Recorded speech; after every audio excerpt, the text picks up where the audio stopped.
Hello,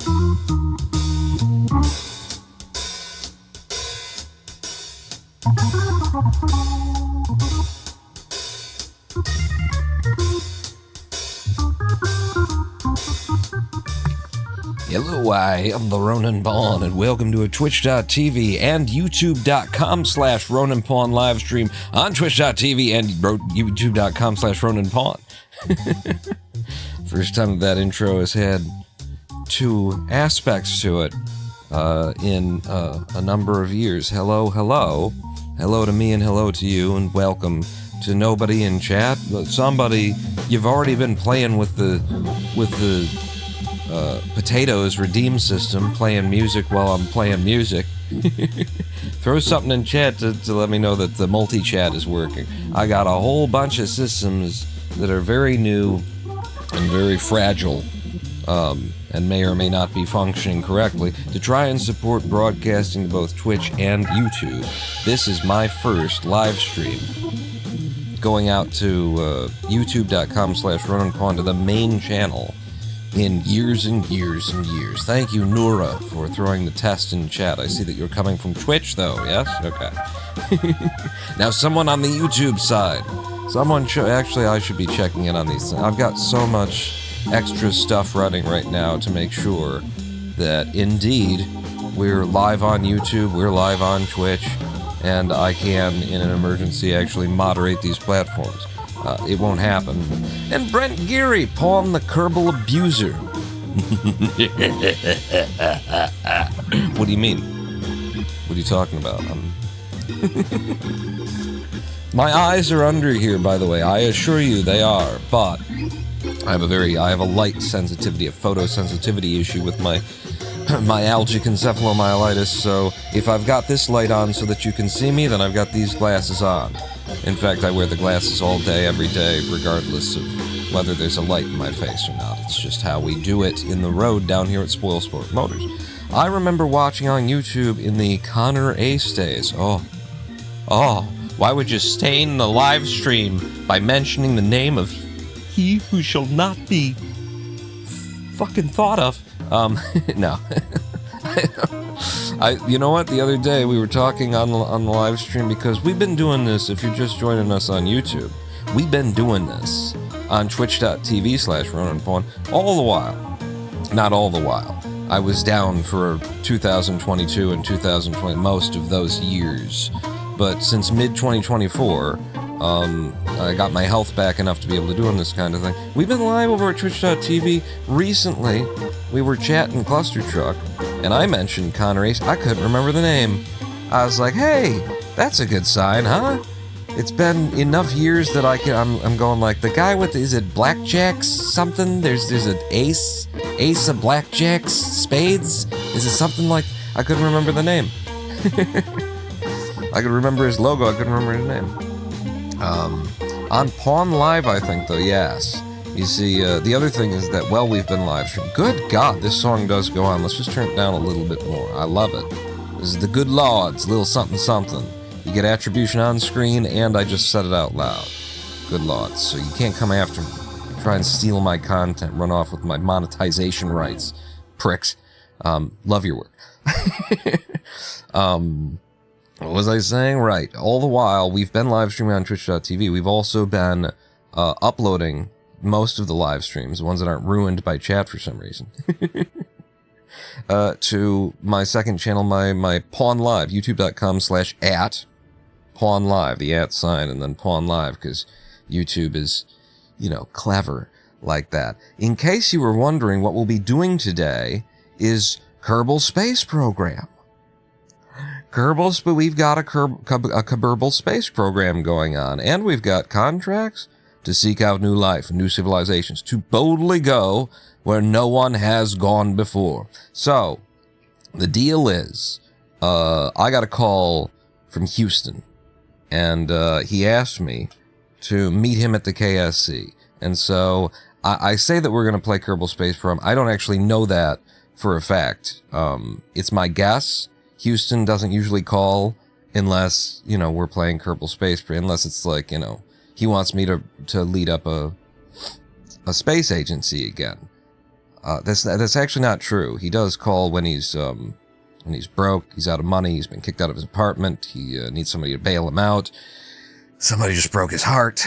He actually calls a lot, but I got the distinct impression this time that Houston was calling me for more Kerbal Space Program. And the thing is, I have some pretty high standards these days. I'm not just going to run a space agency, the old way that we used to. So it's got to be something, it's got to be something different. We've been down this road too many goddamn times before. I'm not going to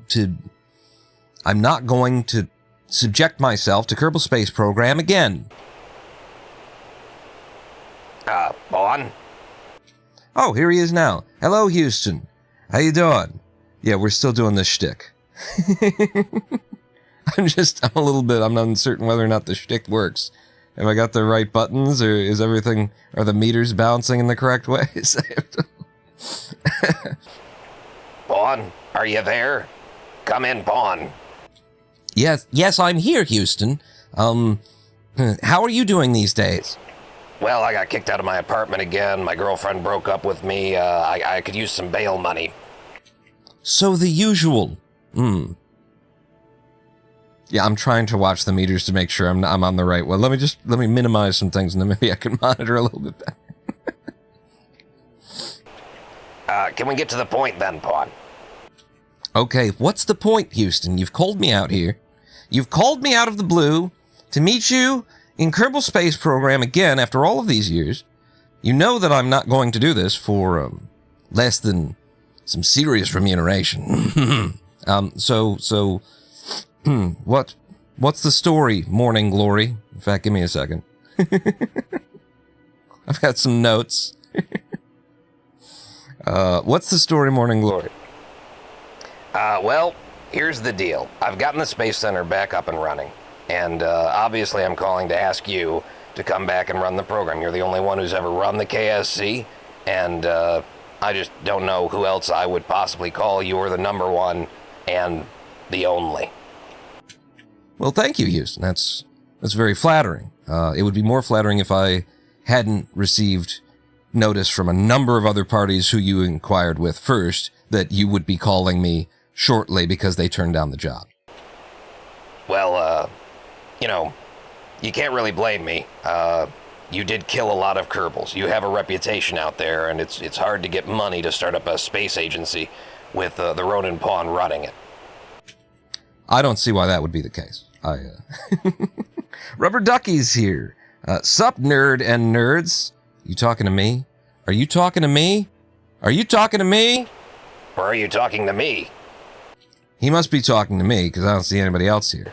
There's only me. And me. I hope this is working. Or else I just look really stupid.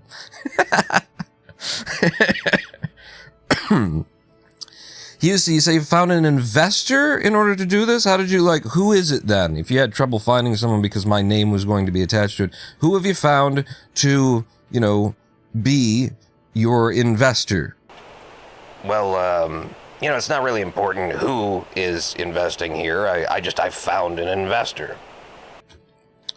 Well, I think it is important. You know how I feel about the investor class, so, you'd best keep me away from them. But I do need to know who's investing in this program, who it is, whose money am I spending in order to launch these rockets. Houston, tell me now. All right, well, if you must know, it's Rockamax. I see why you wouldn't have wanted to tell me. With our previous experience with Rockamax in the past, they've funded a number of our space, in case you don't know, they've funded a number of our space operations, but they always pull out. And they don't even wipe up afterwards. They always pull out at the last minute. They always give me the runaround. Scott from Rockamax was a real problem for us. However, I don't think that renewing our relationship with Rockamax will be a problem precisely because I know that Scott won't be around. Oh yeah, that's right, isn't it? Yes, I don't think it'll be a problem, especially knowing that Scott won't be the one that we have to work with, seeing as he tragically passed away after that dreadful Molotov cocktail incident. Molotov cocktail? That's thought Scott just died in a house fire. Oh, yes. Yes. No, you're right. A completely naturally occurring house fire. On a date for which I have many credible alibis. Point is, Rockamax will be fine, Houston. Just you handle it this time. I can't kill again. What? Nothing. So, alright then. If we've got Rockamax, like, sponsoring the whole thing, then I think I should be okay. How much money? How much money is in it for us this time, Houston? Well, I'll let you find out as you configure the new game thing, because I'm sure everybody's getting bored of this skit by now. Oh yes, minutes ago.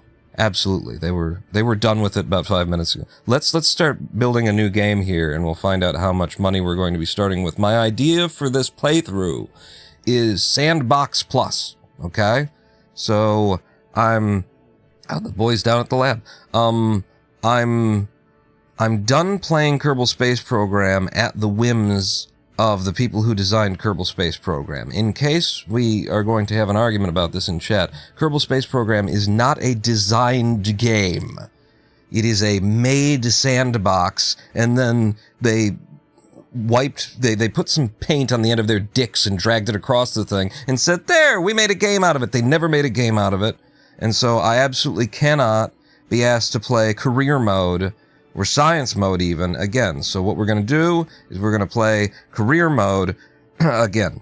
But in a way where I control everything is what we're going to do. So I think moderate difficulty is a good place to start, with some adjustments here. So number one, starting funds. That's not enough. I'm going to need more money than that. We will start with $500,000. Missing crews respawn? No, if you're dead, you're dead. Auto hire, no entry purchase required on research. I'm not gonna, it's just busy. It's just more, waiting. It's Metroidvania. Oh, I went all the way to the left side of the string to get the missiles to open the door. It's all the way on the right side of the, fucking no. Indestructible facility? No, we can blow stuff up. Include stock vessels? No, I'll make my own things, thank you. Persist, allow other launch sites. Yes, of course. Anything else? Resource abundance is 80%. Maybe I didn't want moderate. Maybe I did want.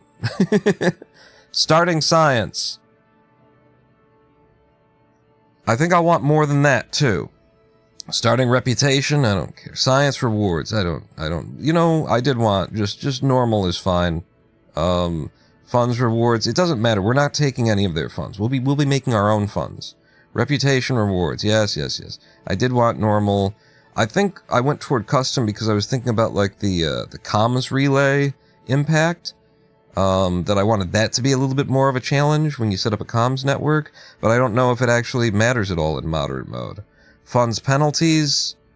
Listen, just everything's a hundo. Everything is as the people who didn't design the game, you know, designed it to be, because I just don't care. Decline penalty, too. Decline penalty, none. Thank you. Why play science mode over Sandbox, says Lava Lamp. I'm not. I'm gonna play career mode over Sandbox. Because it has more things. You know, it has more things to do. There is a money game. There is a science game still. And I'm going to show you what I've got in mind for how I want to do this. So this is going to be Sandbox Plus. Is what I'm going to... I wonder if you can put a plus in the thing. Are you allowed to put a plus in the... We got to have a flag. We got to have the Roninpawn flag. This build of Kerbal Space Program was just waiting for me. It was the last time we played. I've completely overhauled it. If you haven't seen what Kerbal Space Program looks like in 2025, you know, hang on to your everything. All of your appendages, you know, down there, your hair, and anything that could blow back or off or, you know, eject any juices. Just hang on to it, because here we go. If you haven't seen this stuff, thanks to a man by the name of Black Rack, Kerbal Space Program now looks like it could have looked, you know, when they launched the damn thing. Look at this. Look at the clouds reflecting off of the surface of the water back there. We spin this around. The clouds, by the way, that we're looking at are true volumetric clouds. They actually exist. They're not just, you know, nonsense painted in the sky. Look at this. Huh? And it gets better. You're gonna be blown away. So, I should, at this point, you know, give out, like, or give a big shouts out to Blackrak. If you want your Kerbal Space Program to look like this, and to have clouds that look like that, and these clouds are gonna rain on us, and lightning storm, and the terrain is gonna get shiny, and all that kind of stuff, I would recommend going to patreon.com/ I think Blackrak. Look it up. You know, you'll find the KSP creator by the name Blackrak, and give this man $6.50, I think is what he's asking. Maybe it's $6.75 for a month's worth at least of Patreon support. And he will give you a ready-to-go pack that brings in these clouds, that gives you the deferred lighting, that makes everything look softer and nicer, that gives you a TUFX post-processing pack. I've actually overridden it with my own, because I had already been using TUFX, but Blackrak is the man who has made Kerbal Space Program look like something to look at. Give him some of your money to get the best version of it that exists out there. So welcome to day one of our, you know, Kerbal Space Program playthrough. Just checking some of my notes before we go on here. So the first thing that we're going to do in order to turn this save file that we started in career mode into my Sandbox Plus mode, I gave myself the maximum amount of money, 500,000. I gave myself the maximum amount of science to start with, 5,000. We're going immediately into the R&D center, and we're unlocking everything that I can get, because I'm not going to be limited by, you know, I want to be able to be creative. I want to be able to make things the way that I want them from the very beginning. You know, if we were playing in true sandbox mode, we would have absolutely every part available to us. We're going to start in a way that we don't have absolutely every part available to us, but I'm going to have most of them. Because I want to be able to build things from the start the way that I want them, and not end up living in a, you know, solar system that was sort of tainted from the beginning by choices that were forced upon me by the lack of, you know, funds or the lack of the parts that I wanted. So this is all the parts that you can unlock while the R&D center is in Tier 1 mode. We have to upgrade T1 or upgrade the R&D center to get to the next one, and we're going to go ahead and do that immediately for $451,000. That's less than the $500,000 that we came with. Okay. Boom. And I got $49,000 left over. Right back in here, and we're going to continue unlocking. I want everything. I want everything that I can have up until we hit a point where it costs so much money that you just can't have it.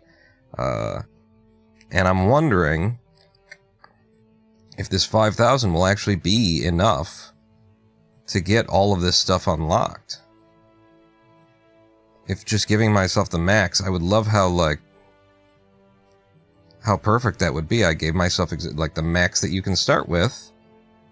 And can I unlock? I can unlock this stuff. Okay.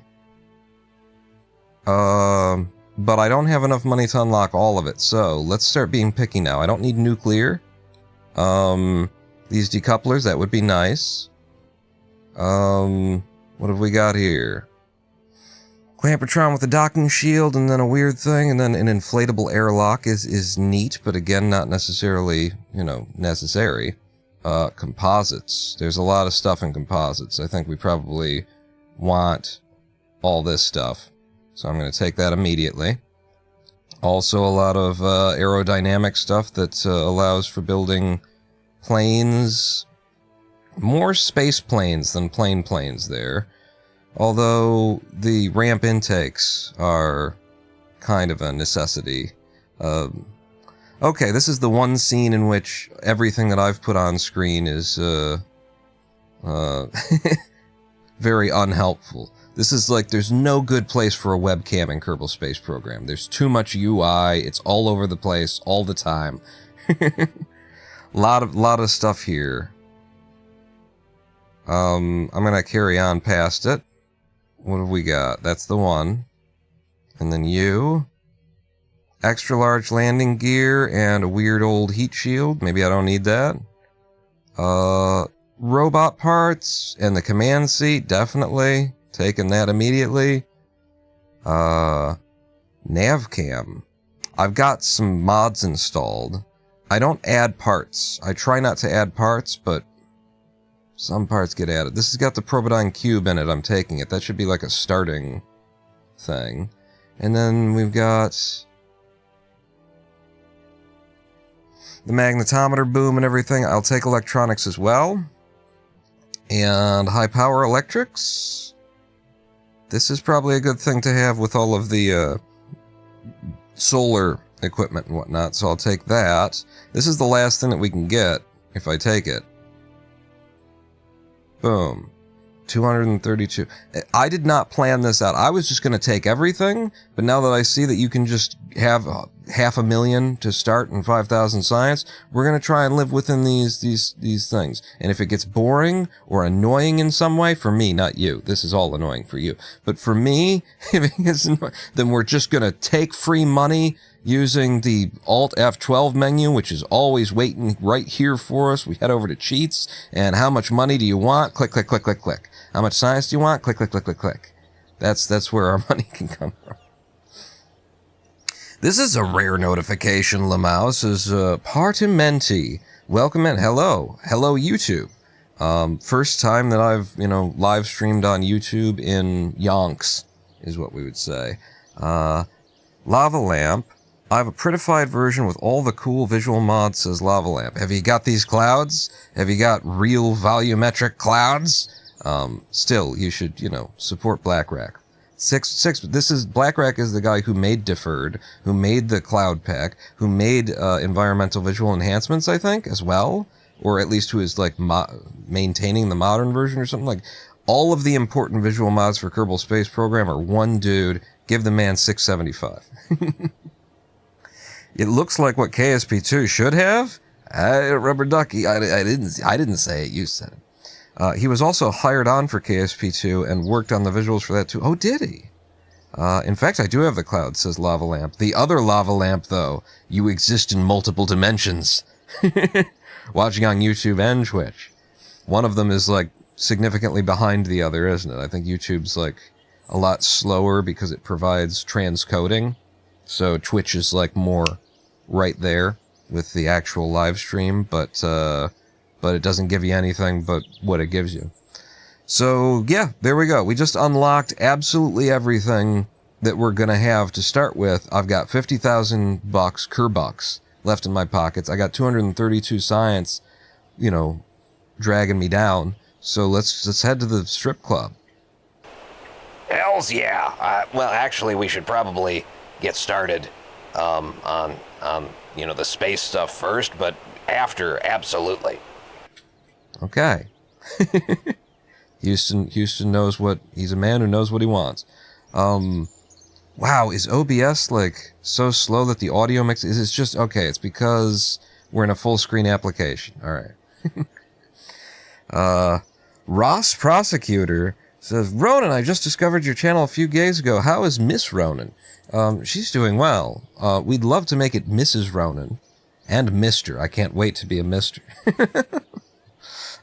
Lady Pawn is what I call her on the live streams. I don't call her that around the house. Lady Pawn.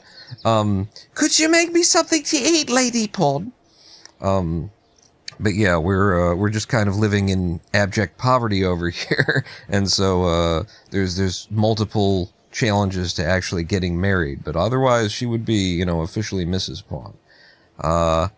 I went to YouTube because I thought it might be better quality, but it seems that Twitch is better. Yeah, Twitch it's closer to live.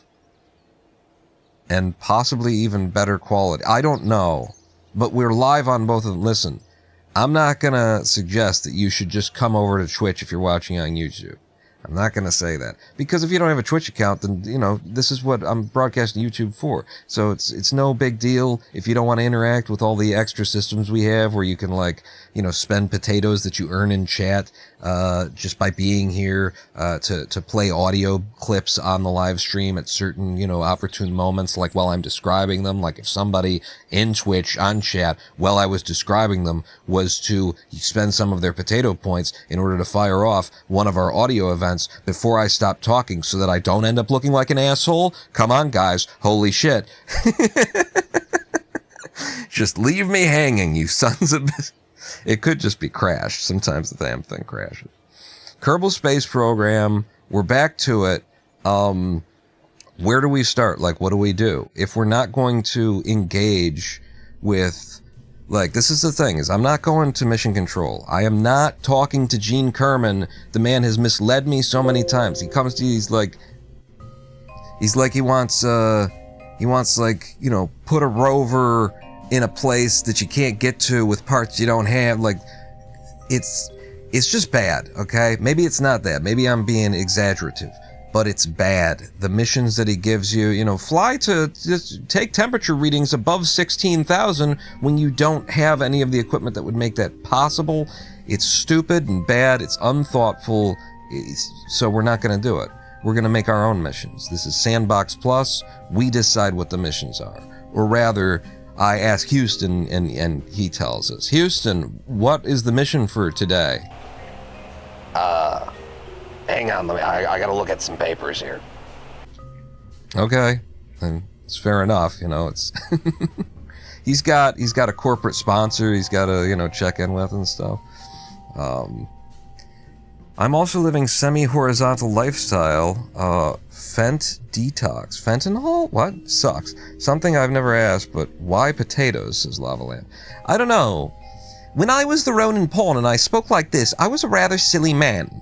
And, I think I just went with potatoes because I liked, like, it came off of the Patreon tiers, and at patreon.com/Roninpawn, where you can support me monthly today, the Patreon tiers go like tater, potato, yam, tuber, there's all these different, like, versions of a potato, taro, and I don't know, it came out of nowhere. It always came out of nowhere back in the old days. See how low you can get into a moon orbit, lowest orbit challenge. See, now that's the kind of thing that just having these, you know, kicking ideas around, that's what I want to end up doing with this series. But I do have, I mean, Houston surely has an assignment for us to start things off. He just needs to look up his script. And see what that's going to be. Apparently, Houston doesn't have a script for this part. Houston, have you figured out what it is we're going to do?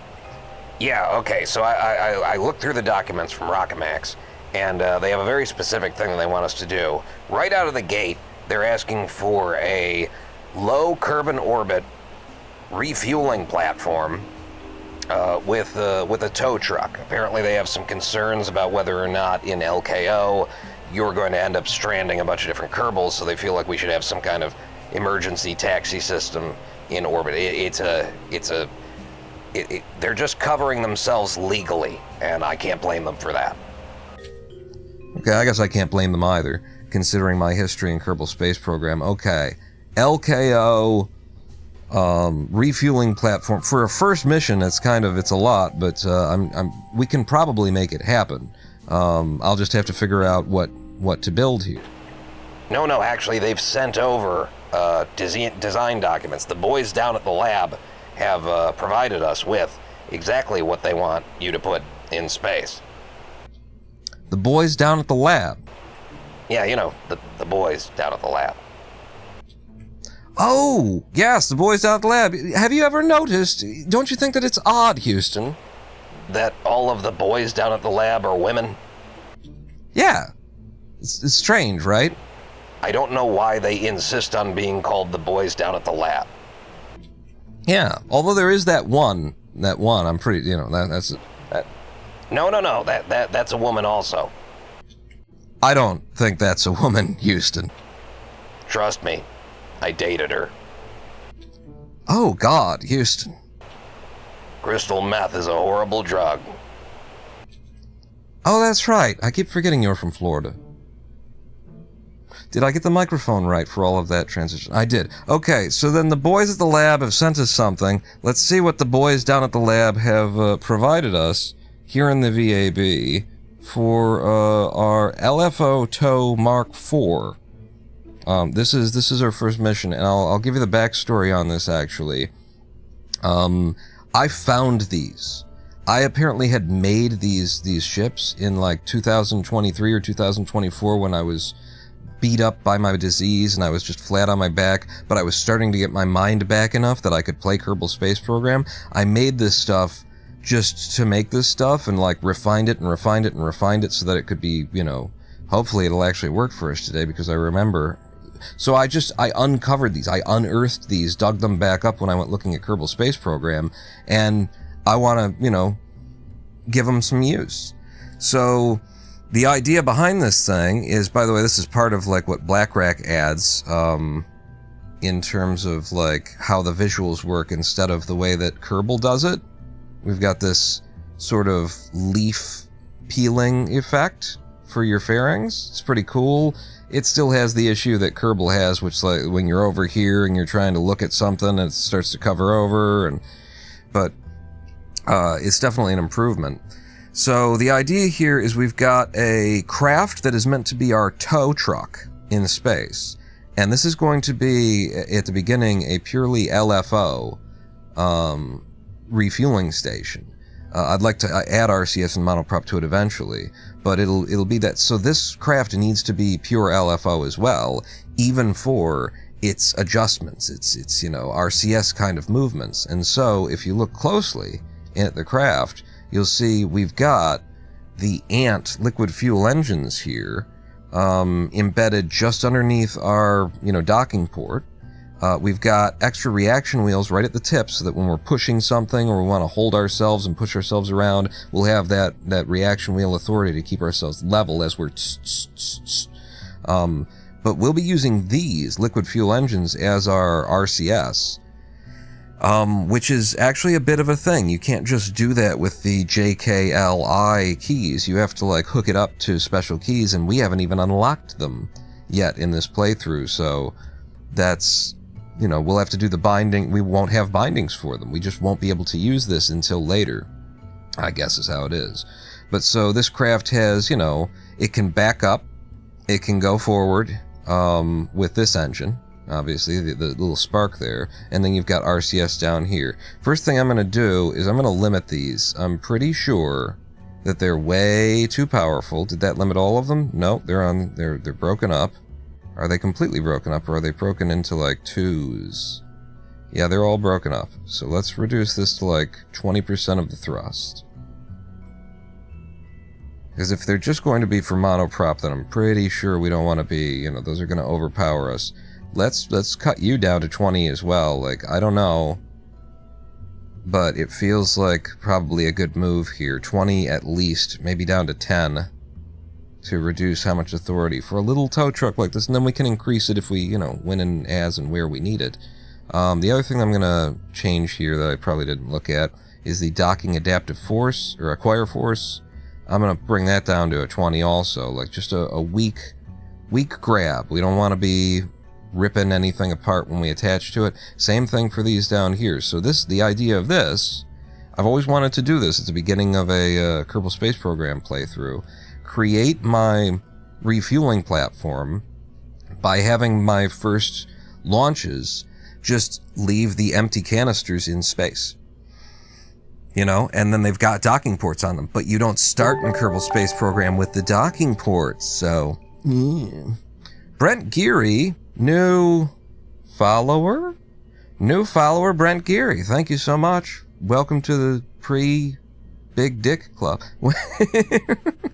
Subscriber, we call it the Big Dick Club on Twitch. I don't know what the deal is going to be on on YouTube and stuff like that. Let's see. Condor 70 is here. KSP, I would have thought you would be playing Kitty Space Agency. I've heard. And I think Brett Geary left me a comment on the last one saying, you know, they've got a pre-alpha out, give it a look. I'm coming back to Kerbal. I want to play KSP the correct way by not doing anything that the developers intended, because yeah, they didn't know what they were doing. And hello, Phil Bear. Oh man, XCOM 2, let's go. No. Bad Phil Bear. And what was that? There's a new... my activity feed sucks. I cannot tell what this stuff is. Thank you, Kawish. But wait a second. I'm switching over to my tab. The activity feed, I can't read it. I can't read what's actually happening here. It was Kawish subscribed. Thank you so much for the subscription. Welcome to the Big Dick Club. You will be receiving 3 inches in the mail this month and every month that you remain a member. And so whether you started with a big dick or you came with nothing, ladies, you end up with a big dick. You just stick around for like 2 to 3 months. You know, it depends on what you're starting with. But 2 to 3 months, Big Dick Club. It's been the shtick for a while now. Hey, how are you, dude? Nice to see you live, says Skipful DTS1. I'm doing good. I'm doing very good considering my my underlying condition. To be able to do this again is, you know, it's a huge step for me. To be able to live stream again, but to be able to live stream again at the, like, level of quality I feel that now it's worth turning on YouTube live streaming again. You know, I've been streaming on Twitch for all this time, but, like, I've been rebuilding a certain level of energy that I just didn't have until, you know, now is where I am there. Minor problem, too many parts, said Lava Lamp in chat. Yeah, that's why I'm ripping stuff off. So I got rid of the clamps. We don't need those. It'll sit up right on the pad as long as a strong wind don't come by. And I got rid of the fins, which could be problematic. That could be very problematic, actually, but, you know, we gotta do what we gotta do. And a super chat, my first ever super chat from Phil Bear says, for real, good luck with everything. Super chatting $10. I don't know what a super chat even is, Phil Bear, and you just did it. Like, I clicked the button to turn it on, and now we know what it is. I'm gonna see how much of, you know, how that works on the end. Like, what do I actually get from YouTube at the end of the day? What do they take out of the cut, kind of a thing? I don't know. But thank you so much, Phil Bear, for a $10 super chat. Our first ever super chat on this channel. I have never enabled it in the past. I've never had these systems turned on. So thank you so much. And, you know, we'll send you a chunk of dick in the mail. Let's go ahead and, like, rename this Mark V since I've made alterations to it. And it will be an unmanned craft. So the idea is, we go up, and the probe here, probe core, is flying this thing upside down, but it's right side up for the craft, I think, right? No, it's upside down. It is upside down. So then, is control upside down here too? What? I might have to flip that when we get outside or something. Why am I not seeing, like, the ability to flip the control point? Same vessel, auto strut, rigid attachment, throttle. The idea is we fly it up there, and then we're actually going to drop the engine. So we've got this engine, obviously, but there's this engine under here, which is a swivel. And then up here is some fuel, and then look at that. We've got another decoupler. And so we're going to drop the engine once we're in space and push this the rest of the way to orbit, finishing our circularization using the little tow truck. So we push it up, and then we flip it over, and the tow truck finishes the job pushing it into orbit, dropping the engine back into, you know, into atmosphere so it burns up. That's the idea. Brent Geary says, I think 70% for Super Chats to you. Yeah, YouTube claims 70%. So it's YouTube, though. We don't trust anything until the money's in the account. Same thing with Twitch, honestly. Hey, how are you doing? Nice to see you live, said Skillful DT. I already read that. Alright, let's put this out on the launch, but well, let's check our staging first. So we've got the SRB fires, and then we drop the SRB while we fire up the swivel. And then at some point in space, we blow our fairing off. And then that doesn't seem right. That doesn't seem right, because what we want to do is we want to fire up this engine. Oh, no. Yeah, no, that's right. That is right, because I think what it's saying is... Can I get rid of this? I think what it's saying is we fire up the engine that's under here. This guy. This is where... There we go. Yeah, we fire up that engine while we're dropping that engine. Yes, yes, yes. And then all these are my, you know, the engines that are on here for navigation and stuff. Okay. That's a spaceship. It could work. You don't know. Shut up. The base amount before split may vary due to Apple service fee, sales tax, or other charges. Yeah, see this? That's how they get you. 70% turns into 58 real fast. It's the same thing on Twitch. Twitch says it's a 50-50 split, and then I routinely make $2.20 off of a $5, you know, subscription on Twitch. How does that happen? We're splitting the costs and charges as well. It didn't used to be like that. When they first started up Twitch, it was a true 50-50 split. Then they got all the market share, and they said, you know, we don't have to treat the creator right anymore. We can just rob them. Ain't that right, Twitch? Yeah, it's the same thing everywhere. It's just capitalism. It's just the investor class robbing us. So this will be our first, you know, ship on the pad here, our first rocket, sitting outside, and just check out how nice that looks. You know, and you can make it look nicer, but this is what I've managed to put together there. I think I got like 50 mods running, by the way. It's a ridiculous amount of mods. But the main for just visual is, you know, deferred. You just look at anything made by BlackRack and install it without asking questions, okay? But deferred does deferred rendering, I think, in order to make everything, like, the lighting is better, more correct, it's softer, it doesn't look like a cartoon. And then we've also got Scatterer, we've got EVE, I believe. And back here is Parallax, where it actually adds, you know, grass and trees and flowers and you know, detail stuff all over the planet here. With the live stream running, we might be down to like 30 frames per second instead of 60, but what are you going to do? Looks like you have TAA on from TUFX. Yeah, TUFX is an important part of this as well. But maybe temporal anti-aliasing is a problem. I don't know. You gotta have some kind of anti-aliasing going on. TAA blows ass, the temporal anti-aliasing. It gives you this really weird, like, we'll see it if we ever land in water. You're gonna see that. So maybe I'll make an adjustment for that on my TUFX configuration. But for now, we're just gonna launch this thing. SAS on, throttle to full. In fact, throttle to full on a swivel on something that's like throttle to like half to start, and we're gonna see. I haven't flown, you know, except for in all of the testing that I've been doing for many days leading up to this. I haven't flown at all. Looks like our ball is in the right direction, so I guess that, you know, we're controlling from the right place. Houston, could I get a countdown? Yeah, Pawn. Wow, our first countdown in 2026. It's 2025, Houston. Yeah, well, that's how they advertise cars, so I just figured, you know, we'd throw a 2026 label on this thing, and who's gonna know in a month and a half from now? Fair enough, actually. Quite clever. The countdown? In 3, 2, 1, fire!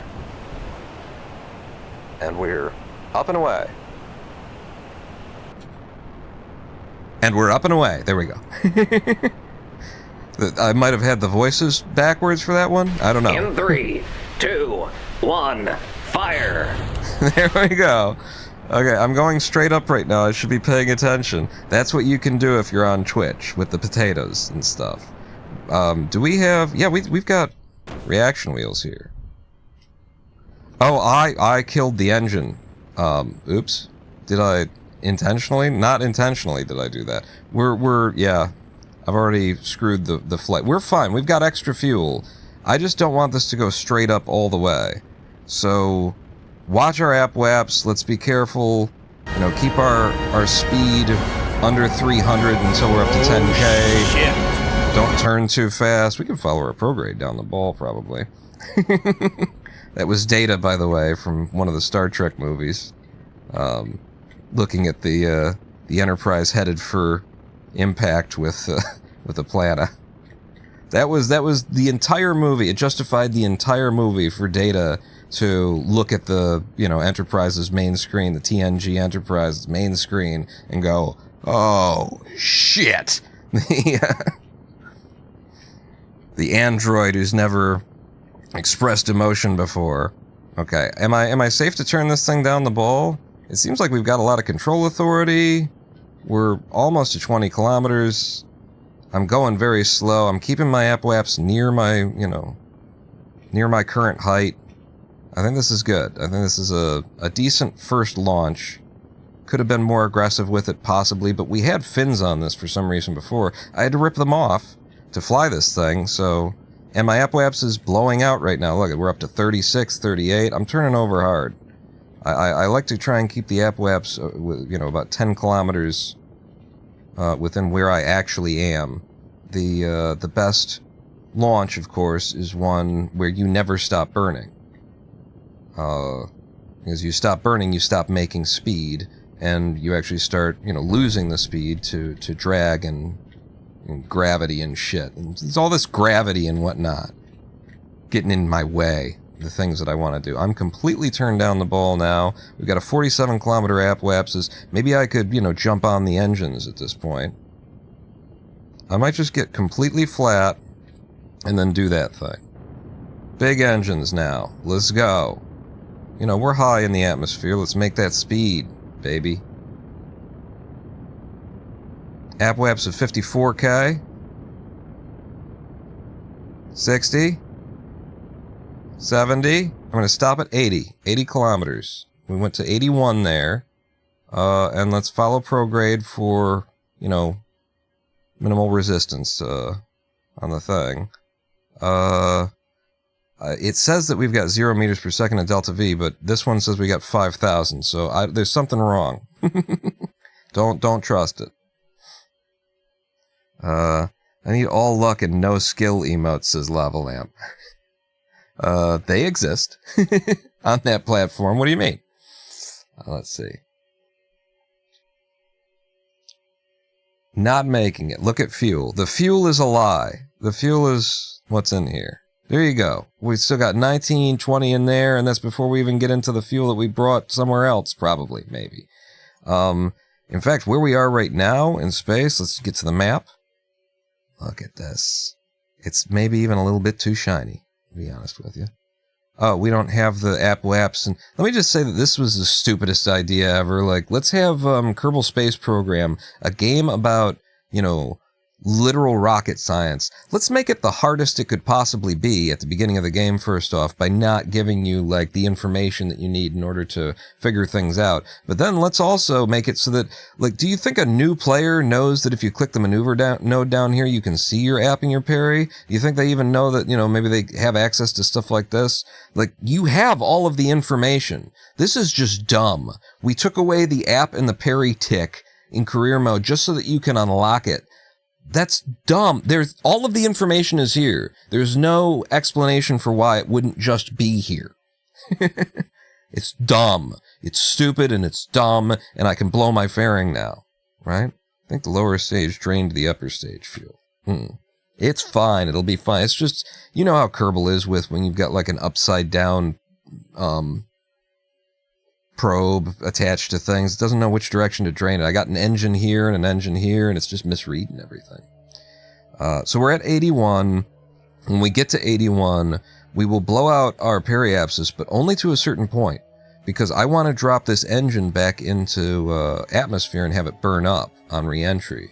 So we're going to push to 30 on the parry, and then drop that and switch to this engine and push us up to, you know, our proper orbit. That's my plan anyway. I'm describing it out loud, like half for you, but 90% for me. So 140% total. If I say it to myself, I'll remember to do it at the time when it comes around. So yeah, we're going up to 81.3 is our apoapsis. We don't have a tick, so oh my god, it's so much harder. But you know, it's you've gotten the worst of all possible scenarios by doing it this way. This game was not designed, it was made, it was manufactured, it was a sandbox that got produced. Is all this really is. So at 81.3, in fact, a little bit early, we're going to go ahead and burn and raise that periapsis up to, we'll say 30. Yeah, around there. And now we want to drop this thing off, which I think I just pressed the next button. And there goes our engine. Goodbye, engine! Thank you for... Look at this shit, huh? Look at this. So now we need to flip our control point, I think? So, command, control point, forward. That's not right. Default? Default looks good. Is that... Yeah. Okay, so now we need to raise this periapsis to something where we don't burn up. Yep, here we go. Periapsis coming up. We'll push it up to 80. I wanna get this down to like a flat 80, ideally. So I will try and get I'll try and do this really, really well on this one, and then we'll adjust the other. Without app and peri markers, it'll be absolutely no difference. It'll make absolutely no difference at all. 9, 1, 2, 3, 4, 5. Hit, hit, hit, hit. There we go. 80 kilometers exactly. SAS off so that the SAS doesn't... Oh, we screwed it up! No, that's fine. So we're at 80 kilometers exactly, and now we go to that periapsis and lower our apoapsis down to the same 80 that we want. Hope Kitten Space Agency fixes these annoying things. Looking like an amazing base so far. They've definitely got the right attitude, the right goal.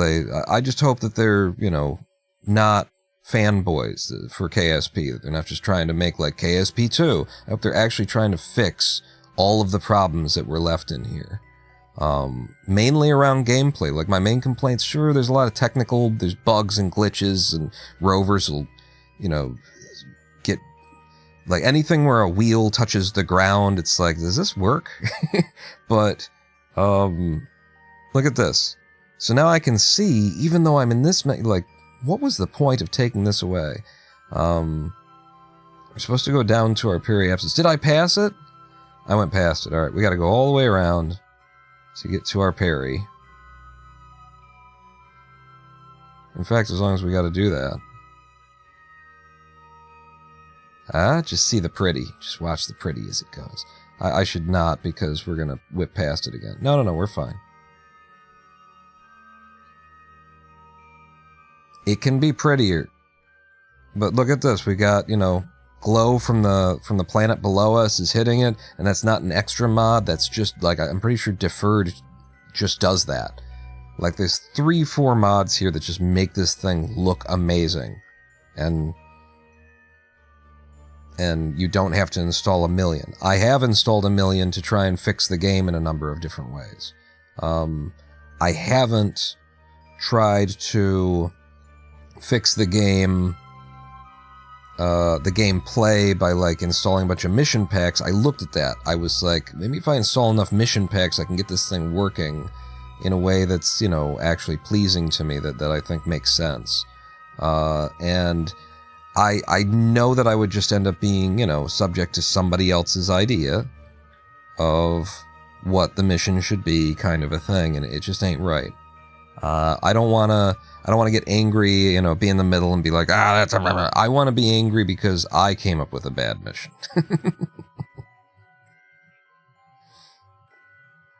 80.3. And we just want to, when this hits 80, we want to be dropping our 87 down, is the idea here. You know, if we could put in like a maneuver, then we could start burning early and all that. We could time it to, you know, be a more perfect burn, but we're just going to do what we can do. 81.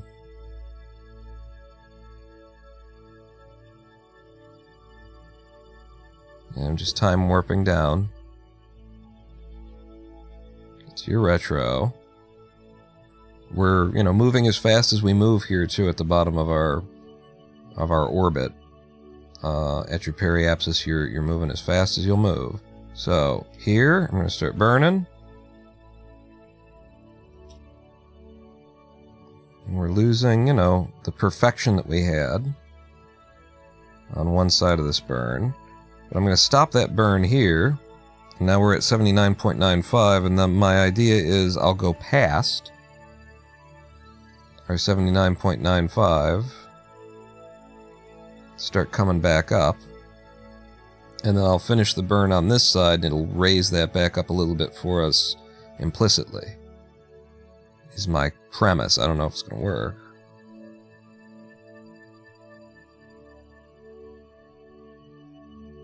So I'm going to say about here. No. Get closer to, you know, what you want. In fact, you got to go above it, don't you? Yeah, here. Now we're at 80. And now I'm going to continue burning down. That doesn't work that way. Okay, I tried. Burning the apoapsis down to where it needs to be. Ignoring the, ignoring the parry. We'll lose a little bit. We'll get a nice circularization. Doesn't have to be perfect. I'm just trying to get it pretty close.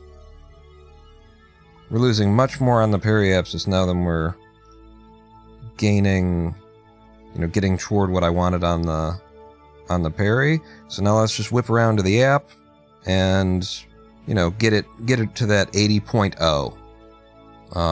1 digit worth of wrongness will be... Damn it, I just could have gone straight up to it. I keep doing this, going all the way around the planet like I need to. Keep assuming that I need to go to the other side of things. I'm definitely out of practice here. So what are we looking for? We're looking for 78.6. Having the app and parry here would be helpful. Did I go past it again? I went past it again. We're going back up. No, I didn't. Here we go. It's on this side. Maybe it was over here. 78.7.6. And it's 0.61 in particular. So I'll move us down here. You know, here's another really good decision they made. Let's have the text in space be green and blue. Hey, what are the colors of the main planet you'll be around most of the time? What's the color of water and land? Do you think there's going to be a problem reading stuff like that? You think that might be... What does that say? Idiots. Monkeys. Damn monkeys that made this game. Let's drop you down. Wait. I'm supposed to be lifting you up. I'm just... I am the Roninpawn. Welcome to the show. Remember me? This is fine. This is as I wanted it. There, I got it perfect, like I said, 80.0 or something. We go to the 80 side and we raise the parry, you fool. I'm just upside down and backwards. This is why we didn't send a Kerbal up on the first go. It's also telling us that what we want before we do anything else is we want to invest in the tracking station so that we can have, you know, the app and the parry markers, and I don't have to, like, be staring at tiny numbers that are drawn in a color that makes no goddamn sense. Now this is, we want to blow you up, and so you are on the prograde. That's correct.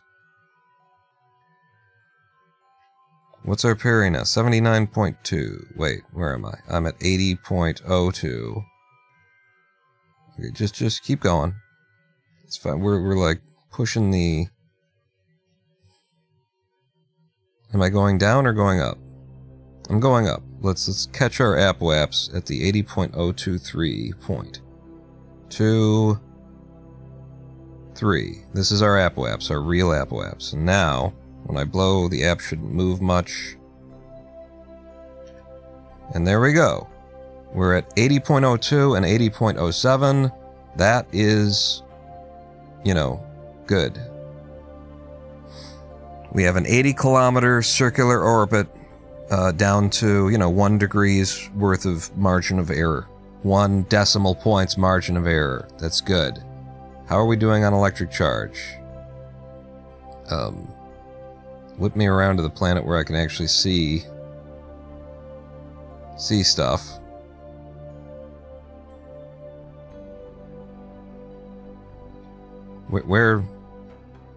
Where's the... Yeah, there it is. I found the planet. We're good. So now I think the best way to, like... Would it be like a radial in or out that would stand me up like that?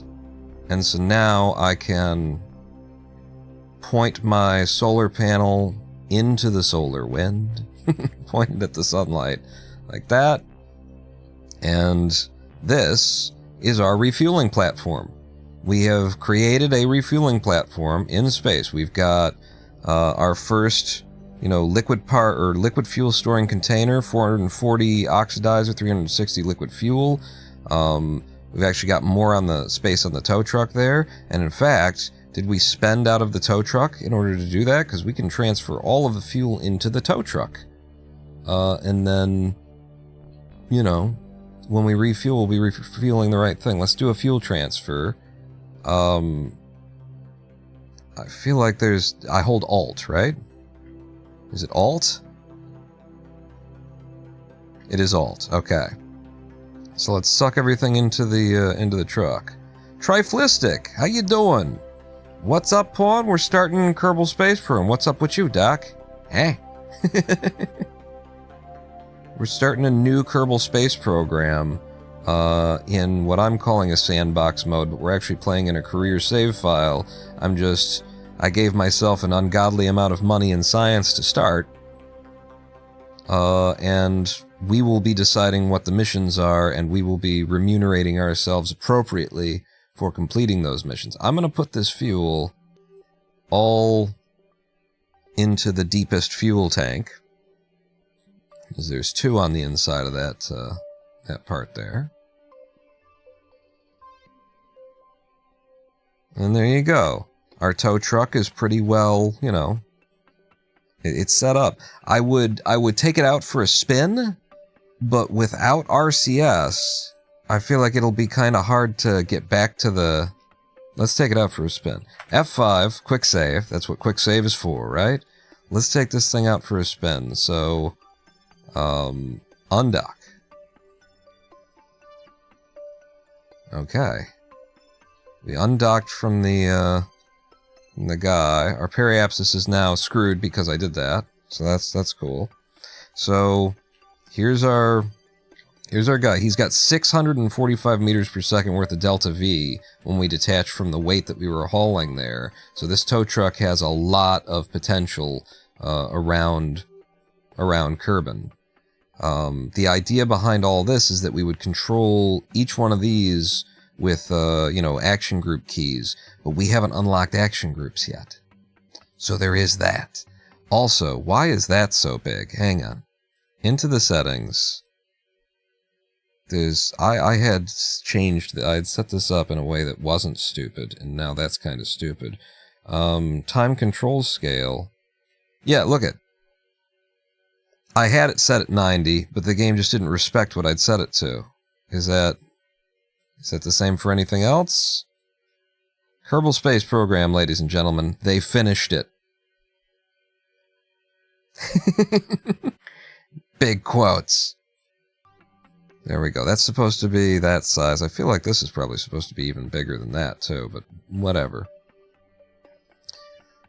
Doing good, Pro. Hope all is well. Yeah, it's the fact that we're live like this is a good indicator that all is well. I'm going to turn the lights on.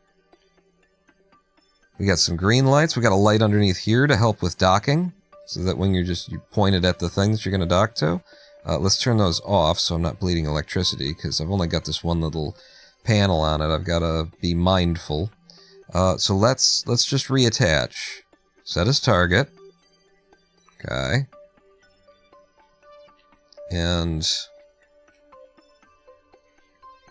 where is the target? The target is dead right there. It's pink on orange, so it's really easy to see through. It's set of green glasses, let me tell you.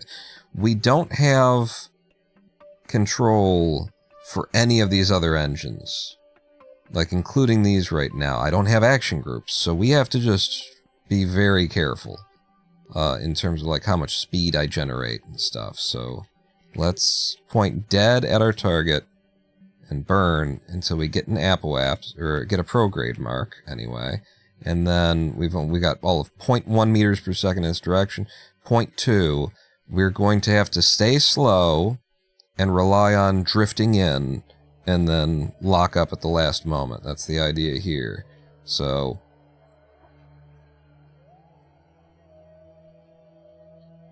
and you know what? I have installed as one of the mods that will be used in this game is a camera-based mod. In fact, wait a second. Can I? Activate camera?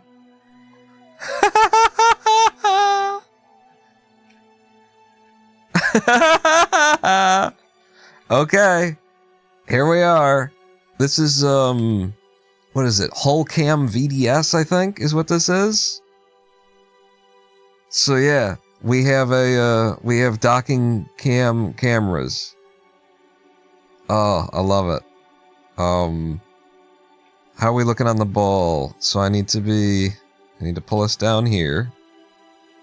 It's closer. Pull us down here a little bit more. I say that we don't have RCS. I have monoprop to make this work, and I'm trying to not like pick up a bunch of speed that we can't scrub off. Alright, we're coming in. I love it. I thought we'd have to put a camera on, but I think the docking ports just come with it. We're staring through the crew hatch here. This is brilliant. This is precisely why I installed this mod. I was like, oh, that's gonna be fun. I don't think I should mess with it. I think we're coming in okay.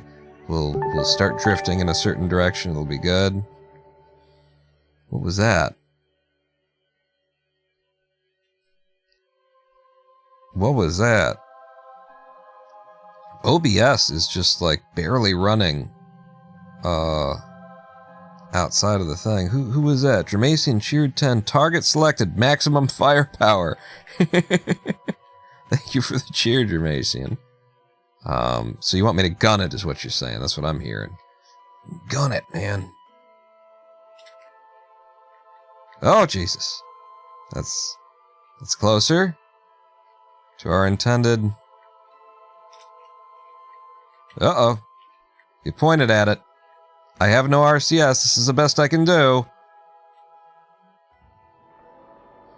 We have connection. We are redocked. Now, how do I...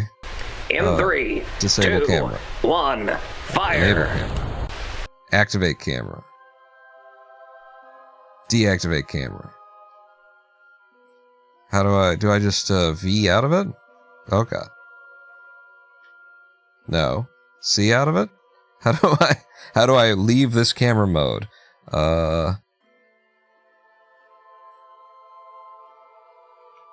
Escape? No. How do I exit camera in VDS curb cam? Let's just find out together. Hull cam VDS exit camera. Oh, it's been discontinued. No, it's been continued. How do we actually get out of the thing? Press backspace to deactivate the view. Shift? Yeah. Thank you. It's backspace. Okay. Actually, let's get rid of you. You. Backspace. Backspace. Backspace. Activate camera. Backspace. Okay, so we are out of the view in theory. We're not actually attached to the view anymore, I think. C. This is what's happening when I press C. Here's V.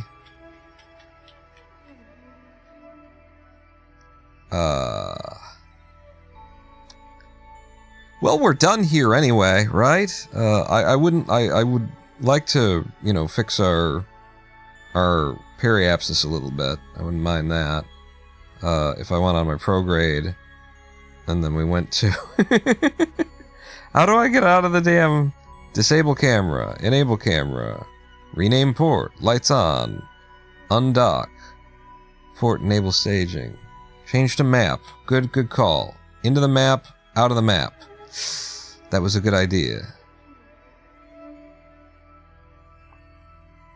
I gotta tell you, so this is maintained, I think, by Linux Guru Gamer. I think that's what we just saw when I popped that open. Let's do this again, and I gotta say, LGG is maintaining too many mods, is what I want to say.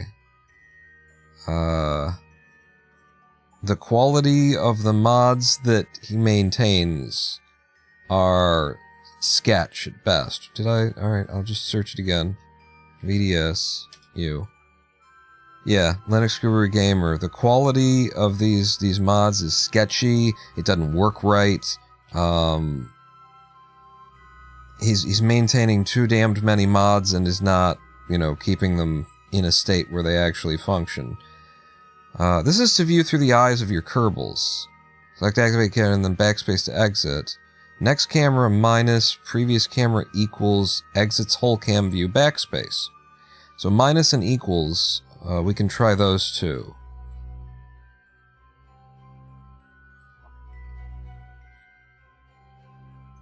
Okay. This is how you... Oh, wow, look at all of that. Because we got so many docking ports.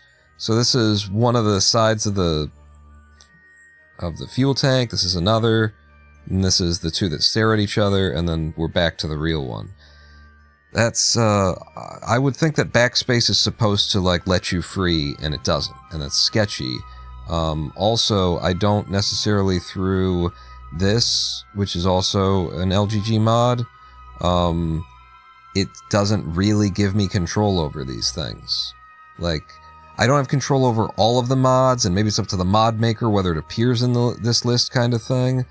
Sometimes it works, sometimes it doesn't. I've also got Crew Manifest in here. Crew Manifest spawns, like, multiple copies of itself in this list, depending on how many other save files you have that have Crew Manifest in it. LGG's mods are just very buggy.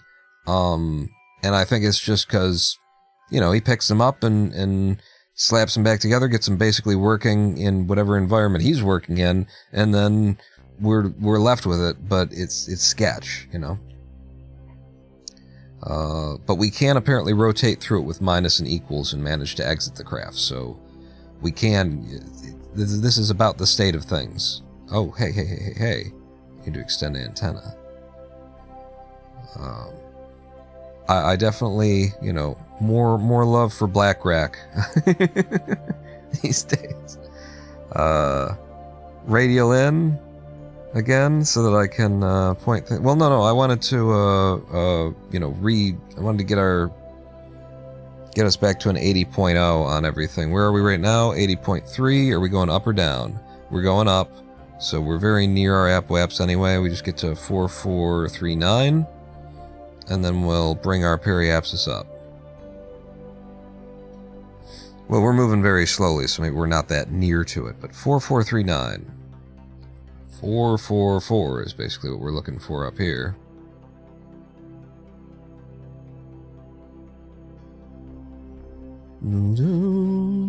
Do, do, do, do, do, do, do, do. 3, and then here. Okay, so we are on the prograde. Pull that parry back up to 80.0. There we go. And the last finishing touch. In fact, I'm going to radial out so that our guy there is sitting at the bottom. And that is a completed mission, ladies and gentlemen, boys and girls. So, yeah. I think we're done. I'm going to F5 for some reason. It feels appropriate. Space Center. And so now we've completed a mission. Rockamax gave us that mission. We should get paid, right? So that's what this thing's about. Having a contract that we can populate with, like, what are the terms and stuff it's an idea that I had. We don't need it today, but we need to figure out what we just, like, earned in terms of money. What's this? Mark 5. Debris? What debris did we leave? What? Oh, I am so interested. Let's go fly the debris. What did we leave off of this? Nothing should have been... We just took off and went, which means something like made it back down?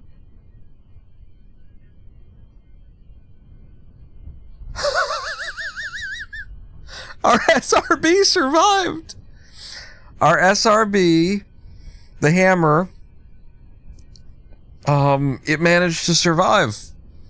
And it made it back down after we were done using it. We blew it off, and look at it made it back down, and it landed, and it didn't explode for some reason. I have a lot of mods installed. Who knows what's causing what, but this did not explode when it hit the ground. That's crazy. I dig it. It's also free money in the bank, baby. We recover our vessel, I guess. Bring it in. My lower stage. How much money did we make back from that? I don't know. We got up to 216,518. First off, let's go to the next day. I'm sick of looking at the Space Center like this. And I'll be ready to try and catch the sunrise. Yeah. Look at that. Huh? Look at how the like there's dew on the ground at the Space Center.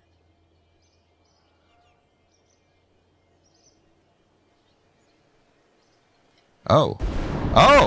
It's not dew. We're in a storm. It's not dew. It's storming. It's raining out. I see. This is part of what Black Rack offers us. We are in the cloud, and it is storming, and yeah, this is welcome to Kerbal Space Program 2026. So I said we want to invest immediately in the tracking station so we have orbital conics and we don't have to go through that hell again. Patch conics and stuff like that. Give me that. 150 grand, I'm in. We have immediately upgraded. But we need to get paid for the mission that we just ran, and we came up with a set of rules. Look at this. Look at this. We came up with a set of rules for paying ourselves on some of the previous Twitch live streams that were in preparation for this big, launching of it. So, here's the rules we came up with. I've got, like, a base payout system, and so most of the contracts that we do are going to be worth $25,000 as their base, and then we apply a set of bonuses and multipliers to it. And I'm going to work this up into a spreadsheet eventually so we can, like, show it on the stream and just use it as, like, a calculator. Isn't this crazy? Look at Kerbal Space Program. Most things start at $25,000, like a position, a satellite, orbit, or an exploration, survey, transport, or delivery. We did an unmanned orbital platform is what I'm calling that. We put a fuel station up there. So that counts as a UOP, an unmanned orbital platform. That is worth $25,000, but it's $25,000 plus $50,000. $25,000 is the base score that we apply bonuses to. $50,000 is the extra score. So we're going to apply some bonuses to the 25,000 then. Here are the bonuses, the potential bonuses. Number one, if it was a manned flight, if there were crewmen aboard, each crewman gets $5,000 plus whatever bonuses. So you add that to the base score would be 5,000. It wasn't manned, we don't get any of that.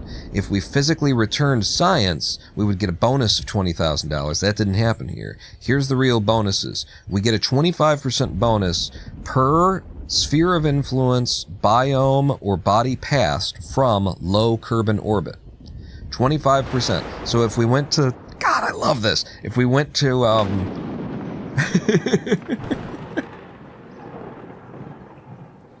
if we went to Minmus, we would get a 25% bonus for passing through high over Kerman. We don't get anything for low over Kerman.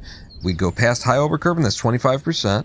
We'd go past the moon, that's 25%. And then when our destination, we would be entering into high and low there. We would count those as well. So if we went to low Minmus orbit, we would get 25 more for high Minmus orbit and 25 more for low Minmus orbit. And so we'd get a full 100% bonus, which would be 2 times our original thing. That's how the bonuses stack up based on our sphere of influence and bodies, you know, that we flew past changes. We didn't go above LKO here, so we don't get any bonus for that. We also get a 50% bonus for exotic inclination or exacting orbit per satellite or whatever it is that we're moving here.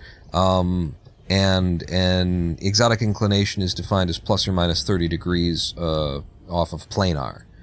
So off of flat with the solar system kind of thing. If you're up at a 45, we get a 50% bonus.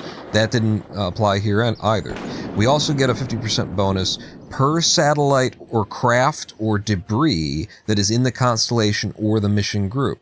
Now here, we did have a orbital platform and our tow truck. So we get a 50% bonus for having 2 things there. You know, the first one is obvious. It's always going to be there. You don't get a bonus for that. But you get, if there's a second one, then you get a 50% bonus. So, yeah, we get a 50% bonus. And then finally, there's a 2 times multiplier applied to any bonus sum if it's a milestone mission. Whatever we decide to consider a milestone mission. I don't think putting a... Shit. I don't think God is bowling. I don't think putting a refueling platform around Kerman is a milestone mission. So we just get a 50% bonus on the $25,000, which would be 12.5 plus 25. So it's 37,500 plus the 50. And do that with a calculator just to be sure. 25,000 times 1.5 is 37,500. Plus the 50,000 that we get for this type of mission, you know, over and above. And so it's 37.5 plus 50, $87,500 is the payout for the mission that we just ran. And that's what I'm going to give myself, $87,500, using the Alt F12 menu. First launch is a milestone in my opinion.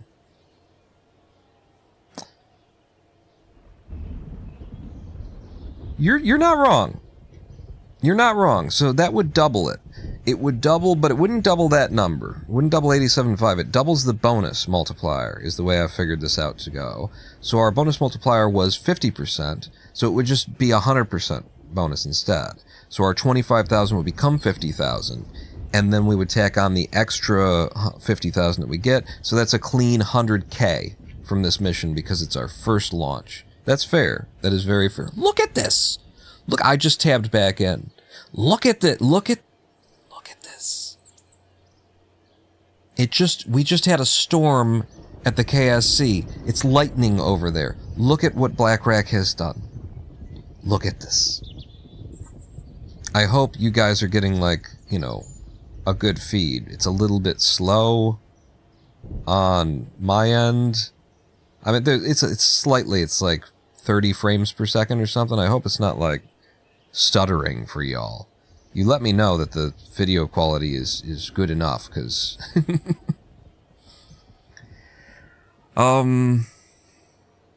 So yeah, it's 100,000, straight 100,000. So we go into the Alt F12 menu and we pay ourselves a straight 100,000 bucks in funding for that mission. Boom. Easy as that. That's how we're going to do our missions. That's how we're going to avoid ever messing around with Gene Kerman and mission control. I'm never going in there. I'm not going to be tempted by taking his missions, being like, well, this overlaps with... No. We assign the missions. We assign the rewards. That's how this is going to work. That's how I'm going to stay, you know, a happy boy. So, with that 100K, can we upgrade anything? We could upgrade the launch pad so that we have a better vessel weight and size. Our main limitation is going to be parts count, though. So, needing to get to 225,000, maybe I sit on the money that we've got. Another rule that I want to try and enforce, this is going to be harder for me to enforce on myself. I came up with the idea that after a mission, a certain amount of time must pass before you run the next extraplanetary mission. If you go off planet, if you hit, you know, LKO, then, you know, that was a serious launch, and you don't just get to launch the next day. That's going to force us to have actual, like, time progression that Kerbal Space Program doesn't really, you know, force you to have. You can just keep launching moment to moment. So my idea was, at first it was a month, but I'm thinking 2 weeks. 2 weeks pass, which, how long is a Kerbal week? Is it 7 days or is it 6 days? I feel like there's a day is 6 hours. It's probably 7 days to a week. But, like, so 2 weeks pass from a mission. 3 days have to pass between each launch. And the idea is, you know, if you're running a big mission and you got to keep sending stuff up, that's fine. But you got to have some time passage for you. We're sort of playing with the idea that we planned a mission. We had all of our ships, you know, ready to go. And now we're launching them, but we still got to clean up the launch pad, get the next one out there, set everything up to launch it again. 3 days. 3 days between each launch, and then when you get to the end of a mission, before you can start the next extraplanetary mission, it's got to be 2 weeks. And part of the idea here is that it incentivizes doing stuff on the surface of Kerman, between your missions. That's part of the premise. I remember there being a mod that calculated rocket construction, but it was a while ago. It says Rubber Ducky. I think now that you mention it, I remember that as well. So yeah, we're gonna try and keep that up. You guys try and keep me honest on that. And we'll also see if it really matters, or, you know, if it's actually helping with anything. It's an idea to try and get real passage of time. So, having just done this mission, the next mission that I would have in mind is to put up comm satellites in geostationary orbit. Kerbal geostationary around Kerman is a kind of a thing there. But, like, we don't get to launch a mission. Is there anything that we could do around the Space Center? Maybe collect the science at the Space Center. We still have science to unlock out of R&D. So maybe we go around and we collect the science at the Space Center. We would need a little, like, something to run around the Space Center in, little probe or drone or something. You know, a rover is what we would need. Rover? If you need a rover, I'm your man.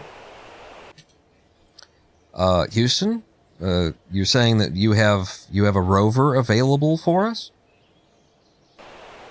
Yeah, the boys over at down at the lab, rather. The women boys down at the lab. That's them. They sent over a number of different designs. We've got some rovers in there. You should check it out. Okay, then. Let's have a look at what the boys down at the lab have sent across. Look at how quickly the game loads up when it doesn't have to do all of that other extra stuff, all of the mods there. Look at the boys down at the lab, spaceplane hangar. They've all got, like, extra stuff in them. So that could be a problem. What do we got in terms of, you know, drivable things? We've got a go-kart, and we've got a golf cart. Let's look at the go-kart first. It's 16 parts or 18 parts. We could launch it. 16 parts. It's missing M grip pad. Okay. Maybe we adapt it from what the original design was.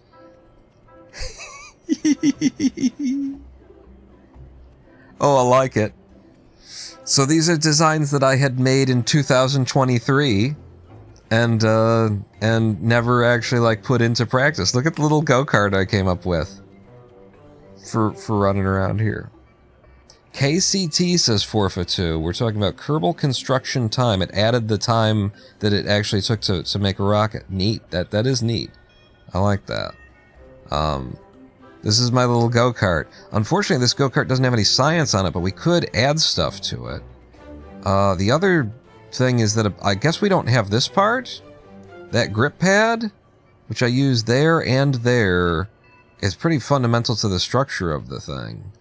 And we haven't unlocked that grip pad yet. So if I tried to replace that, it would basically be rebuilding the whole damn deal.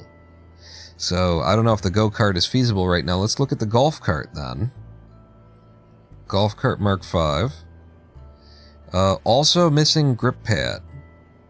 Okay. This is my little golf cart I made. This one I believe is more equipped for science, kind of ready to go out of the box there. We've got a barometer, we've got, is that a magnetometer? We got a thermometer, whatever the hell that is. Could put KSO comm satellites around Kerman and future sites like Moon and Minmus to scan for fuel, says Rubber Ducky. Absolutely. Yeah. We've got ScanSat too. I did install the ScanSat mod, so we'll be putting polars up to like scan the planet, get images of it, that kind of thing. I think what I want to start with is setting up a comms network around Kerman of 3 satellites, KEO, KEO stationary, in a triangle, kind of a shape. Not going to be too picky about the exact the exact orbit kind of thing, but in a triangle shape, get all 3 of them connected together at, geostationary around Kerman positions, and then I'll consider that a completed, comms network for us. That's what I'd like to do anyway. But in the meanwhile, I would love to like ride around the KSC in something like this. Apparently, it's complaining about, again, our use of grip pads. We haven't unlocked yet. We really haven't. Where are they? They'd be under structural. And then by mass. Do we have, like, structural panels? This is the smallest structural panel that we have. I mean, not counting these. And these things weigh, too. That's probably why I went with those. Okay, well, we don't need these to be here. These are absolutely, like, for appearance sake, including this. Although that was sort of attaching the antenna to the back here, so maybe we do put something back here to reattach that antenna. Visually. Make it look like there's something holding it. My idea, though, would be something like that.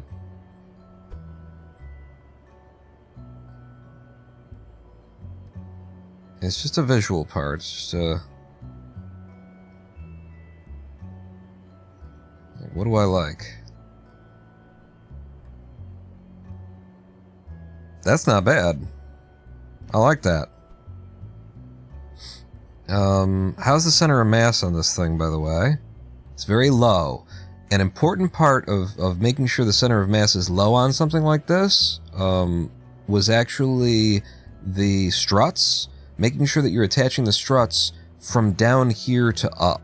Whichever part that you start attaching it to, the game decides that that's where the strut mass is going to be, is at the attachment point, at least in this overlay. I don't know if, somewhere else, but if I would have attached them up here, then the weight of the strut would have pulled it up, and it's such a small and lightweight thing. Like, it may look big. We're in the small, space center in the first place. If a Kerbal walks over here, it seats 2 Kerbals. You know how small Kerbals are? Look at, see these guys? This is the size of this thing. Right there. That's how tiny this is. Get it back up so that we can move around it properly with the camera. So any more complaints? We are at a 30-part count. Apparently all the science is unlocked. We can use all this science. We're going to send this out. with some Kerbals. And we're going to actually name the Kerbal after, well, we got two Kerbals here. I'm going to name Brent Geary and Phil Bear are going to get these Kerbals if I can figure out how to name them. We've got the Kerbal renaming. We're supposed to have the ability here. So let's send out a pilot and a scientist. One of you is going to be a woman, is the thing. We've got Neil Morris. I guess Neil should drive. He's the pilot.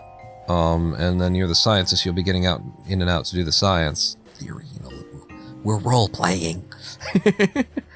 So, yeah, those will be the two Kerbals that we send out in the golf cart Mark 6, because we had to adjust it here.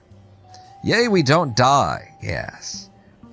So, who's going to be a woman? Raise your hand now to be a woman. One of you is going to be a Kerbet. And then just launch? Are we good to launch? Why wouldn't we just launch? I think we can launch. Unable to launch. See, you're lying to me. Gravmax, Gravioli detector, and there's another grip pad. Where's the other grip pad? Oh, they're up here. These ones. And then the Gravmax, Gravioli. Is this it? You can't right-click them. That's really annoying that you can't right-click those and get information about them. We don't have it, so yeah, I'm pretty sure that's the one.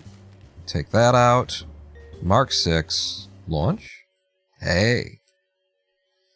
You can chop yours off, says Brent Geary? Okay. Phil Bear and Brent Geary. Brent Geary will be a lady. You're a lady, Brent Geary. A lady. Look at this shit. So, have a chase cam, yeah. Yeah, the frame rate. Give it a minute. Look at it. Maybe I can lower some settings too. The temporal anti-aliasing also turning that off might help. I don't know, but we'll figure it out. We'll play with it over time, in between live streams and stuff. I'll try and get better performance, I guess. I only see the performance lag during the live stream because so much else is going on. Look at this shit. Look at what Black Rack has done to Kerbal Space Program. Put the brakes on. I should be able to rename these Kerbals. But I don't see the interface that I need. Crew manifest should be through Blizzy. Okay, it's on the Blizzy toolbar. Which is... Where's the Blizzy tool? It's up there. Okay, close. So crew manifest here. Okay. Now crew roster. And we've got Neil Morris and Ina, and I can't edit them because they're on the mission right now. We need to figure this out so that I know how to use it in future. I guess I could do it there. Let's figure it out. In fact, if I go to the Space Center, then they'll be out. Well, let's find out. I'll go to the Space Center and we'll see if I'm allowed to change their names while they're deployed, or if they have to be at KSC, or if it's just I can't change their names while they're live. What is it? What are the rules here? So, the Blizzy toolbar, does it just not exist in this screen?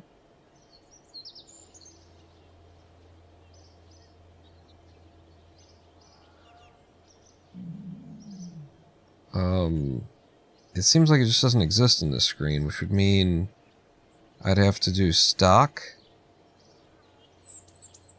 Why is there... What the hell is that? See, and now it doesn't appear here where I would want to be able to do it. Back to Blizzy. So how are we supposed to do this? You know, this is what I'm saying. Linux Guru Gamer's mods are they're unintuitive. The ones that he's been managing, They're unintuitive, they're buggy, they're glitchy. Is it supposed to be here right now? Is it not supposed to be here? Where's the Blizzy toolbar? Why isn't there a Blizzy toolbar in this scene? That's not LGG's problem, but when I enable crew manifest to be in both, let's say, it didn't appear down here, but this is where I would want to be doing crew manifest stuff. What if I go in the astronaut complex?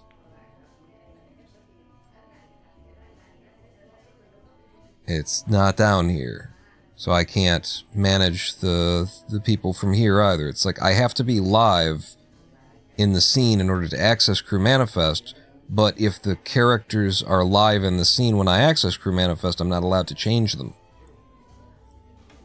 So, what's the point of the mod? You know, and it's just, the problem is that it's not available in the scene, but it's supposed to be available in the scene. I'm sure of it. I'm sure of it. And this is basically, you know, this is the situation. I don't know what I would do. Let's recover this. Okay. And then let's see. I just want to figure it out. We figured it out today, and then we know how, like, we can make it work in future. I want to be able to edit the Kerbals that exist without having to just create new Kerbals. That's why I put in crew manifest. If I go to the launch pad... No. Let's try this. If I had a vehicle on the pad that didn't have the Kerbals, like, exposed like this, would I be able to change them if they're inside of a craft? That's a question to answer. So give me a new craft, and then give me... Does this seat 2? Crew capacity 2. Give me a P. Stand it up like that. And then let's load in...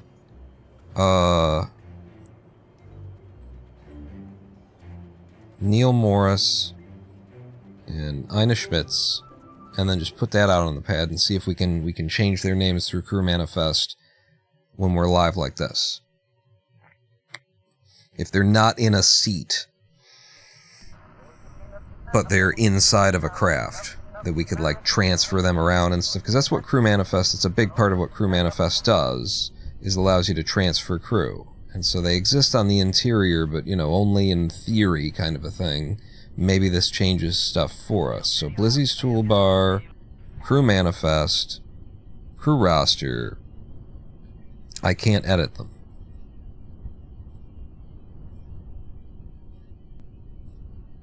So then the way that we do this, and isn't this stupid? Let's revert flight to the spaceplane hangar, is I put somebody else in here that isn't them, isn't the ones that I want to name. In fact, maybe I don't even have to. Maybe I could just go to a scene and do this. Let's check that, because that would be more convenient. Let's see if we can't go to our fuel platform and change people's names from out there, as long as they're back here at the Space Center. That would be the best solution that I can come up with right now. So, welcome to the tracking station. Let's head out to the LFO tow Mark V. We should really, like, rename some stuff and properly for that, but let's go fly it.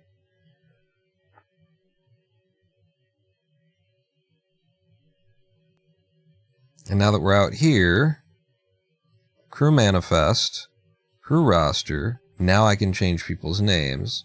Neil Morris is going to be Phil Bear, right? Phil Bear. Your whatever crew and stupid, whatever your stats were before, you keep them. Phil Bear. And then Ina Schmitz becomes Brent Geary. I got that right? 2 E's. Apply. There we go. Okay. Close you down. Close you down. And then back to the Space Center. Best we can do with this mod in the current state. You know, there will be some pain points as we figure out how to make everything work. So now we can go to the runway, load up the golf cart Mark 6, and then put Phil Bear. I don't know who's driving. Which side is, depends on what side of the road, which side is the seat in the vehicle. Put you guys out on the taxi, and we're going to go collect all the science, well, a bunch of the science that we can come up with to collect here at the space. And, you know, enjoy our between mission time by doing something that we should be doing. Now, here's a question. Are we in chase cam mode? Because I set chase cam mode before. No. Okay. Chase cam mode. There we go. Alright, so check them out, man. Look at this. And see how perfect I got the spacing, too, to make sure that their helmets would, you know, fit with... Sure, they're touching each other, but their helmets, they have space. They're not pushing through. Like, just the little subtle touches that I put in designing this vehicle. Also, you can lower their visors... since they are looking dead into the sun here right now. Doesn't that look beautiful? Ain't that gorgeous?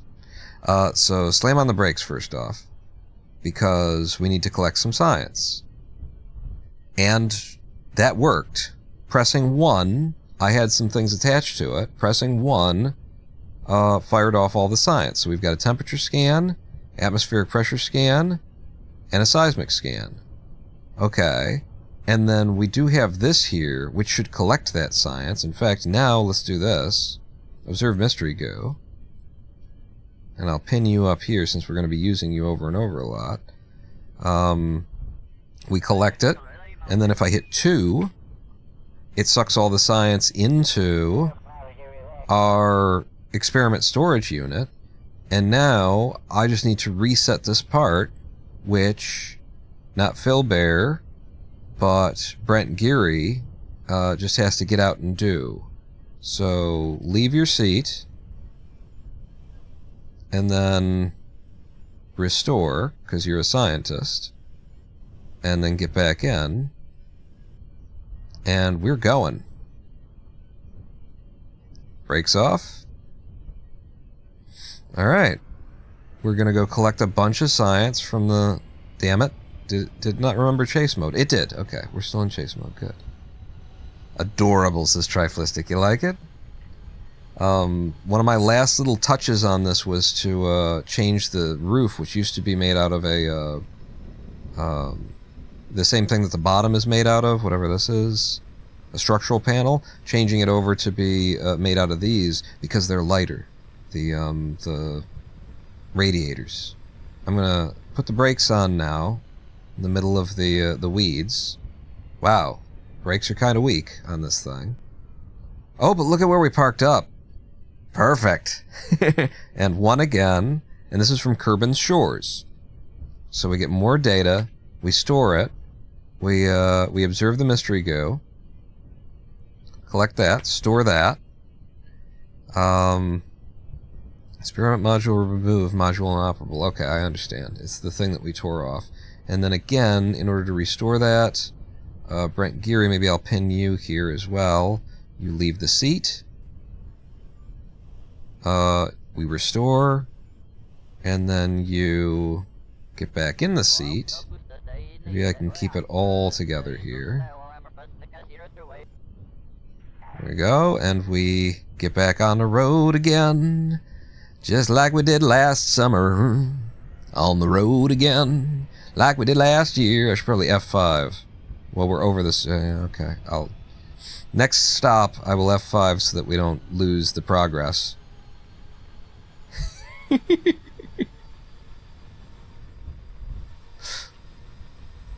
Just tool it around the KSC in a... Oh, Jesus! Look out for the plants. In the, in a golf cart. Whipping through the cattails, just pop, pop, pop, pop, pop. But they're wearing helmets, so they don't care. This is the experience I wanted right here. This is what I was hoping for. Okay, I don't know what kind of impact tolerance this thing has. Whatnot. So let's just take it easy. We'll head over to the space plane hangars, our next stop. You back up. We know the brakes take quite a while to kick in. There we go. We can help them by, with the engines. So, give me this. Collect all that. Observe the mystery goo. Collect that. Collect that. Collect that. There we go. And then you leave seat. You restore the mystery goo. You board. And we're on the road again. Just like we did last summer. See? See how quick I can get at this? Can't you turn up the brake strength in the right-click menu? I can, but I think I set everything with intent. So maybe it's supposed to be kind of slow. Like, I changed, obviously, how quickly we can turn and stuff like that to make this thing stable so it doesn't flop over. But yeah, maybe it could have some more brakes. If we put them on the rear, especially. When we park up, I'll futz with it. Let's head over to the VAB.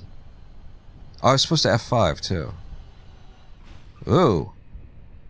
Did you hear that? It was beautiful. Okay, there we go. At the VAB. Observe the mystery goo. And fire off everything else.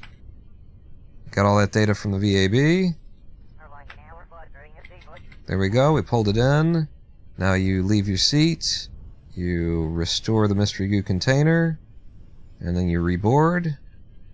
And now when we're parked up, increase the braking power 50%. Go up to a hundo on the back. And then up front, you just don't have any braking power up there. That's probably for the best. Okay. We'll see if that works out for us better. Brakes off. And I guess our next stop will be the crawler way. Your tiny craft are always the coolest. Thank you, Brent Geary. I always wanted to do like a micro machines was kind of my my idea for a whole series. Let's call it micro machines because I really enjoy building tiny things. I get into minutia. It's also like what kind of sucks about me as a person. I'm so into like minutia and paying attention to the little things that it's like I see the world in a very negative kind of a light. Because I'm like, how do you not see what I'm seeing here? God! Are we there? No, we're still at the VAB. So let's get up on the crawler, apparently. On the crawler way. In order to take crawler way readings. Oh, I love it. This is awesome. Go ahead and stop. And then, are we here now? Now we're at the crawler way. We'll get all of it in. Suck it up. Leave your seat. Restore. Board. And I guess we're going out to the launch pad. We could get launch pad. Well, no. Because we'd have to put all this science on something else anyway, and yeah. What kind of... So just regular anti-aliasing? Are there other options other than temporal? And like, is there something specific that you would recommend, Mr. Geary? For when I change my anti-aliasing? Is there something that I should mess with? Brakes seem perfect now. Oh, I didn't even notice them because they worked. Hey, that's the way things are supposed to be. When it works, you just don't... What? I'm gonna go ahead and brake a little bit here. And then I just want to come down this slowly.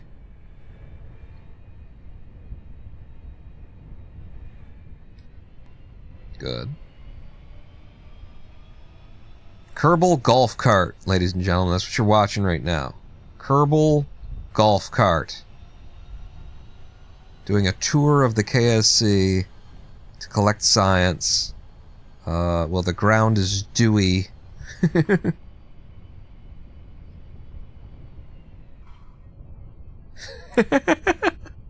Did I just do that? Did I just leave these marks here?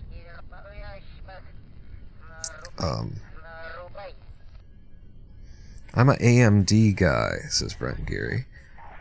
I have, of course, the NVIDIA 1070 is what I'm running.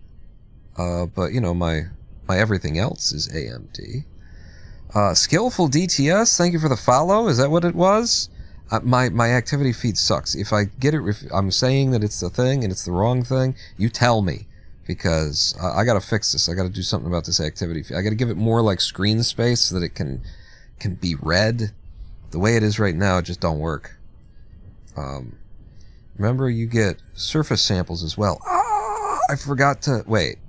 Can they take them? Because we haven't upgraded the astronaut complex. So maybe I haven't been wasting my time. I didn't think of it. I definitely didn't think of it one way or the other. There we go. Collect all that data. Put it in the back. Leave your seat. Now, while you're out... Oh, EVA reports is what we could have been taking. Surface sample? We can take a surface sample?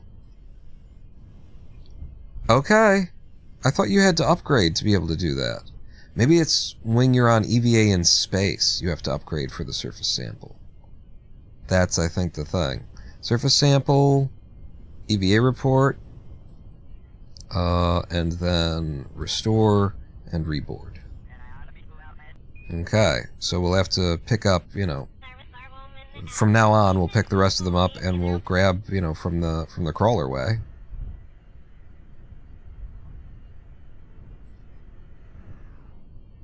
A little spin out there.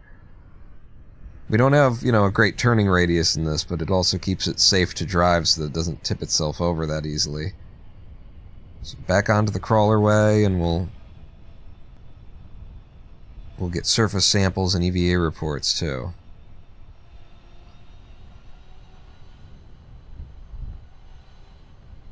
And the VAB probably as well, since it's kind of at the center of all things, so we'll be encountering it easily. And push up on there. And then come to a full and complete stop, and then leave the seat, and then take a surface sample. Oh, you gotta put your surface sample away. So if you reboard and then I2, that should suck it in, then leave seat, then take a surface sample, take an EVA report, then reboard, then 2. Okay. How are we doing on, like, resources and stuff here, by the way? Electric charge. Yeah, we're using a lot of it. You know, it recharges itself, but it's running on batteries, and it can only recharge so fast. It's a very realistic craft, honestly. You know, you've got a limited amount of juice that you can take out on any given run. Yeah, this is fine. We'll pick up at the VAB. The only things we'll have missed are runway, and in fact we can grab, you know, Kerman's shores too. Runway and the spaceplane hangar. They could take the helmets off. Do I have remove helmet? There we go. Hey.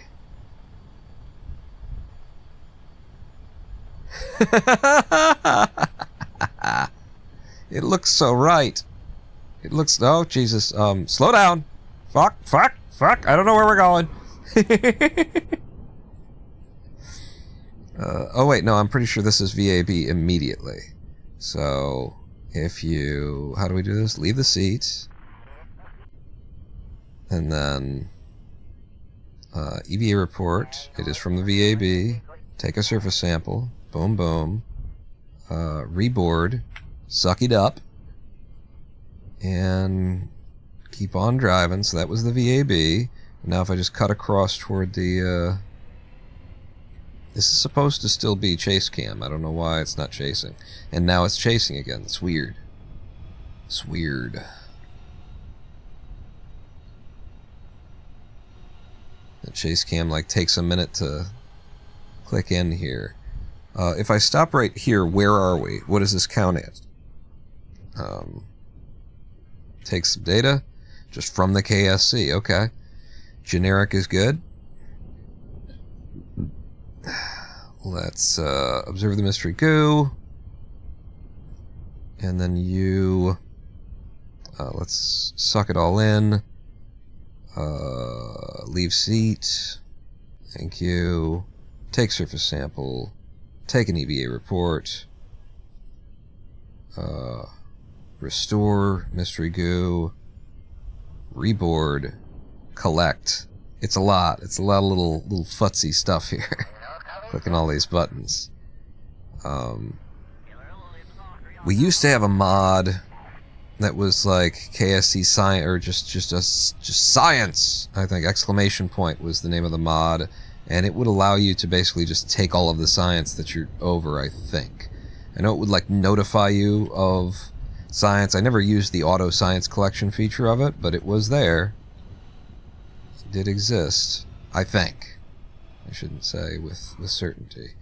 Okay, we're over here at the comms center, which is clearly under construction. And so again, this is from the tracking station. Take all that, observe the mystery goo, pull it in, leave your seat, EVA report, surface sample, restore the mystery goo, reboard, suck it all in, brakes off, and we carry on.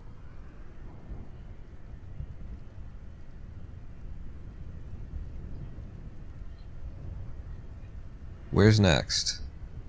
R&D. By way of the Kerman shores, too. Oh, it's starting to rain again? It just rained. It's coming down on us. You're gonna be out here in the rain. Everybody. Yeah, down here. Let's... Oh!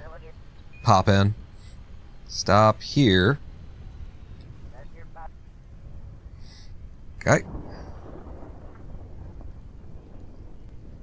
It's getting overcast, everybody. Okay. All that stuff. Oh wait, I've already done all that stuff. And the observe mystery goo. I'll just out of habit. So when I try and pull it in, we won't be able to pull it in, actually. Does that mean I'll have to, like, destroy it manually or something? I might have to do... yeah, something like that. I shouldn't have done that. Anyway, leave seat. We came here so that you could get your EVA report and your surface sample. And then... collect the data, I guess. Restore the unit. Before you board this time... Hey! We'll dance. I think I need you to... take the data from there. I think this is how you, like, empty stuff if you did a bad, like I did. If you did a wrong. Take the data from there. That's all three of our things. And then we'll reboard with you.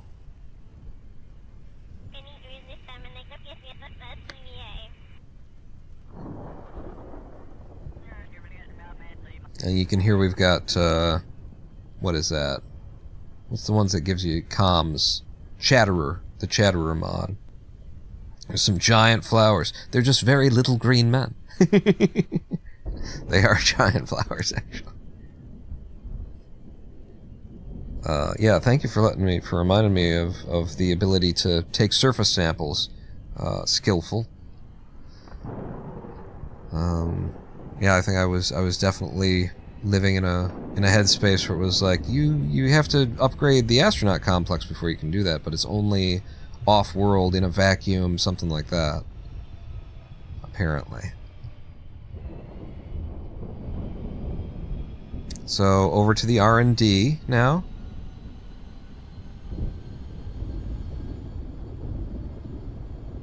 Research and development.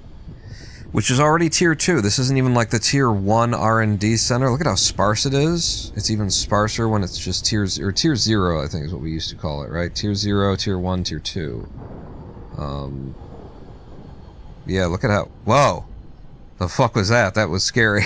I was like, oh my god, they just exploded. I haven't F5'd ever. Wait. We gotta go in here. And chase cam stops working again. Look at this. We just got... This ambient occlusion is darkening things or something? What's causing the intense darkness there? Look at that. Storage. It's the perfect size for the golf cart, too. It actually matches scale. Ah, lovely. I've got headlights, also.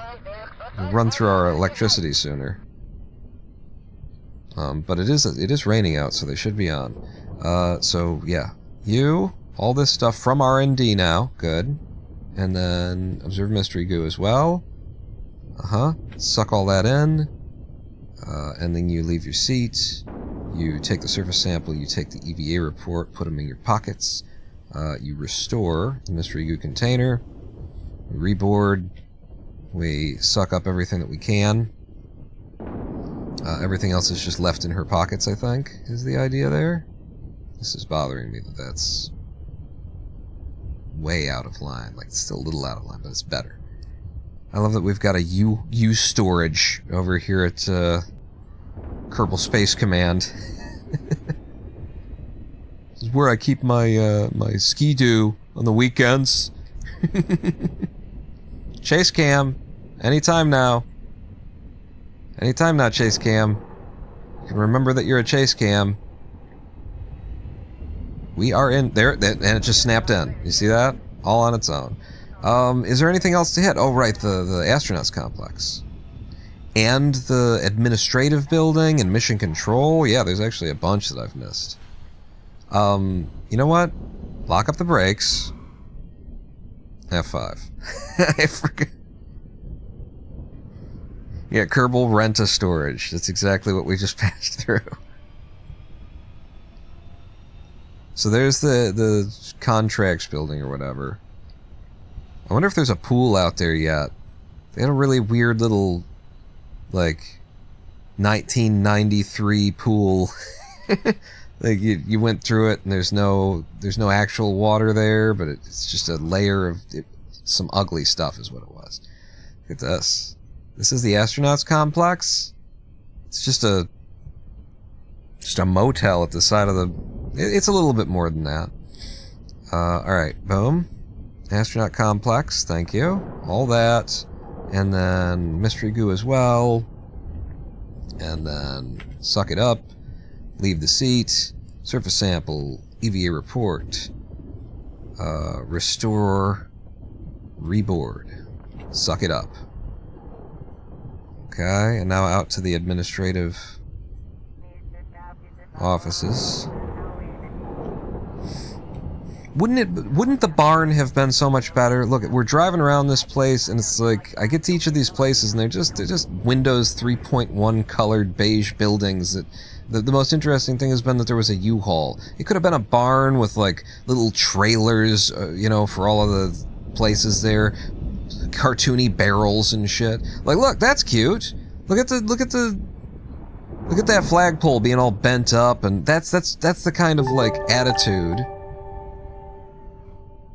That's the kind of attitude that the barn had to it, and that's what like we missed from them like pussying out and not doing like the fun idea. Little magnets. Wait, what? 69? You just do a 69-bit cheer? Is that what it's trying to tell me here? Within 5 minutes of the first stream I saw of yours, he'll be fine. Really? When did I say it? Oh, right. I get it. From the olden days. He'll be fine. Alright. At the administration building. You, and then you as well. Suck up all the science. And then you. Wait, no, what do I do now? You leave the seat. You know, you can tell I've been doing this a minute, because I'm starting to... EVA, surface sample, both of those. Restore mystery goo. Reboard. Suck it up. Yeah.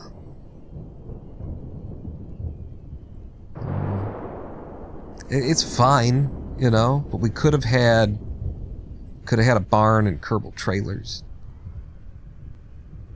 tow trailers, you know. This looks like this could have been done that way too. It could have been like, okay, it's an administrative building, and look at how they messed up the flagpole, which is cool. But they could have made this be like an actual trailer, like a single wide modular home kind of thing, because that's real. Like, that's how it's done in a lot of places.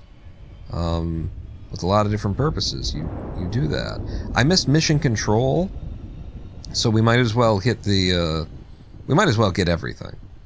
I'll actually do a loop. I'll go back out to the runway and make sure that I get the surface sample EVA report from the runway. Then I'll swing past you, and then I'll hit mission control, and that'll be our final place. Oh, the main flagpole. Thank you, Brent. I had forgotten about that. The main flagpole is its own biome. What's the speed? This is the fastest that we've gotten up. I've been very afraid to, like, really step on the gas pedal here.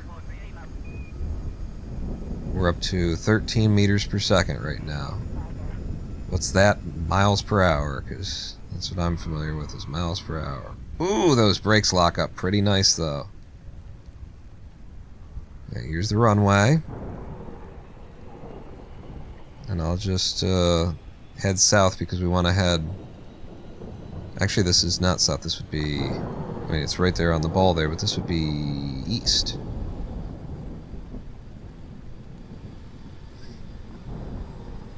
But we'll head to the pull-off for, like, planes before I take the science. Like, here's... Yeah, the... What would you call that? The taxiway, right? Lock them brakes up again. And then you just get out and give us an EVA and a surface sample from the runway, and then reboard and recollect and carry on.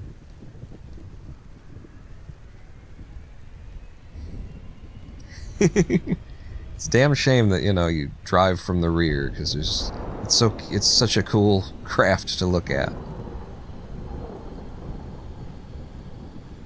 So we got to go to mission control, and we got to finish at the big flagpole, and then I think we'll have done everything here, right? And, like, except for, is there like a biome landed on top of something? Sounds familiar to me.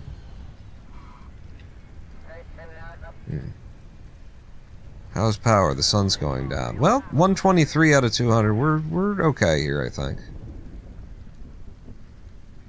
Yeah. Pull it all the way off. And then from here, again, we just needed to collect the surface samples and stuff that I missed. So EVA, surface sample, boom, boom. Reboard, collect, brakes off, and we're heading to mission control.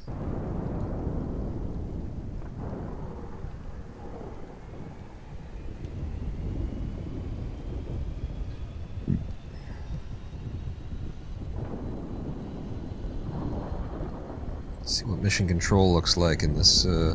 This is Tier 0. Tier 0 mission control. No upgrades.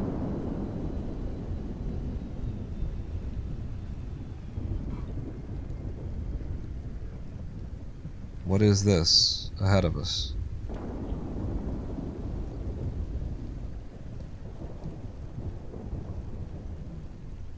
It's a telescope? With a little... That's cool.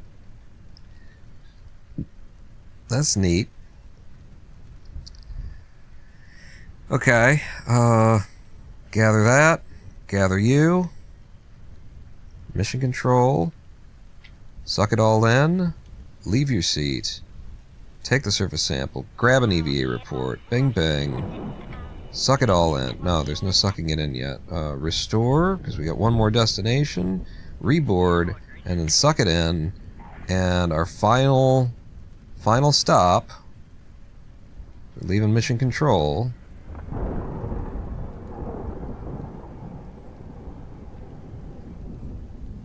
is the main flagpole.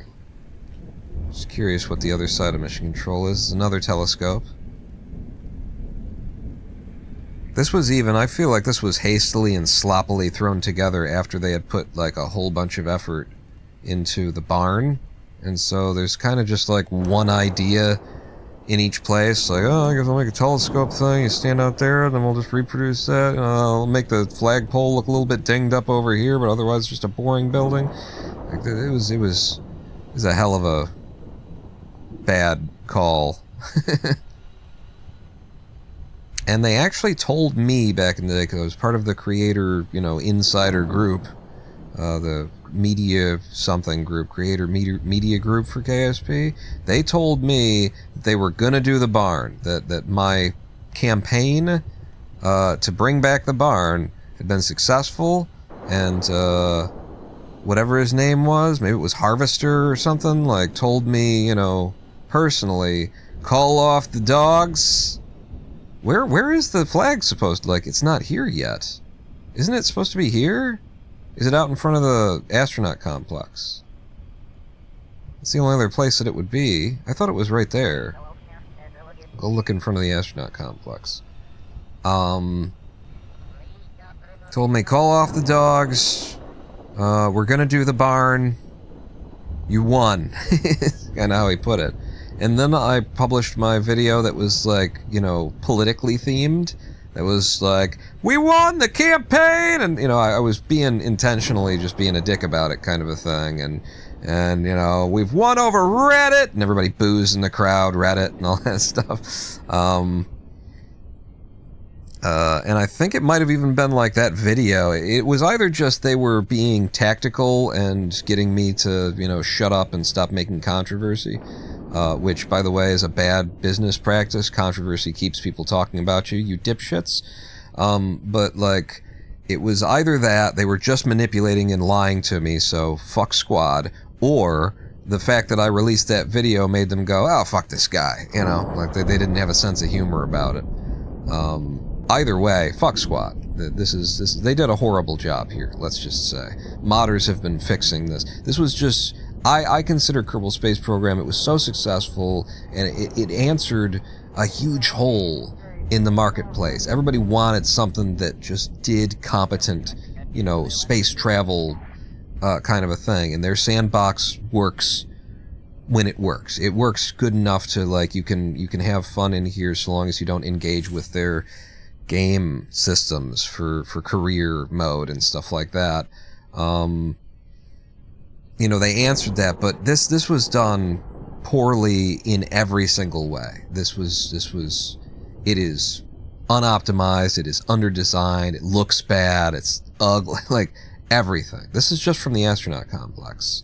I think I have to, like, park on the flag in order to get the flag, right? Isn't that how this works? I wonder how much, like, physics interactions this flag has. Well, I'm touching it. So there's that. Let's try here. From the flagpole. Temperature scan from the flagpole. This will do. Okay, and then you as well. Make sure you're from the flagpole. But yeah, the modding community has been just saving and fixing this thing from the very beginning. And, they were... Took them 10 years to get to this point, and not this point. This point is the work of modders. What do I do now? You get out. No, you suck it all up, and then you leave the seat, and you get... What? Oh, that was removing and equipping the neck ring. Well, don't worry about that. Take off the surface sample. From the flagpole, EVA report from the flagpole, good. And then we don't have to anything there because we're recovering the vessel. So, oh, what the hell, restore it. I'm a completionist. You can climb the flagpole at least at some point. Really? Portable gem. Hello, by the way. I did not know that. Can we try, let's try climbing this flagpole then. And since Brent Geary has gotten all the action so far, let's have Phil Bear do it. Phil, leave your seat.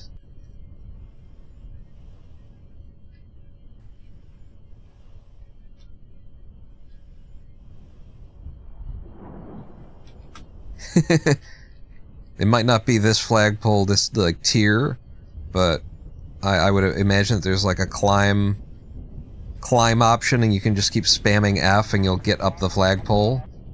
Maybe a later tier.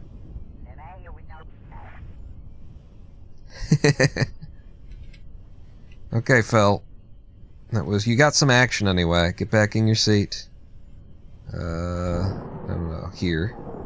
Board. And that's it. That was our tour. We did the entire complex, and I think we'll go ahead and just park it up over at the astronauts complex.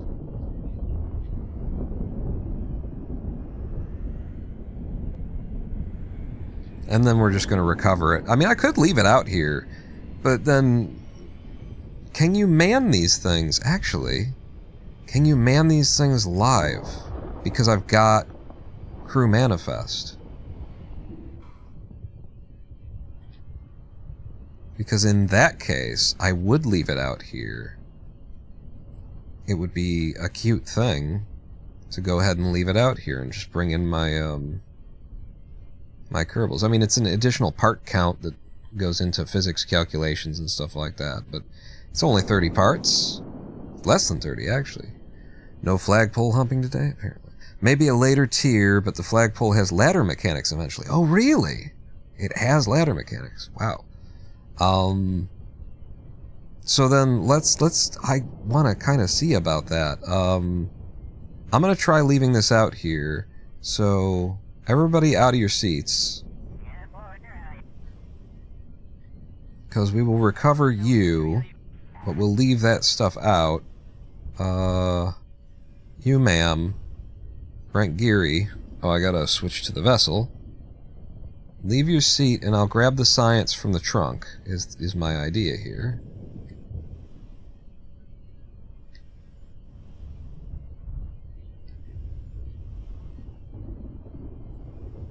So, take the data. Look at that. 72. Just letting it roll. Need to recover to get the science. Recovering Kerbals alone may not get the science. We're putting it in her pockets right now. I mean, it's already in her pockets, but I like that, that it's scrolling like that. And so we leave that out there with the brakes on. Oh, we should turn the headlights off at least. Do I have a probe on it? I don't. So somebody does have to control it. And you've been driving the whole time. I won't take that away from you. You jump back in. Board. And then headlights off. The brake lights are still on. And they're going to stay on because the brakes are on. Kerbals without a craft can lose science, says Portable Jim. What? At least this is what I have experienced. Unsure if the bug was fixed. Okay. I completely believe it, because fuck squat. So yeah, we'll reboard, we'll collect the craft properly. It would have been so cool to just leave it out here, but yeah, that's probably the case. Recover vessel.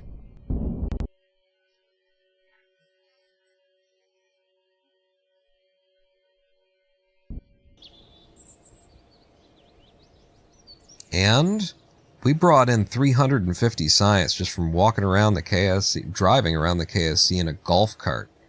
In fact, look at all that. Look at 349.4 science earned. Earned? It was a pleasure. It was lovely. It was enjoyable. Phil Bear and Brent Geary, thank you for your work. Phil Bear, you gained 1 XP. I guess because you're a pilot and you drove something? Why would you gain XP? And Brent Geary wouldn't. Brent Geary's a scientist, did a shit ton of science. Whatever. I don't fucking know. Got in and out. Okay. So now we have 600 science, by the way. I think we could afford another thing. We can afford another thing here. Because they're like 300 apiece. Yeah. We can afford another thing. Where are those little, you know, the little grip pads? Where do they exist? I think they're in a later tier. I think they're in here, actually. Just crazy little nothing grip pads. Like, they're...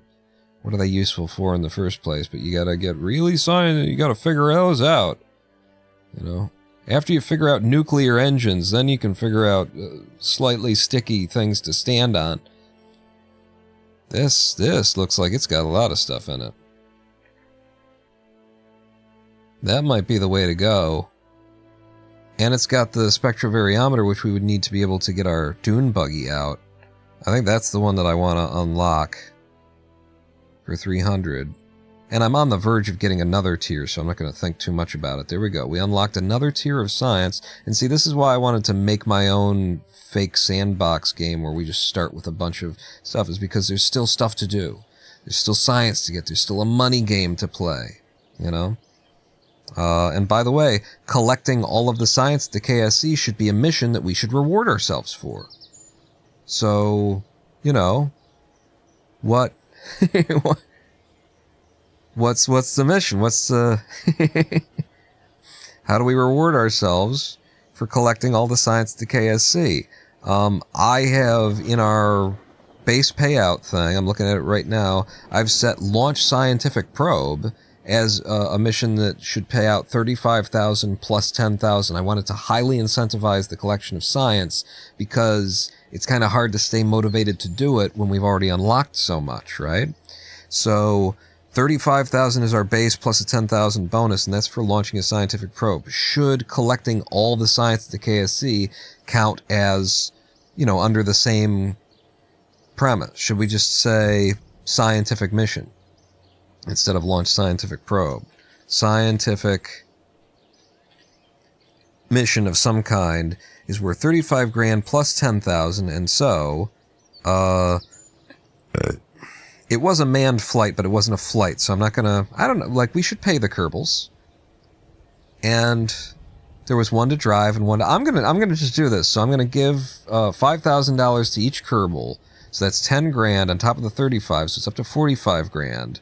Plus the 10,000 bonus, but 45 grand... we would give bonuses for every biome passed through, actually, if we're doing it as a scientific mission. So maybe this is getting out of hand, because now it's 45,000, and we went through, I don't know how many friggin' places here. It's a nice way to get early money at the beginning of the game. This is fine. I think this is fair. It'll allow us to unlock some things that are just nice. Let's go with it. So 45k because we're paying the Kerbals, and then the bonuses are... Count up the biomes. Where did we go? We had the runway. We had the spaceplane hangar. We had mission control. We had the crawler way. We had the launch pad. That's 5. We had the VAB. We had the Kerman Shores. The comms center. Communication with the satellite. We had R&D. We had the administrative building. We had the astronauts complex, which is up to 11. We had the flagpole. Did I already count mission control? Mountain, tundra. Germasian. I think I already counted mission control. And we got the KSC. We got the administrative building. I think that's it. I think there's 12 biomes that we went through there. Oh, no, and just the KSC as a biome itself. Just being at the Space Center, we also got that. So it's 13 biomes. So if it's 13 times 25, 0.25, plus 1. So 4 1/4 times bonus is what we get. And then... I think that's all the bonus that we give ourselves. There's no satellite craft, like, we could have walked around and got it. It wasn't necessary. Whatever. It was necessary. You did have to have a craft on. I'm not giving myself a bonus. There was one craft. I've already given myself a bonus for the crewman. So we got a 4 1/4 bonus, 425% bonus, on a total payout of 45,000 because it's 35,000 base plus 10,000 for the Kerbals.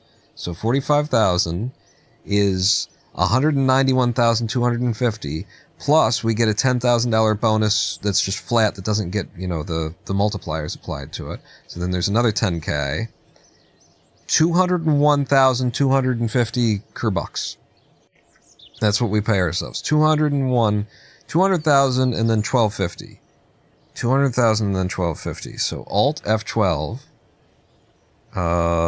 Cheats. Oh, we're in cheats. 200,000 and then 1250.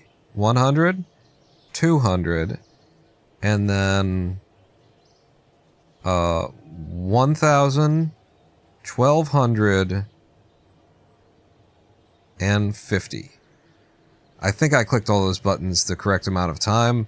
So yes, we're now up to 372,067 Kerbucks, and we can now afford to upgrade the VAB for max parts support. Wait a second, isn't there a mission control thing? What is it? There's some important thing that you upgrade.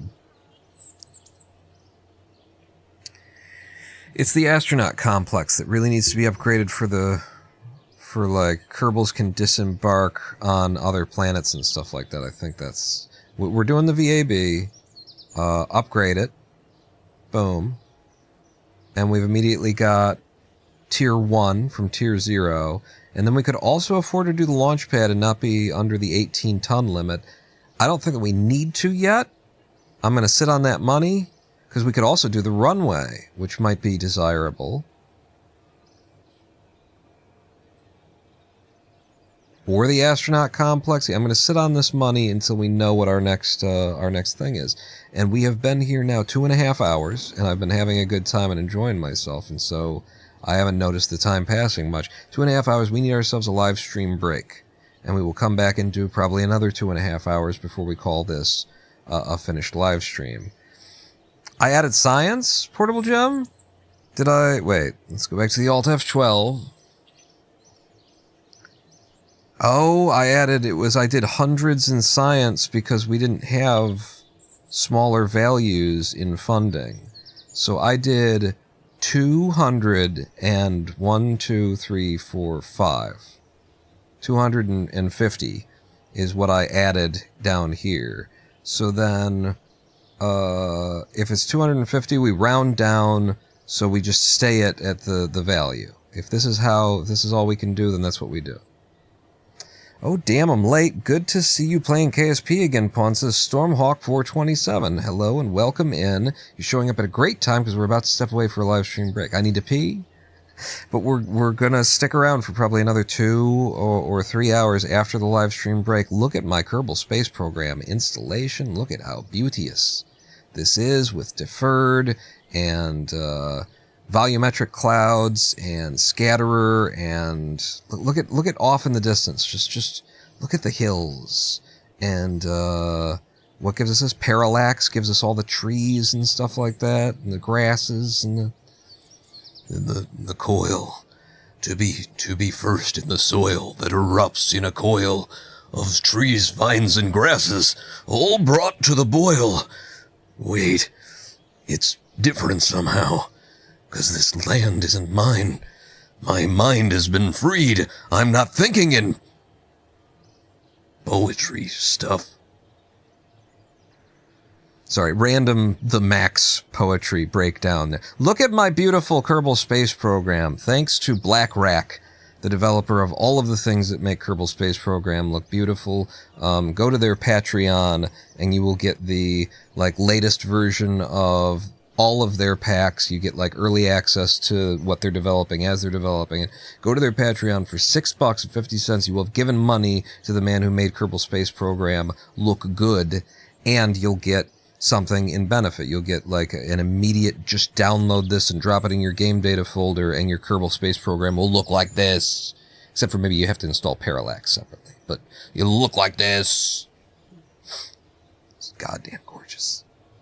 Live stream break time. So, yeah, I'm going to do a 7-minute live stream break. I have everything is new. Whatever, we've been live streaming on Twitch, all this time. Twitch.tv/Roninpawn. This is the first time that I'm live streaming to the main YouTube channel ever. Not ever, but almost ever. But we've been live streaming over there, so everything is new. This is a new interface. We haven't used this interface on twitch.tv except for the test stream yesterday to make sure that it was running. The music you're about to hear, I have re-picked the music out. I have hand coiffured a new, collection of music, which includes some music that we used to have and some stuff that we've been using and some new stuff that you haven't heard before. Everything is new here today. So stick with me across these the next 7 minutes of this live stream break. Enjoy the music. The music in here, some of it is that I made. A lot of it is me. It's me doing covers of songs, or it's me doing my own music, or it's me performing with the bands that I've been in across the years. You check this stuff out. Stick with me. Meet me back here in 7 minutes. Don't go anywhere. Pawn not out.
Hello, I am the Roninpawn, and welcome back to a twitch.tv and youtube.com/Roninpawn live stream on twitch.tv and youtube.com/Roninpawn at the same time.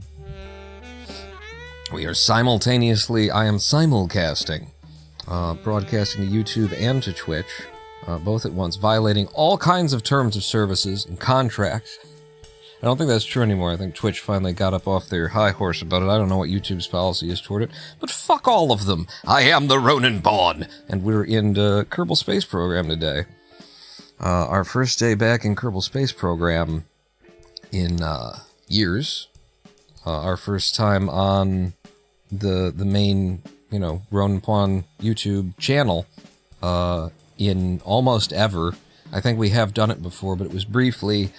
And then I started broadcasting on Pawn Live, which is our other YouTube channel. Let's do a little, pause for station identification. So, right now... Sorry? Shh.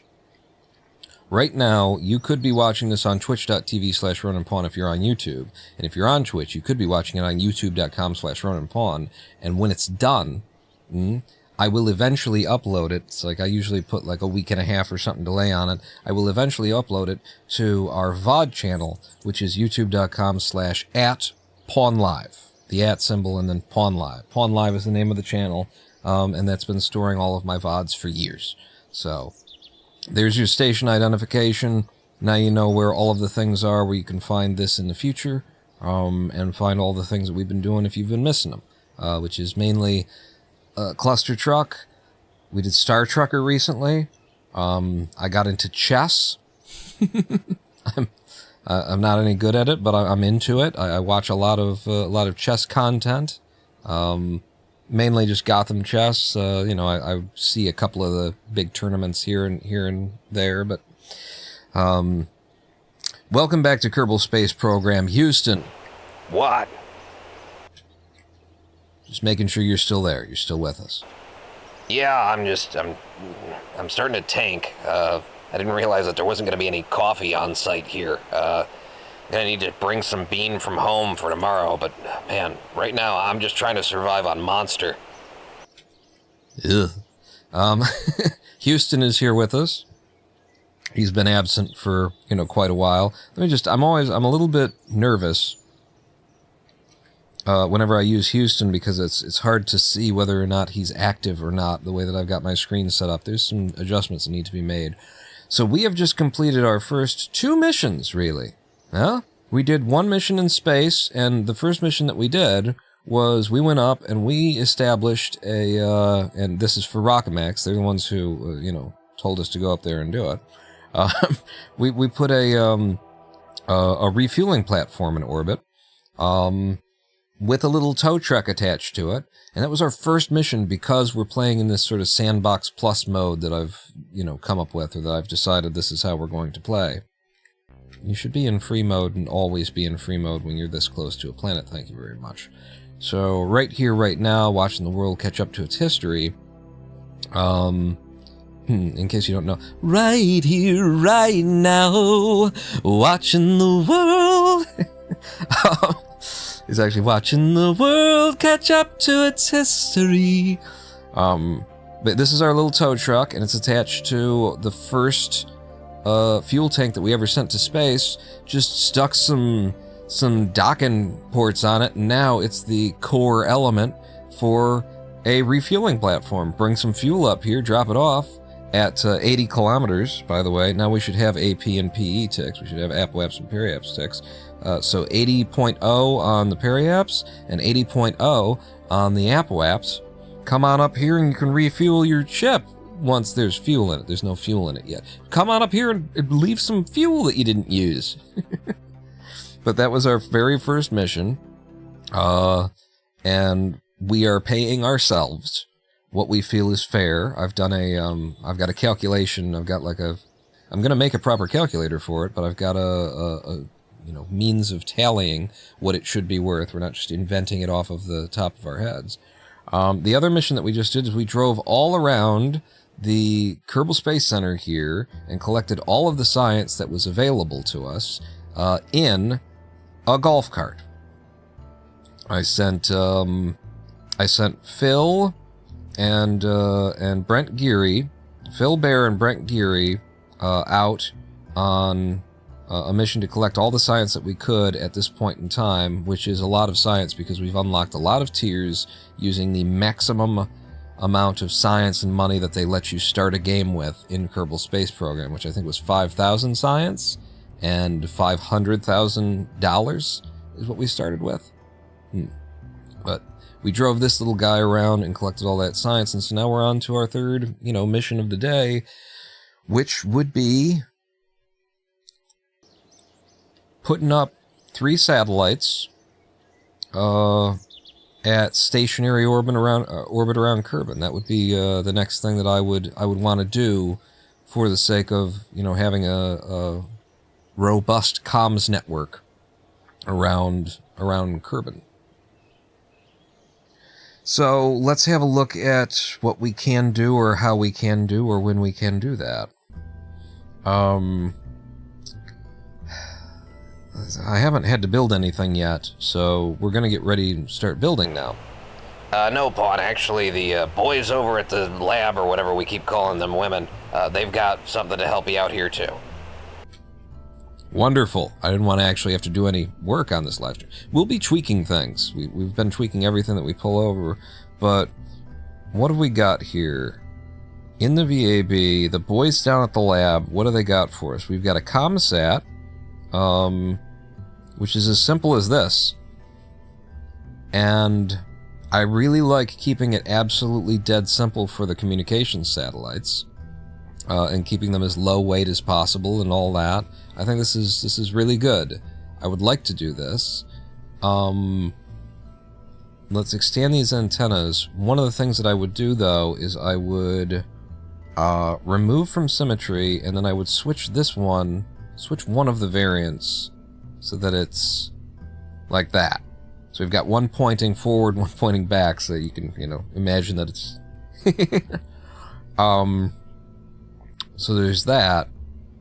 But the other issue is, if we're going to KEO, to a geostationary orbit around Kerman, the idea behind that is that you get far away enough away from the planet that as the planet rotates, you're actually staying in exactly the same place, in reference to the surface of Kerman as it goes. For Kerman, that location is, I've got it written down here for the sake of doing the mission eventually, that location is 2,863,334.0594888 meters from the surface of Kerman. That's how far out that we need to go, is 2.8 million. That's a long ways to go. It would be best if the satellite, if these satellites pushed themselves there, but, they need more, they would need more juice than this. Each one of these holds 7.5. I could put 2 more on. I don't know, how much that would give us. The other problem is that I don't think KSP calculates delta V from RCS at all. So, yeah. So it's hard to, get these figures without breaking out like a calculator and doing it yourself. In fact, if somebody in chat is familiar with that and they do that often in their own gameplay, here's the stats for our craft as they exist right now. The mass is right there, 0.36 tons. 0.360 tons, and what else would you need to know? If you're used to doing this thing, you know how much thrust the RCS, gives. And then we've got 7.5 and 7.5, so 15 units of monoprop. If you're used to, doing those calculations, I would love to just hand it to me, but I feel like this isn't enough. So, under fuel tanks, under mass, we've got these minified monoprop tanks, and they weigh 0.04 tons, and they give us 7.5. if I were to upgrade from here to give us more, then this would give us...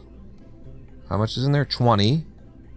So it would only give us 5 more than we've already got.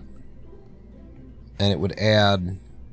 It's definitely... It's less... It's you're getting more for your buck. Absolutely. This is 0.1 tons as well, and 20, and it's just in a different form factor. So these are 20, and then the dumpling external tank carries LFO, so that doesn't help us. Science from the island runway system machine. Well, yeah. In future, I want to build a plane to fly through these clouds. I've never flown through these clouds yet. I installed these clouds for the sake of this run-through, and I want to go, you know. So, a plane. I also want to make a boat. I installed a mod that is supposed to give us proper buoyancy, or better buoyancy anyway. And so, yeah, I definitely want to get out there and do that as well. Resource transfer system. This is KAS, isn't it? The Kerbal attachment system.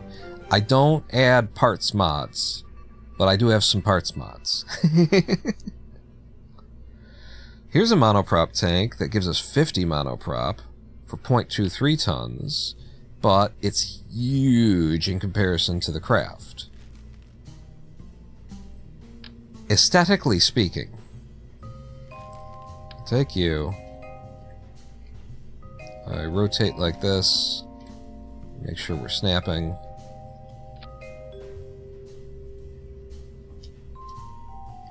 I keep trying to, like, I want to zoom in more, and the game's like, bro, you zoomed in as far as you can zoom in.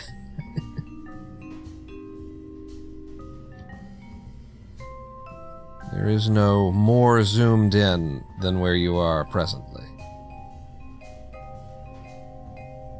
That looks good, and it's got our actual little monoprops. Look, you can see these, like, you can't even tell that they're there. See that? See that? Right there? Place anywhere one linear RCS port. Tiny little guys for translational vectoring there. I'm gonna grab these, and on the same, like that. Yeah, it looks good. It looks right. That doubles our monoprop storage, so we're now up to 30 for a cost of 0.16 tons, which is, you know, a bit of a waste. But it fits a certain form factor that I'm going for and that I like, and so I'm going to go with that.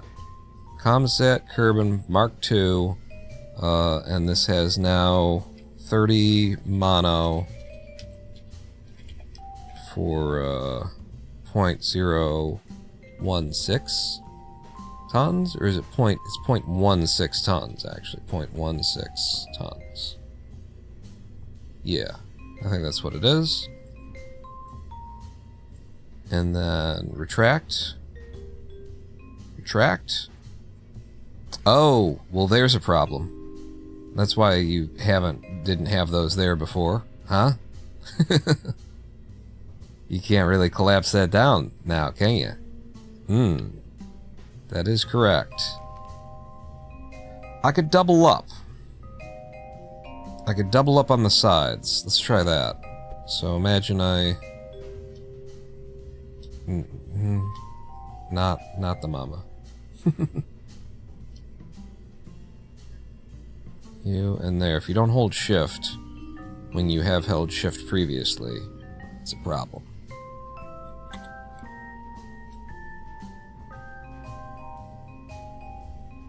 It's okay. Yeah, don't do that. Antenna might clip into the tanks when stowed. Oh yeah, they're still clipping in this position. I can roll that a bit. Oh, this would be a problem. Solar panels. They'll end up rotating through it if it's not in the right position either. But I surely have already tested that. Yeah, it does clear them. Okay, that's fine. Having them at the corners would work, but we're still clipping in this position. And that's you know, it's important to me that it not.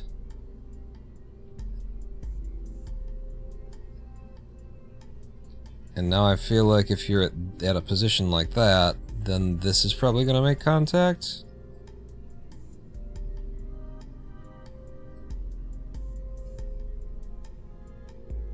Yes, but barely. But that is a permanent kind of an issue, so we don't want that.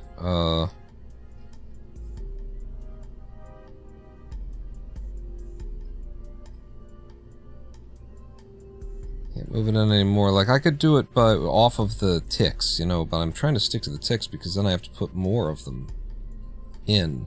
Let's just throw these away. Grab some new ones, and then do 4 times symmetry. And see what we can make happen. No, you want it on the corners. You want it like something like that. I'll put you here, and then roll you up.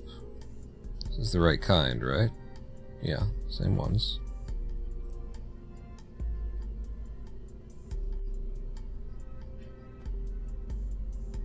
That's very, very close to working.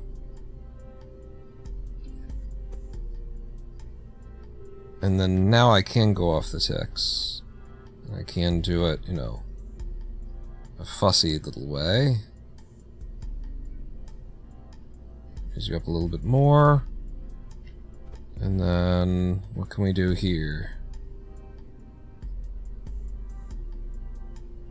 I don't want that kind of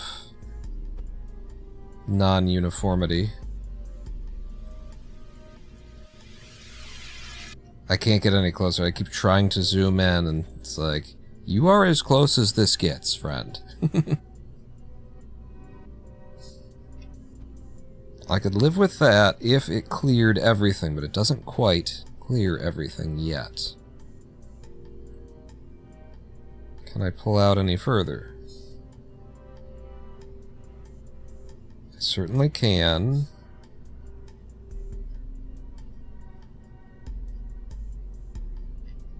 And then the other thing I could do is from here.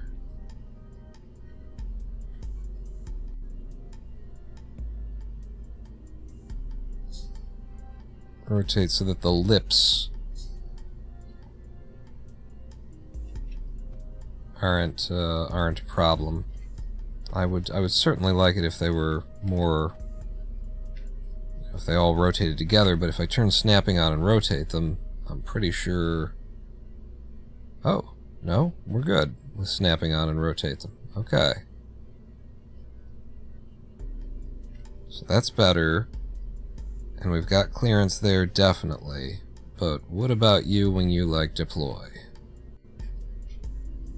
It looks fine. It looks plausible. I don't know, it might... I'll tell you what.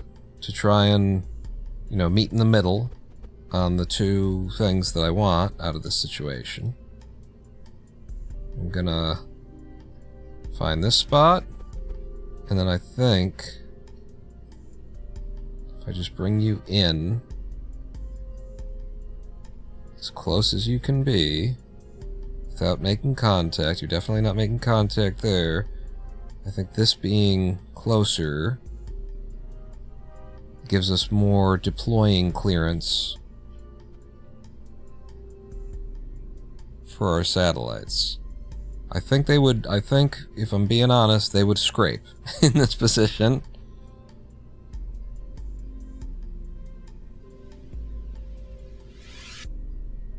But I think it's also good enough for government work.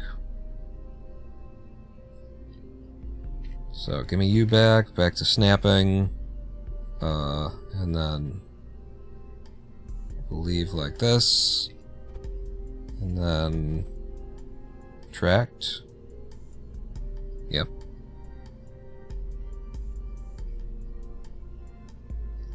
Okay.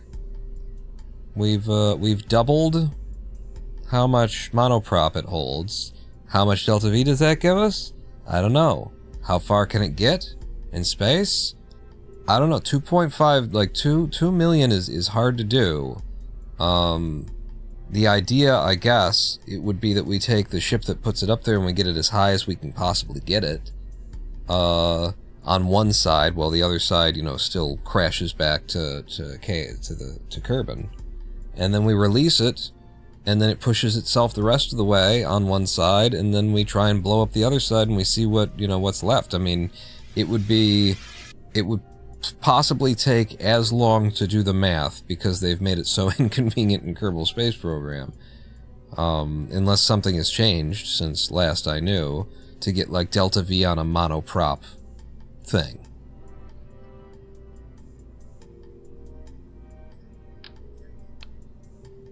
The other way we could go on this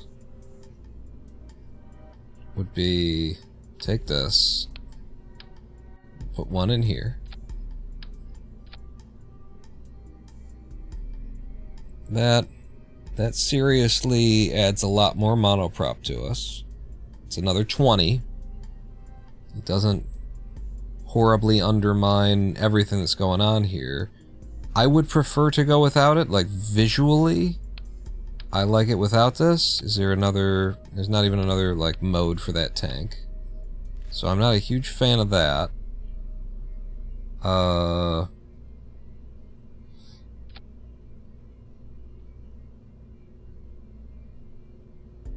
I've done stuff like this in the past too, I'm just thinking of now, where I build sort of my own by putting out an octagonal and then tucking in, you know, more of these kind of things, or one of these.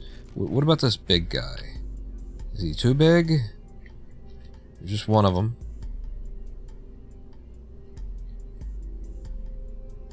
He would need like double. And it would want to be attached to like that. I think it would go like this.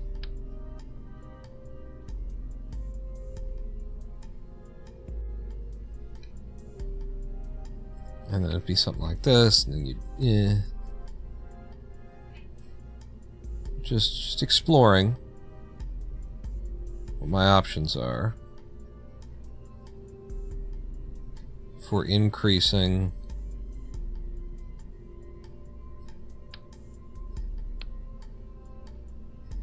what we've got here.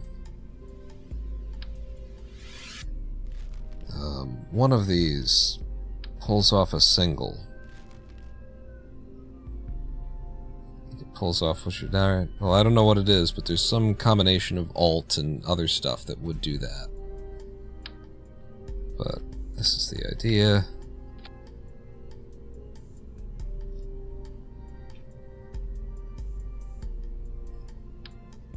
No.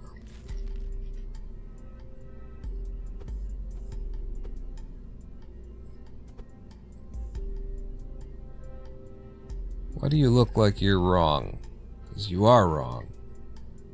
How are you wrong? Why haven't you snapped to the center?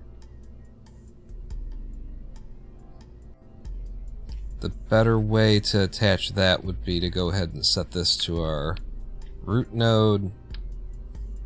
Take you off. Put this on like here.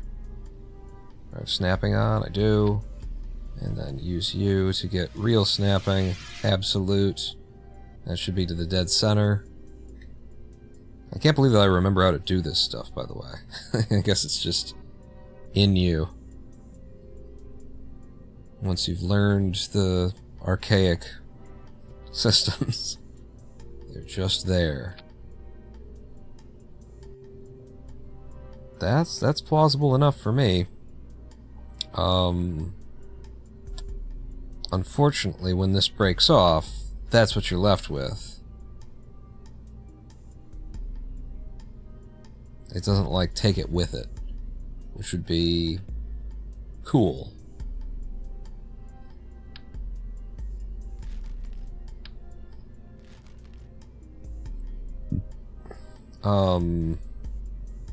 What about like a sleeve. Like a fuselage. The game has smaller fuselage than this, doesn't it? I think it does have a skinnier fuselage, but we probably just haven't unlocked it. Something like that.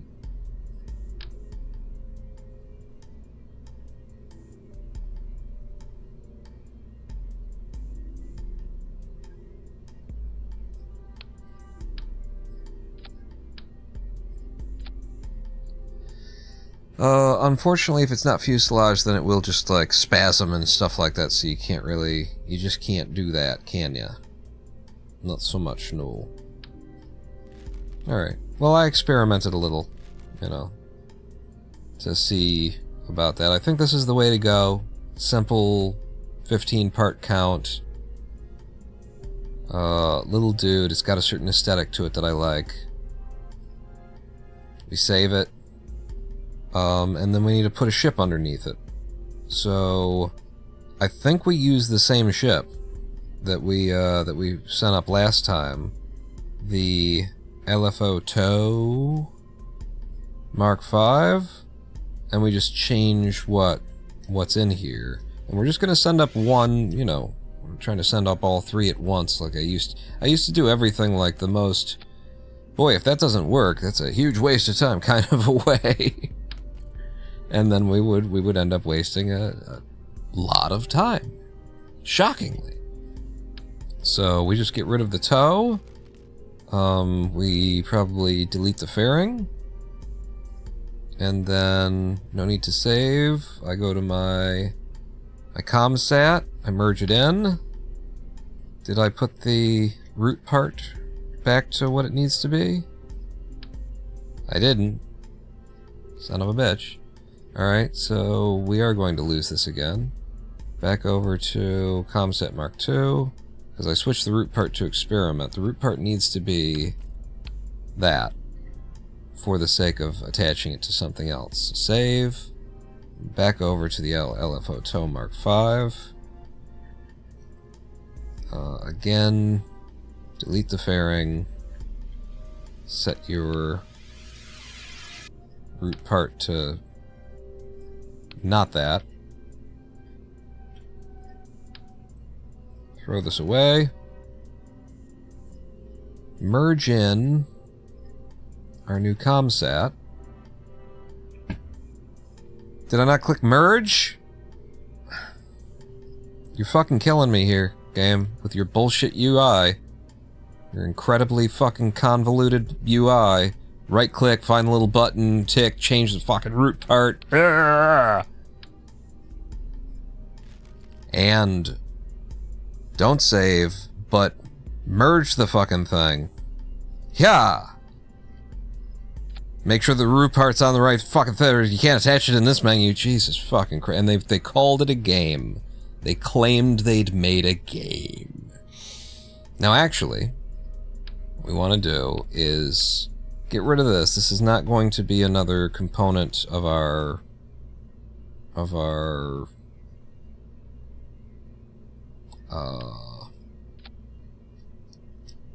fuel depot in orbit.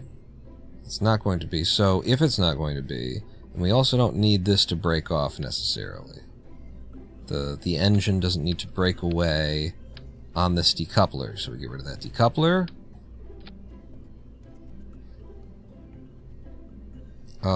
We will have precisely no reaction wheels on this craft. Think that's going to be a problem? Anybody think that's going to be a problem? No reaction wheels. I think if we fly it carefully, it'll be horrific. It'll be fine. We can do that. No reaction wheels. We'll be on a swivel engine pretty quickly. You know? Build the fairing. Okay, wow, it has to come up ever so slightly, or I have to, you know, tilt those in a little bit. I think it just has to come out ever so slightly. We'll flare it.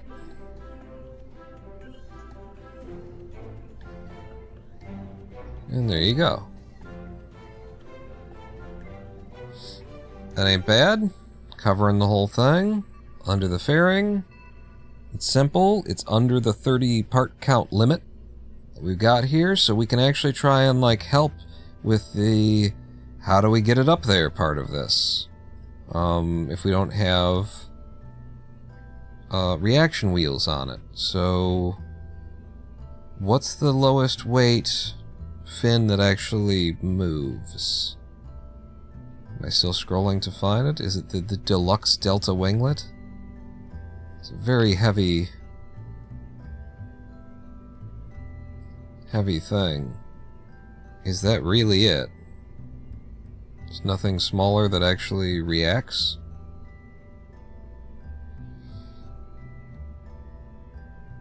This is definitely a part of the game where maybe you could add in some parts, but look at how many like semi-unusable parts they already have here.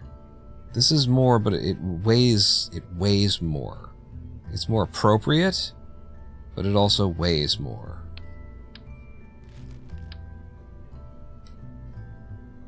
I do 3.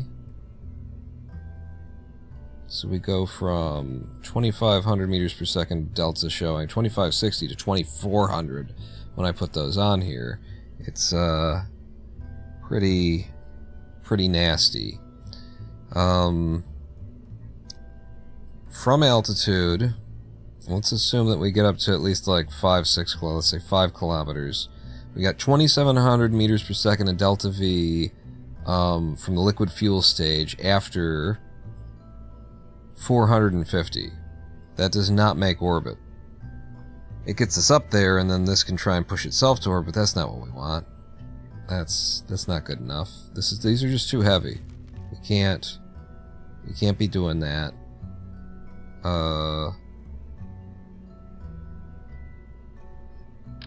can put these winglets on it, or I could put the basic fins to try and help hold us a little bit steady and put them as far down as I can. That's still on the LFO part of our rocket. And that preserves us. We got 2,900 meters per second in delta V and 475. That barely makes orbit, but it does make orbit if flown well. It feels as though we just want more fuel. What's the next up fuel tank in this size?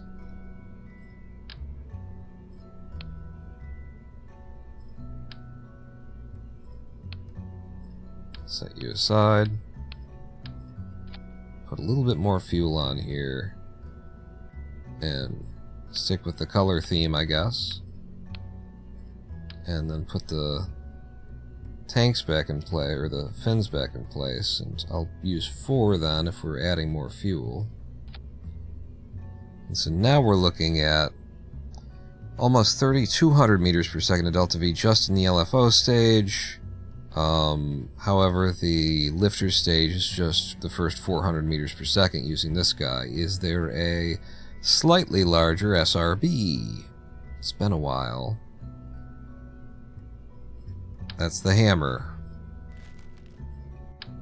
Then you go straight to the thumper. I think the thumper is overkill. How is our TWR and stuff? TWR is fine. We are OP on this engine to the point where I should thrust limit it so that we're not, blowing crazy while we're still in Atmo and stuff like that. Have it be around 1.5 as full power, and maybe I'll even come off of that a little bit.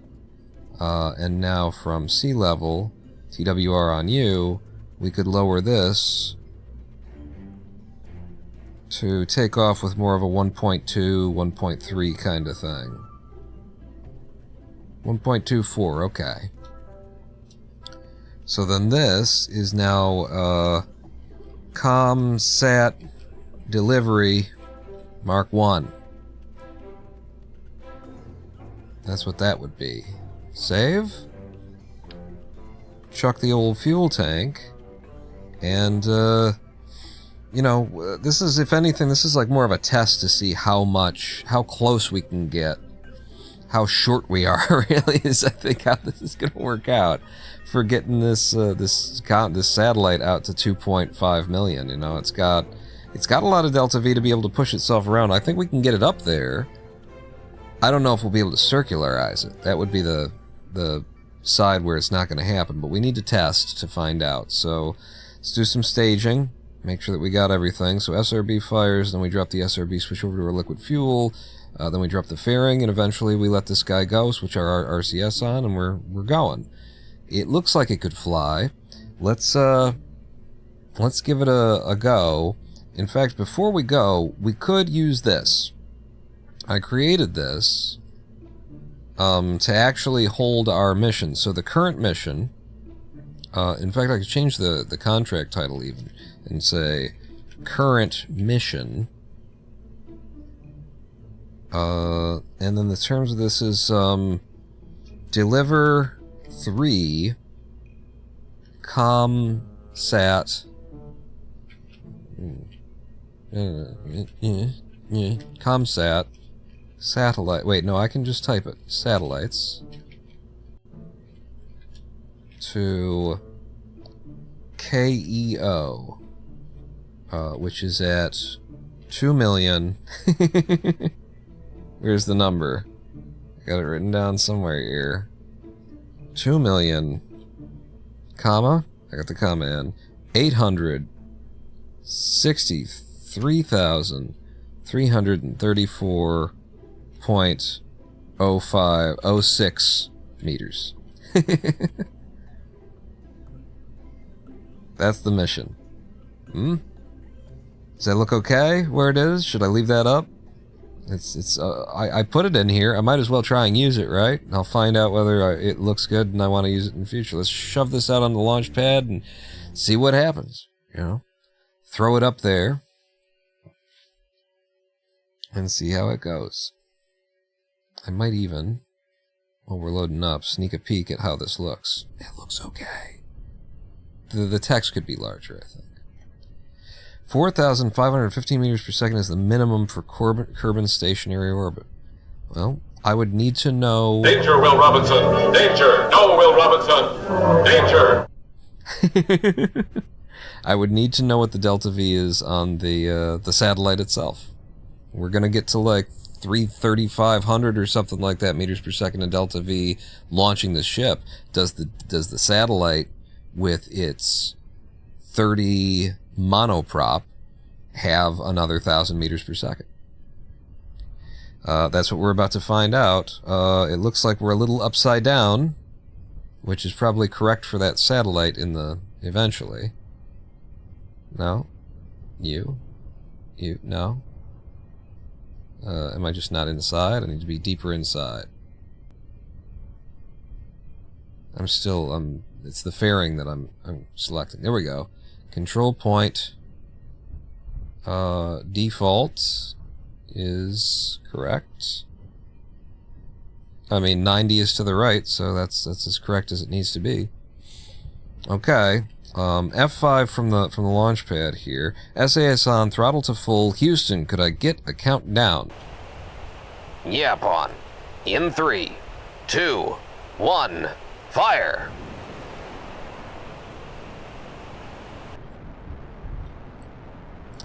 Ah.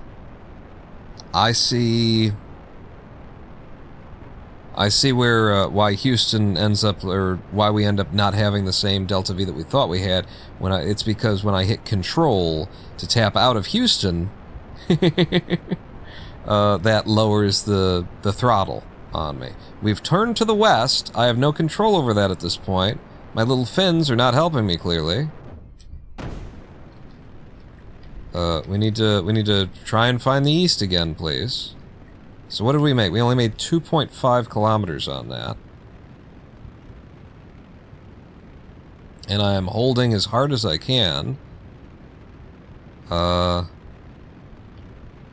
order to try and get us over. This is... I like the power of this engine where I set it. Feels good.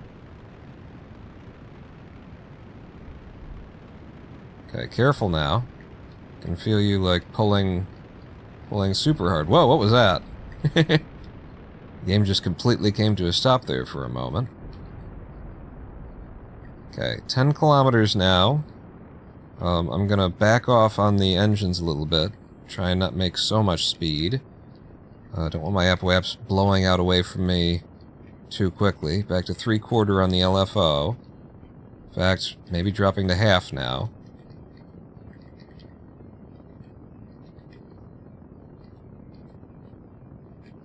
I think it's better to be burning as fast as you possibly can. I don't know. But, like, what I'm trying to do is have a decent turnover. And this is the only way that I can control this decent turnover with a craft like this. Is to go slow and steady.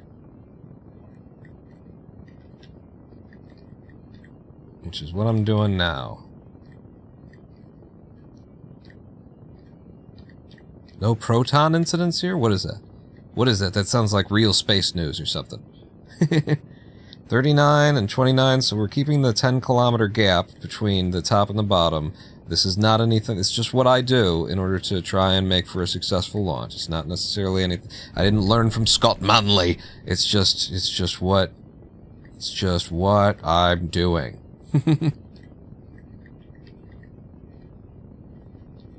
In the game, you know, it's what works in the game, fighting against its sometimes seemingly arbitrary and nonsensical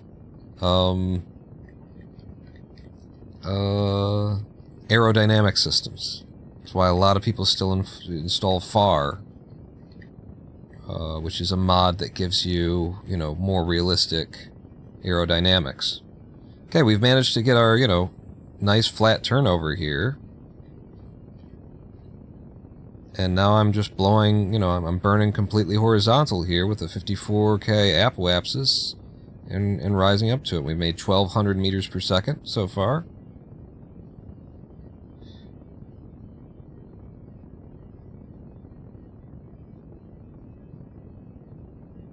That apoapsis needs to get up there, though, before we're, like, out of fuel or anything. I think we're still good. Maybe I ease back and just burn prograde at this point. Try and raise that apoapsis a little bit faster.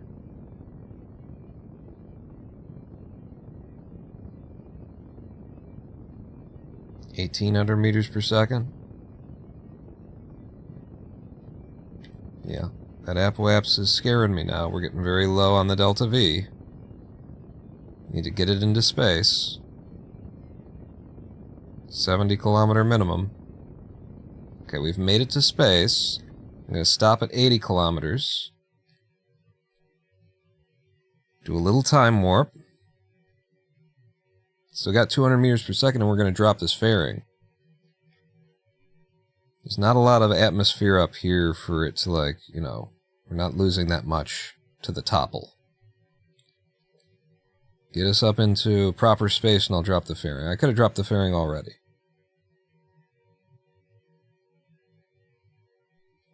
Okay, you're 70.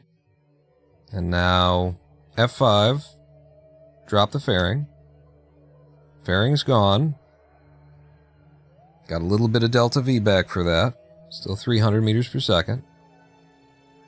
And look at how close we are to being circular, though. You know, usually you'd get to, you know, your apoapsis, and you would be, you know, 200, 300, 400 meters per second negative away from lifting it up. We are almost circular right now.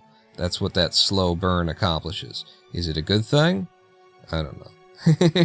80.5 is our apoapsis, so I'm just letting us ease up in toward it. We have none of that, but I do have a little RCS on this thing, so I can get us flipping. I guess the SAS doesn't do anything for us, and so let's go ahead and rotate. Make it happen a little faster, please. RCS at the tip of the ship. We're passing our app now, starting to fall again. It's fine. And then... oh. Keep it slow, steady.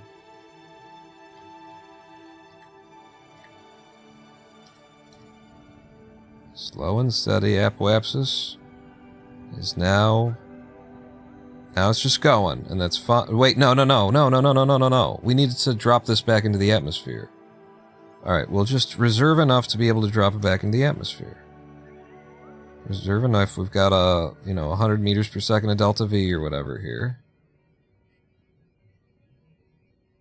So we will continue blowing this apoapse just as high as we can get it, while leaving our periapse at 40k. But I need to reserve a certain amount to be able to drop this thing back into Atmo, and I'm thinking like 30 meters per second to drop 80 down to something like 50.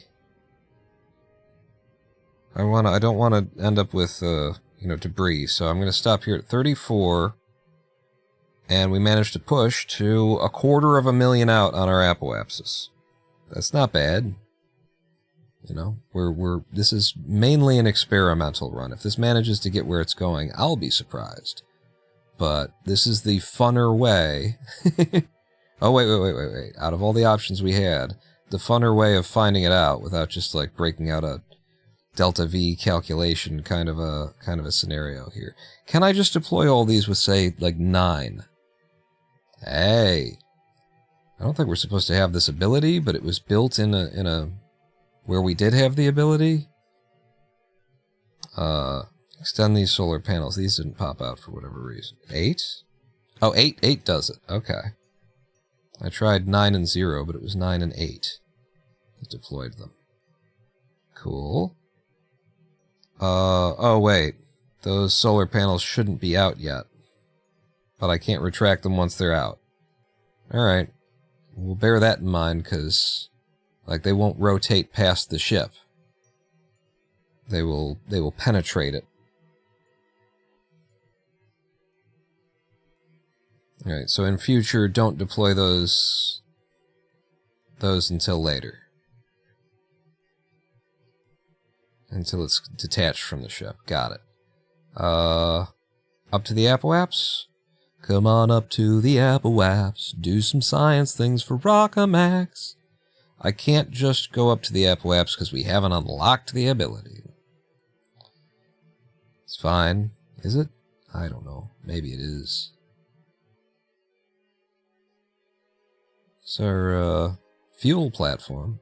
If there were any fuel on it, we could have stopped and might have helped. Tow truck has a little bit of fuel. It's a very little bit of fuel.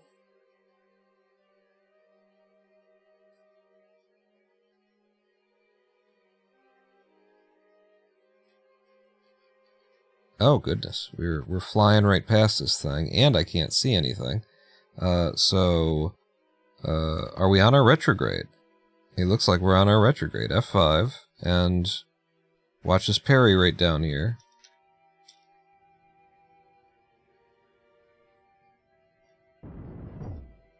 There you go. I blew it all out, and that's perfect, is what it is. I'm gonna detach. F5 again. Detach. And in fact, I think it worked. Our solar panels always pointed in a way that they didn't penetrate, so it was kind of okay. Now we need to get this guy onto his prograde, or do we actually? Don't you need to reverse your control?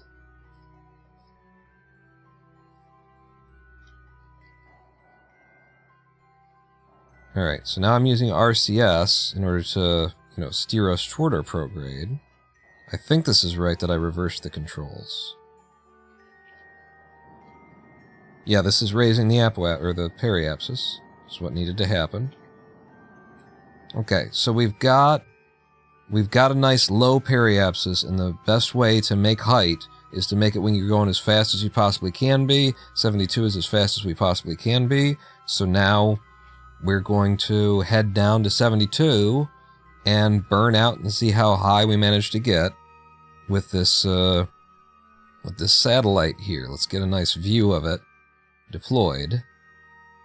Ain't that brilliant? Ain't that exactly what, a satellite should be? A tiny little thing that you ship up there for as least weight as you possibly can. Back in the before times of 2013, there was a Russian Proton rocket that flipped and exploded after liftoff. Guidance computer was hammered into place upside down during assembly. Oh my god. Genuine Kerbal Space Program antics in the real world? That is...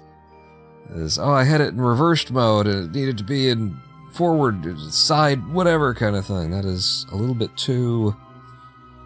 I don't know, campy to be real. You're lying to me, Stormhawk. You're trying to see what I'll believe. I know your game, you rogue. I know your game, you rogue. So now, again, find our prograde, which takes longer than I would expect it to.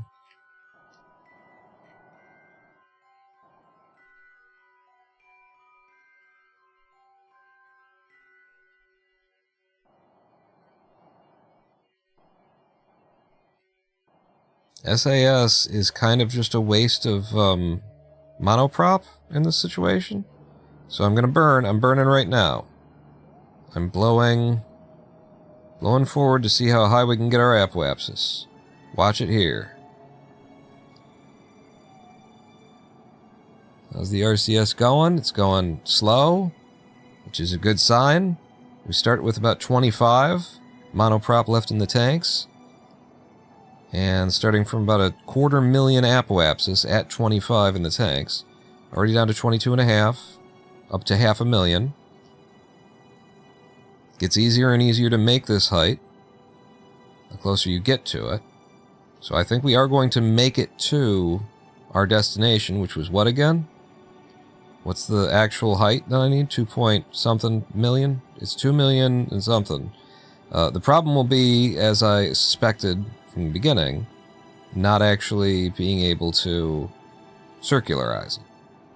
I think that's going to be the thing, but I think we'll get there. We've hit 1 million. When we hit 2 million, if somebody could put it in chat, the actual number that I've got written on screen there, because I can't see it.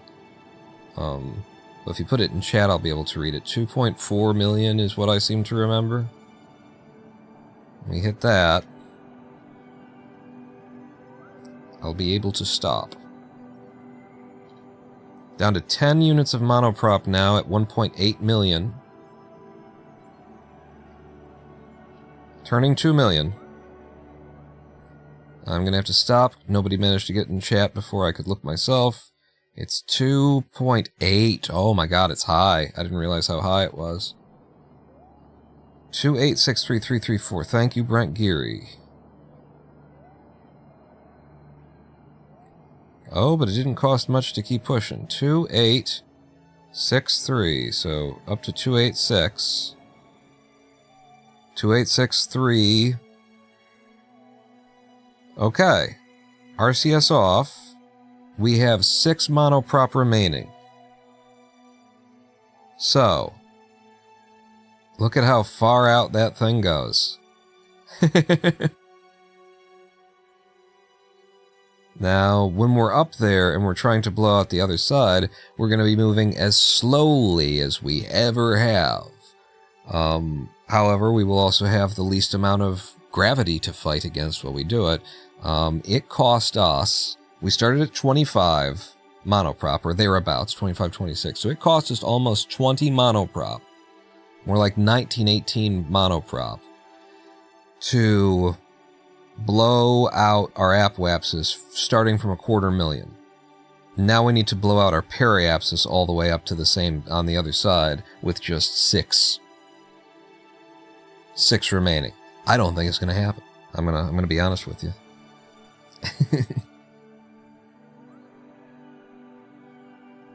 But this was our experiment.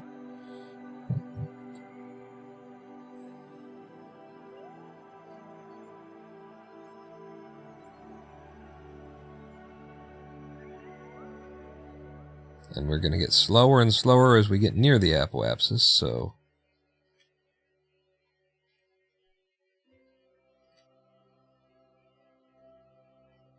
Place your beats, everyone. This is Brent Geary. Place your beats. Where are you going to grow your beets this season? I'm growing mine out back.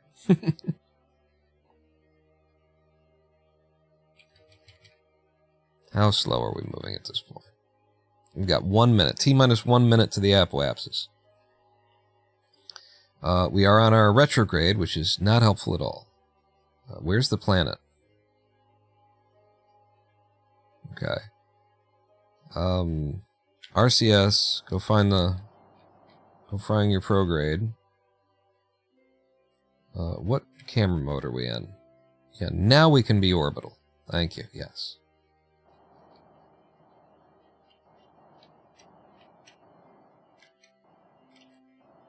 Okay, now, before we're committed to leaving this thing in space, which we can always revert, F5, and now blow. We're raising the periapsis. We just need to get it to 2.8 million. That's easy, right? That's no ask whatsoever on about 5 remaining monoprop. At this point, I think it's down to 3 or 2. I can't really read it. Up to half. It's a 500,000 with one monoprop remaining. And we're out at 750,000 on the periapsis. We ran out of monoprop. So we now have a satellite that comes out to the correct height and then dips back down a bit. Now there's 2 ways that we can go about this. One is we can just revert and pretend like it never happened. 2, I could go back to the F9 where we knew pretty well, but we wanted to see it anyway. And we can just steer it down. And I like that better, that our mission actually cost us something. So I'm going to F9 it. Hopefully this doesn't, cause the game to implode. We tried, but we got out to the place that it was supposed to be. We saw that it wasn't going to work, and so we blew it down out of orbit.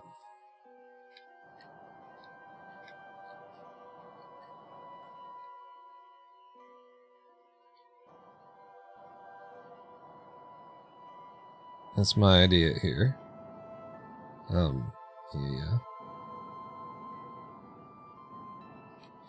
So there you go. We now have a periapsis that will absolutely burn this thing up. On re-entry. And now we can just, go back to Kerman with it. And having this information, this data in our pockets. I think there's nothing wrong with the satellite. The satellite is pretty fine, I would say.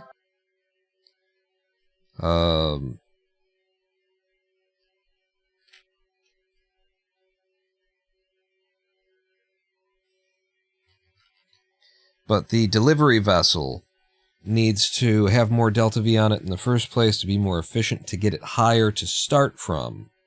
If the delivery vessel could get us out to, 1 million or something like that. We started at 250,000. I guess we really do want to do the calculation here, like find out the delta V. Does anybody have a monoprop delta V calculator that they use? Something to recommend?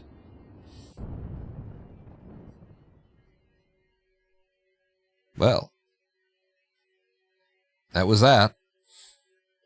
Back to the Space Center, then.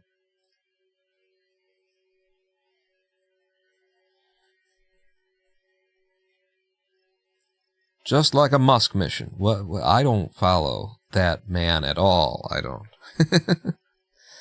Kerbal Engineer might do monoprop DV. I'm not in a position to install a mod for it, and also I wouldn't do it on the virtue of might. Kerbal Engineer used to be my thing. I don't think it does do monoprop DV. Look at this though. Look at this. Look at that early morning light there. It's a simple calculation. It's not that crazy. I guess we won't be able to really do it. I could also refactor our guy here to be a liquid fuel thing instead of monoprop. Why not do that? why not go back to our ComSat Delivery Mark 1. And, you know, right now it's 4 monoprop balls, but we've also got dumpling external tanks, which provide, you know, LFO of various forms. The balls are bigger, so it would just be 2 balls, but we would actually know what our LFO or what our delta V was on this stage if we did it that way. Let's go ahead and rip it apart and see about that. So we'd get rid of this, we'd get rid of this. The ball, well, let's put an engine on first. So what have we got in terms of we've got the ant, and for as lightweight as this thing is, the ant might be the thing. I guess the reason that I had gone with monoprop was because then I can actually control it. Maybe we can put just enough monoprop on it for it to still have that capability. What other variants do you have? Do you have one that has attachments? You do.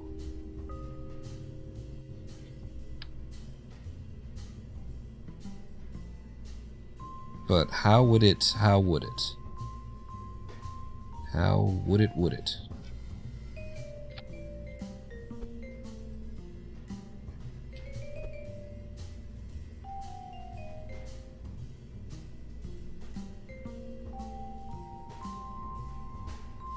I don't know if that's a super good idea. Burning your engine right next to the 2 tanks that contain the fuel. I think I found a calculator to do the monoprop calcs, says Portable John. Okay. It was 15, it was a total of 30 monoprop. And we were of course using the Place Anywhere linear RCS port, which has a thruster ISP in vacuum of 240. It has thruster power of 0.2, whether that matters. The monopropellant it consumes per second is 0.022. Here's all the stats that you need. The ISP, I think, is all you really need there, and it's 240 in a vacuum. So 240, and then the amount of monoprop was 30 total on that craft. And who's this? A new follower, Shadow, and I don't even get to read the whole thing there, but thankfully you're in chat. Shadow not found. Hello, hello! Welcome to our Kerbal Space Program Day 1. Where am I? What happened? Where'd the ship go? Here it is. Day 1 of a brand new run where I'm doing a Sandbox Plus mode, where we're actually in career mode, but I gave myself so much money and science to start that we get to, you know, kind of skip a lot of the bull noise horse pucky. I don't think these are really going to fit. Maybe I could get one of them on there or something like that. Let's drop that off. An ant seems appropriate. What if I just put an Oscar B on? You know, it looks so cool when you've got balls, right? But an Oscar B gets the job done. Does it? What about the baguette? Could I make the baguette kind of just... If I made the baguette like a tail. One of them. Snapping. Snapping. There's no snapping with this. Alright, but that's fine. We'll do this. We'll go to absolute. There's your snap. And the idea was... that. Is that dead metal? That is dead metal. And then we got this big old... big old wormy tail full of liquid fuel. I can nudge the antennas out a bit so that they don't clip. And then the problem would be, how do you put a engine on the damn thing? That would be a problem. That would, yeah, a little bit. What you could do would be something like this. Okay, you come down here, attach that there, and you pull it up while holding shift.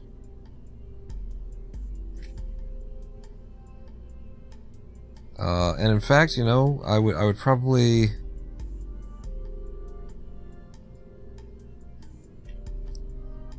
For the sake of just fairness, I would put one down here so that it looks like it should be there. And then I would put another on top of it. And then I gotta come down on the inside of you. Grab this. Aesthetics matter to me. And I would bring you up to there. And drop an ant liquid fuel engine on you.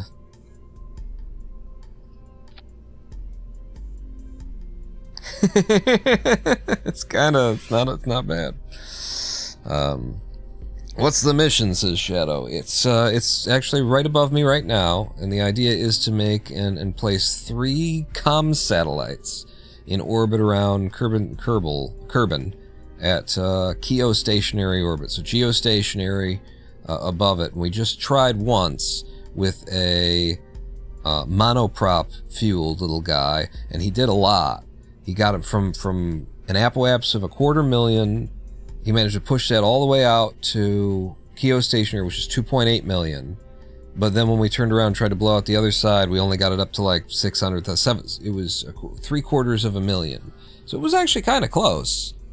If you would have had a little bit more monoprop, like maybe one more tank kind of thing. But here I am redesigning the whole concept because our big problem is you don't get to see what delta V you get from monoprop in KSP. So it's total mass of the craft, said Portable Jim some time ago. I'm sorry. Let's do this. I'll call you Mark II. I'll save you, and I'll open up our straight up comsat, which is this. Mass of the craft is 0.44 tons. 0.440 tons. This is the guy that we just sent, by the way, Shadow. Sent this up, deployed it, like so. Antennas come out. Solar panels go out. And there's your comsat. And he just didn't quite reach there. I think we send this guy out again. There's nothing wrong with this satellite. I'm like redesigning the satellite like there's a problem with that. It's the delivery ship that needs a little bit more delta V to it, and we've got TWR left over. So why don't I just, you know, add DV to it, and then, you know, hopefully it works itself out. Especially since Portable Jim has found out that 983 meters per second is how much DV we've got on the thing. Okay. And who was it earlier? Stormhawk? That told me 4,515 meters per second is the minimum for Kerman stationary orbit. So let's just add some of these numbers to our mission on screen there. 4,555 meters per second to KEO. And then, right now we've got 983 meters per second. I'm going to go approximate there.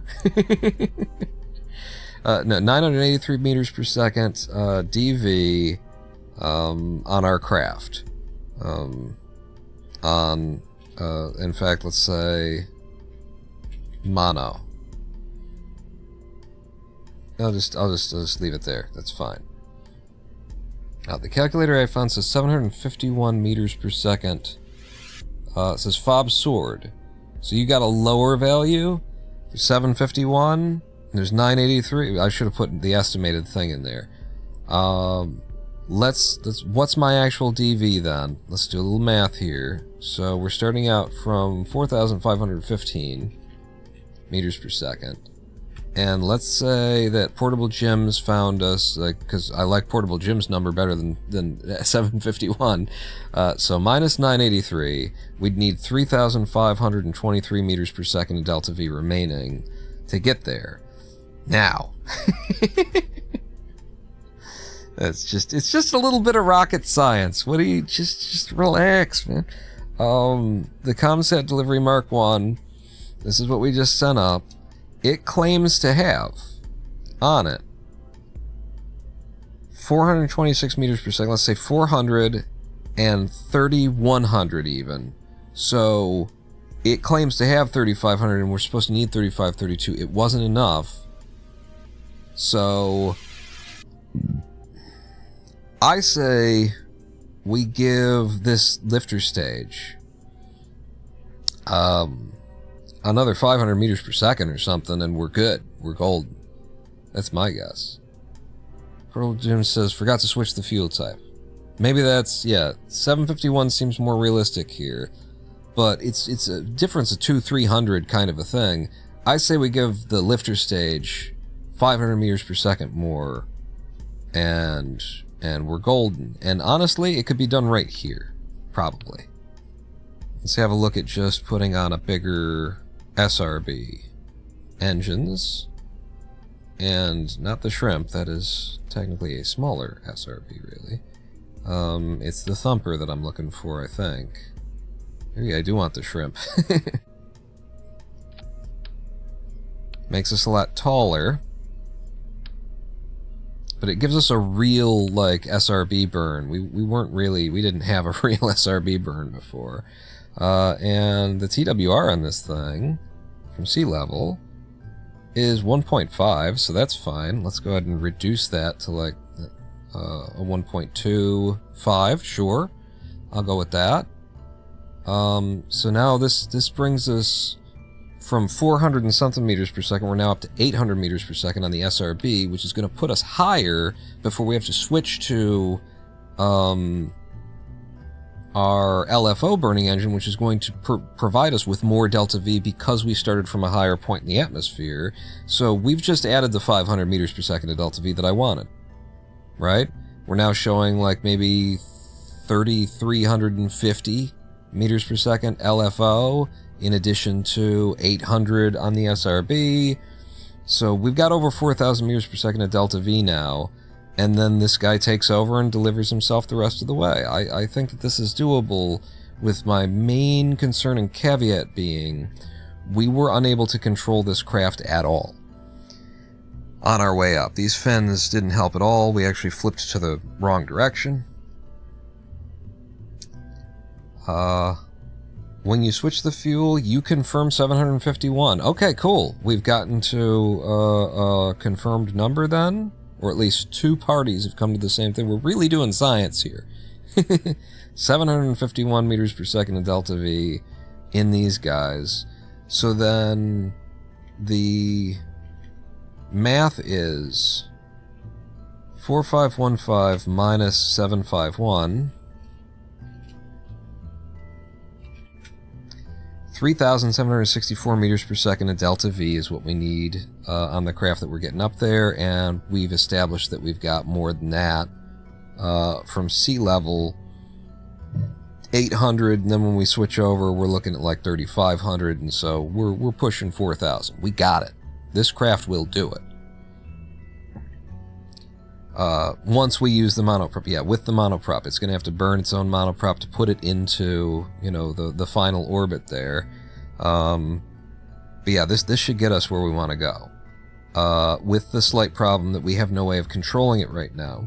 It has no reaction wheels on it, and I would like to not give it reaction wheels. But if I don't give it, like, my two options are reaction wheels.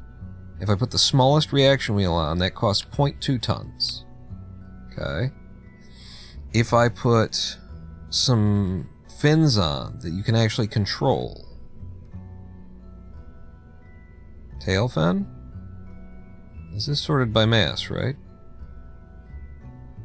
It's, oh, that was upside down. This is the correct sorting of mass. Wait a second, then you might be wrong. Let me just confirm. Mass is sorted like that. And then this would be the inline stabilizer. The smallest one is 0.05 tons. Would that be able to move this craft around in aero? Probably not. So I don't think it's a good solution. If I did want to move it around in aero, I could put on the larger for 0.1 tons. I can't even fit that one on there, so I could put that on for 0.1 tons. The alternative, aerodynamically, is a control surface. Not just a lifting surface. I need a control surface. And the first one is 0.078. So by the time I put 2 of these on here, it weighs more than the reaction wheels. So I guess we're putting on the reaction wheels. And we'll put them on at the tip of the ship. Right? Underneath there.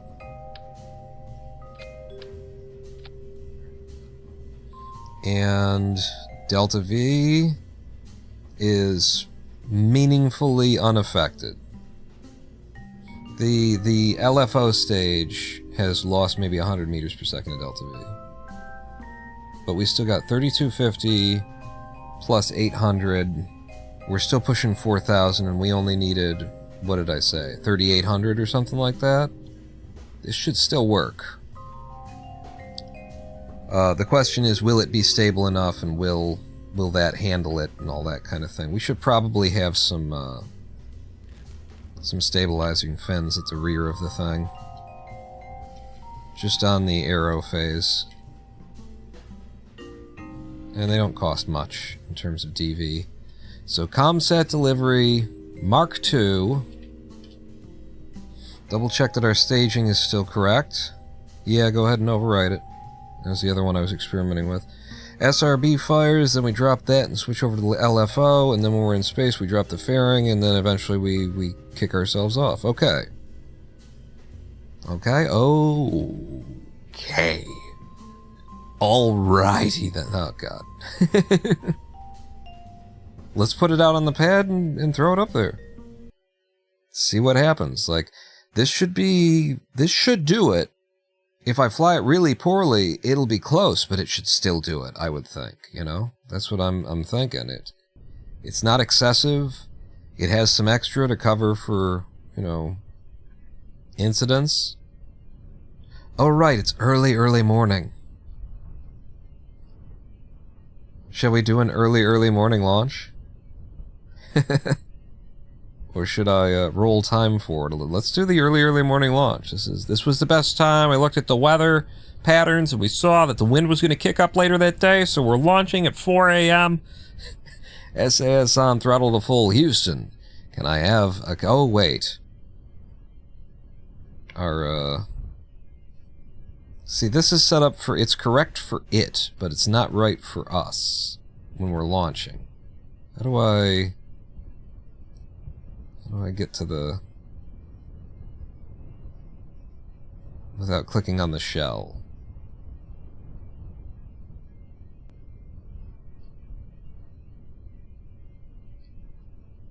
There we go. Control point, default. Needs to start out in default, and then I have to flip it once we're up there. Got it. Bubble is fixed. Houston, can we get a countdown? In 3, 2, 1, fire! Okay, up and away. And beautiful. We've got a beautiful early morning launch here from the KSC. Look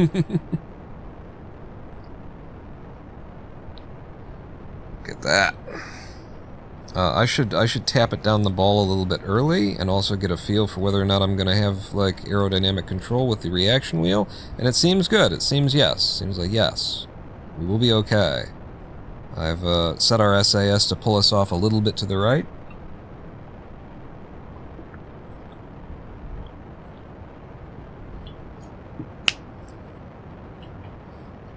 And I'm going to try and turn down the ball a little bit more aggressively. It's not really letting me. Let's have throttle to full here.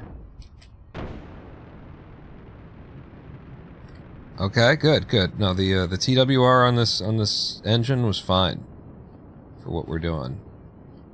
Yeah. No, we can stay full here. Look at this. Look at this. Good morning, Vietnam.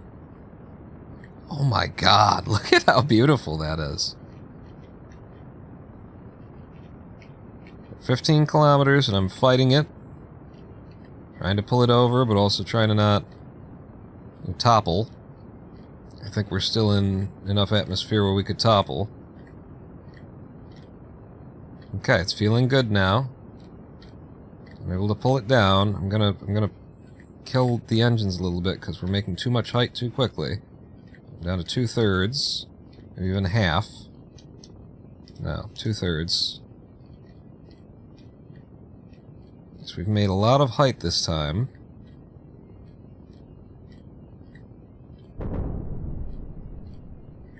And there's the sonic boom, by the way. Okay, 54 on the apoapsis.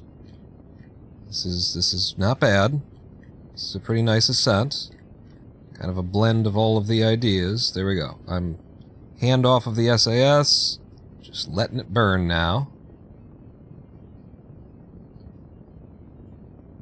2,000 meters per second of delta V left in the tanks, according to Kerbal Space Program right now. And our apoaps at 61. I'm going to go ahead and burn full, I think, at this point. Maybe tilt down a little bit more. 5 degrees on the bubble. 4 degrees on the bubble. Apoaps is slowly coming up. 68, 69, 70. I'm going full parallel now. We're going to burn to... In fact, we'll stay right here at 72 kilometers. Yeah. And the SAS is holding us this time. Major improvement on last time's launch. We have 1,200 meters per second of delta V left in the tanks. This is a far more conventional liftoff than the last one. We can lose the fairing at this point, 62 kilometers. I think that's okay. Am I crazy to be like, aerodynamics doesn't really matter at 64 kilometers? Because I did that thing. I did it. There's not a significant amount of drag up here to care about anyway. So we've gotten rid of the fairing.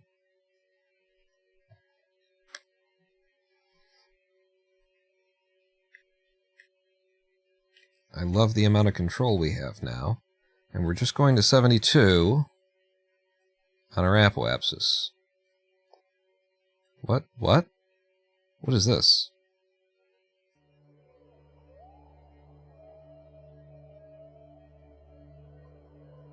Bruh?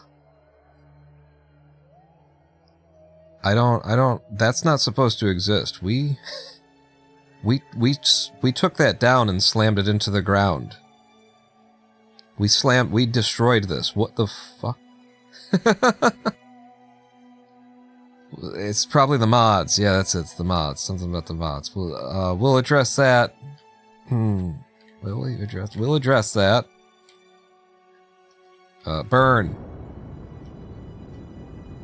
Okay. Watching the periapsis numbers down here. Trying to not let the app get too far away from me.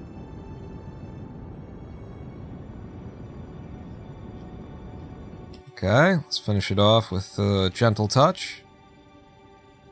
And we're up. We are orbital with 700 meters per second left. And a circularization at 72-73 kilometers. 72-74, really. Why do you exist? Set you as my target. What happened here? What is going on? Your periaps is 29 kilometers, and we rode that down. I didn't just leave it there. We rode this vessel down. It exploded. I didn't revert. We went back to the Space Center.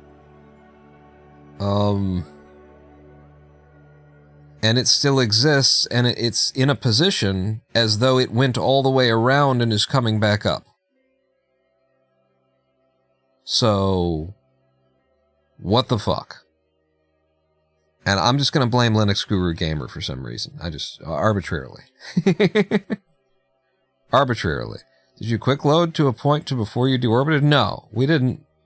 No, I mean, the only way that we even have this orbit is we had to make it from here. We had to drop that down to the point where it would get destroyed, and then We rode it all the way down. It was destroyed. I clicked through, went back to it wouldn't have this particular orbit if I had quick loaded to at any point, right?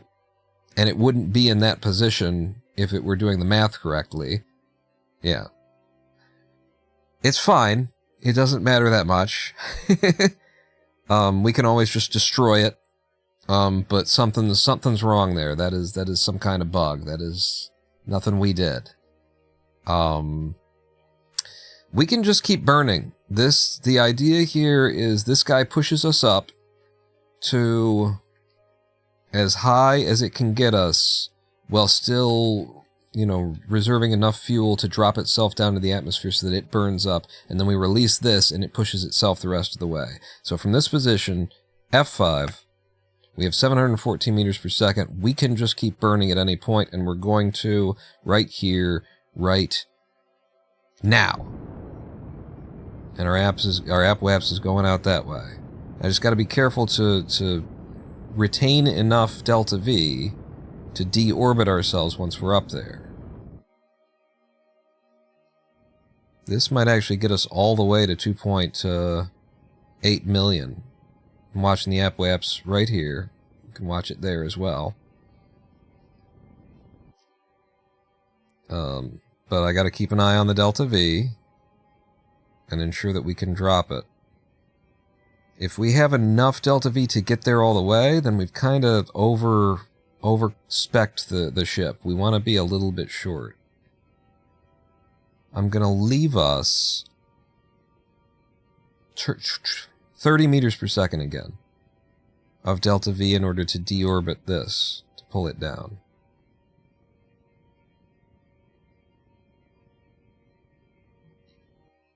Okay, we're going to 2.8 what on the millions? 2863.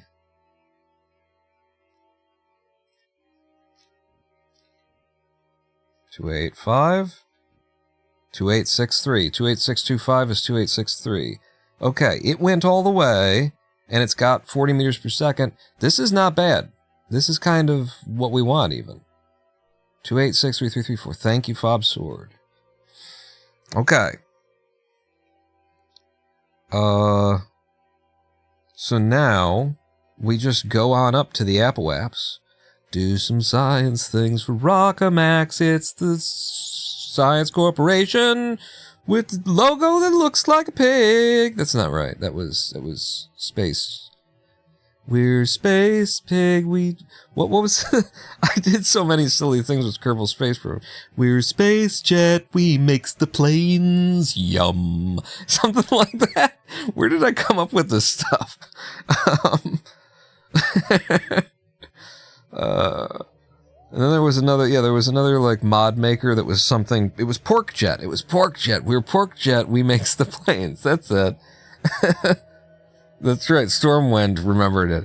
We're Pork Jet. We makes the planes. And then I feel like there was a boom. Oh, Ride the Pig. That's right. That's right. That was like a reference to Jim Carrey on Saturday Night Live. Ride the snake. Ride the pig. But it was enough of its own thing that nobody would have noticed. All right, up to the app-waps with us. And we watch our research. Just make sure we've still got electric. I don't want to deploy our panels until or unless we actually need to. And we don't. Oh, you know what I should have deployed, though? Is comms. Yeah, we're safe to deploy comms. In fact, I can do that just by 9. 9 deploys comms. Good. And now we don't have a threat of losing communication with Kerman.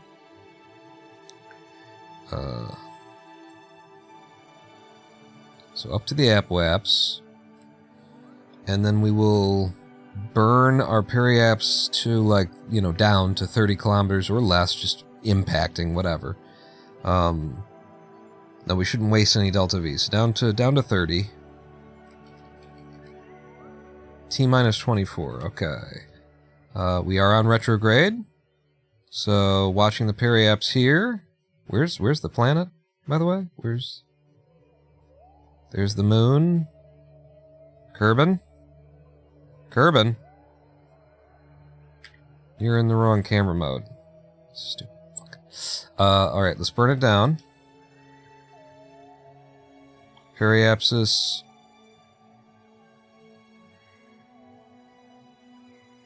To 33 is where I like to drop it. And then F5 and we're away. Now that we're a little dude, we're going to go ahead and deploy our solar panels here. And then we switch our control point to reversed. And I need to be burning prograde, which am I? Looks like I kind of am. Yeah. Alright, so now we push prograde. Oh, fuck!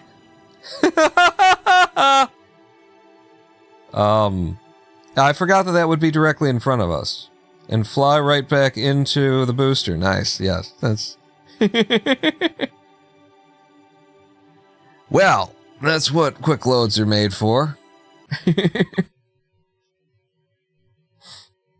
All that says lava lamp. It was so perfect. Last time we were using RCS, so it was like imperfect and there was some floaty to it, and I didn't even... It wasn't a concern. Alright, 33, and then we're already at 33, right? So then we... Yep, just like that. And then deploy these. And then with these deployed, we change our control point to reversed. F5. And then I guess we get a little off axis first. Do I have off axis? I don't have... Yes, I do. I can just RCS. And then...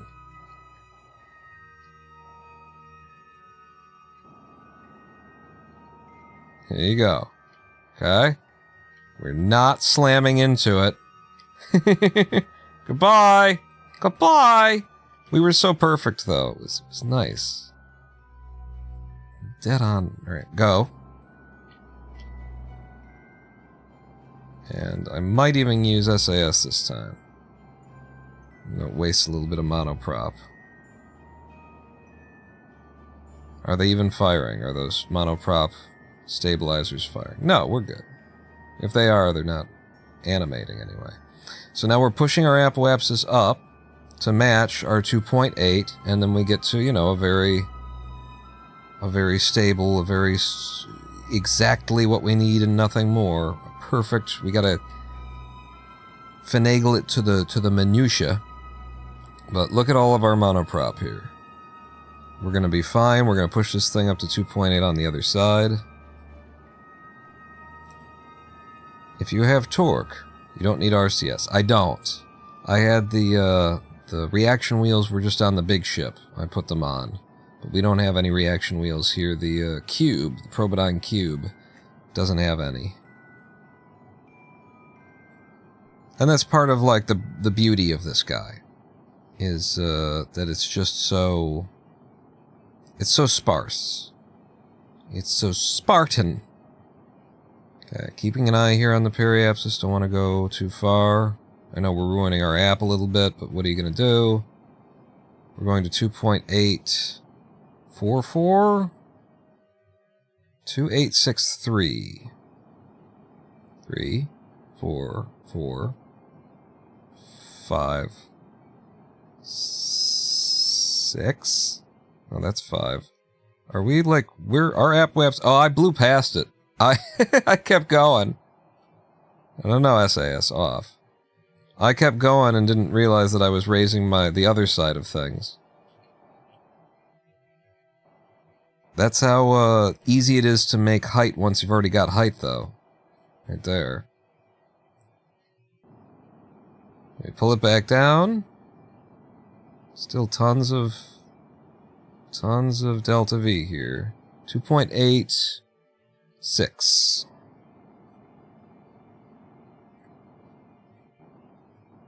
I guess maybe I should watch from the map mode and see what's going on out here. Yeah, that's the problem, is that it got to that point and started spinning. I could do some wild and crazy stuff, but it's only a 4-hour circuit here, so let's just do our maneuvers at the nodes. Point radial out, yeah. I could do that kind of thing.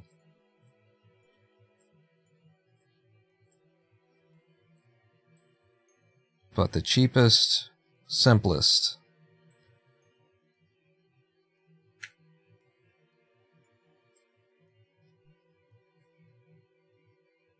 You're already on screen, huh? Okay. And we're traveling very slowly out here, so... Here's the thing, though. I think I want to make these maneuvers very, very, gently. So, thrust limit to, like, 5%. I don't know, that might not get us, anything, but we'll start there. And start pulling it down. We need to be on our retrograde for this one. I don't actually know which is the retrograde. I don't want to waste RCS turning to it. Retrograde is to our left. There we go. Is that? That looks like that's the prograde indicator. Yeah, because I think I was thinking that the butt end was on the other one. Well, what are you going to do?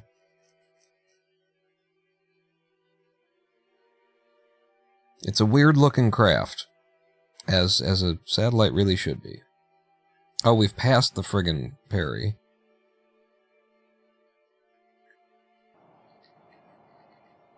But, pull it back up to us just by steering to it. Alright, RCS back on, SAS off.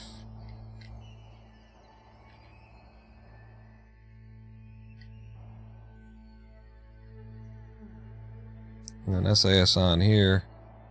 Alright, let's start pulling down the apoapsis. 863, right? 86334. You can watch it there, you can watch it down here, and while I'm indicating it, I go past it. That was for you. You did that to me.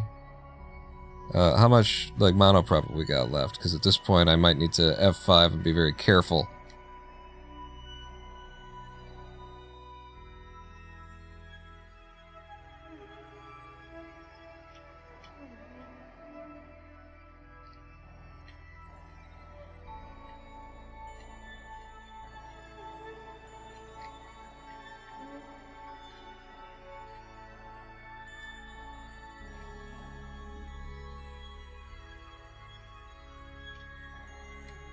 Okay, F5 from here, and then I think I want to drop the engine power down even more to, 1%. We want this to be perfect. As perfect as I can make it anyway. So, changing that doesn't change the power of my, vectoring here. It just changes the power of what's on H when I blast it. So, 2.856, we're going to 286,334. 286,334. At 1% power right now.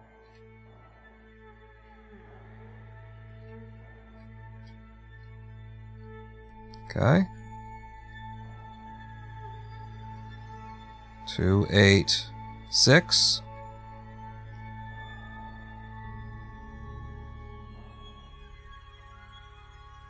2861, 2862,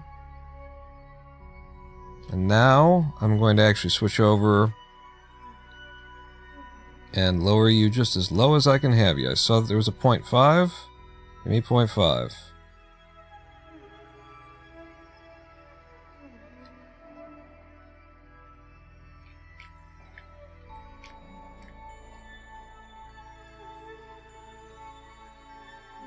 .86334. 3, 3, 2.86330. I think it's probably as close as I'm going to get. I think if I tap it one more time,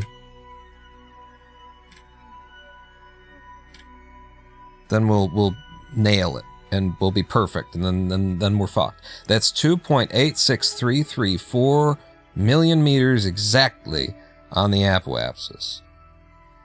Fine control if not have nailed already. I forgot about that. It's caps lock. What? How?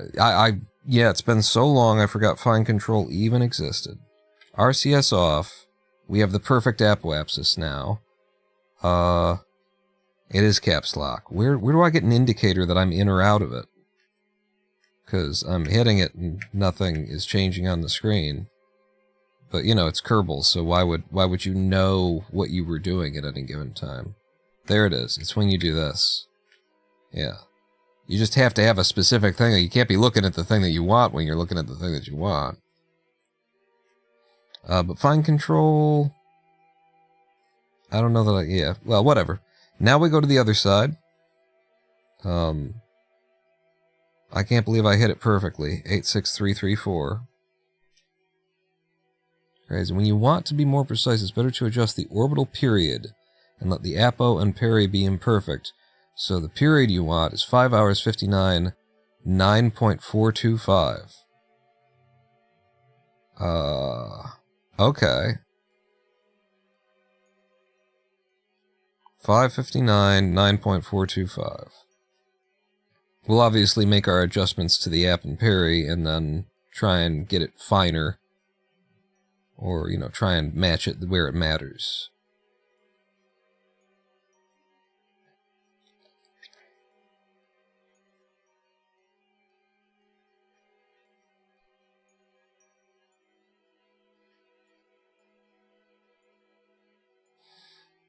Okay, about 1 minute ahead now. And we will be raising, not lowering, so... yeah, give me a little bit of velocity this way.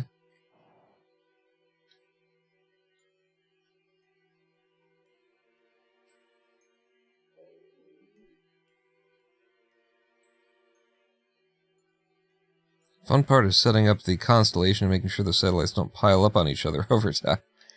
Yeah, that's...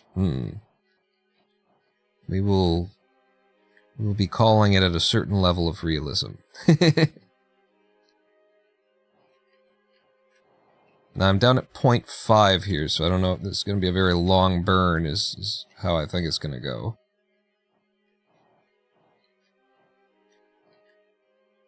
Okay. F5 and H. 86334. Yeah, I'm going to have to turn this back up.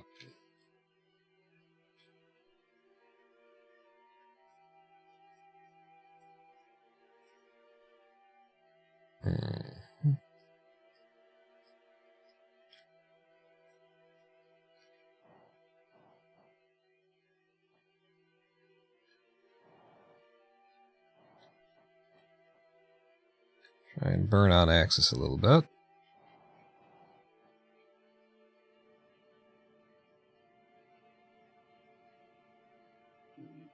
It's kind of perfect.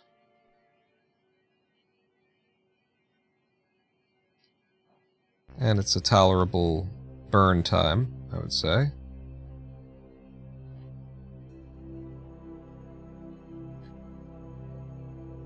Okay.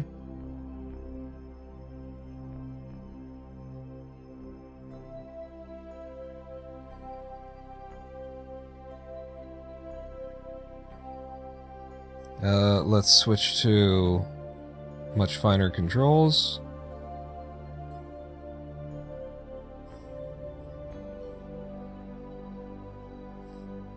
Easier than fighting the crappy Kerbal system the developers left in there.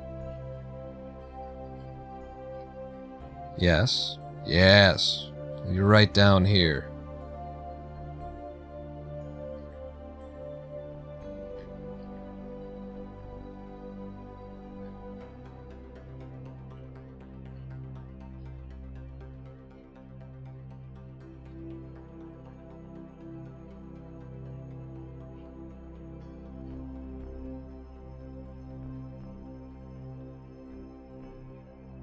Yeah, that ain't quite it. Hang on. We're just getting so almost perfect that, you know, I got some problems here.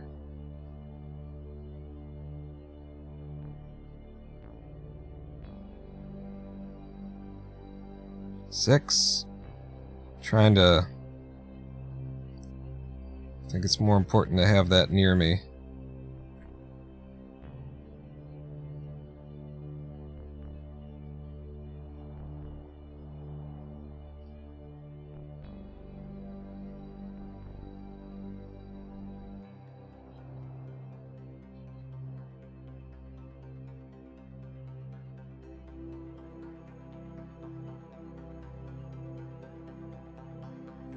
So we're going for 559 9.425.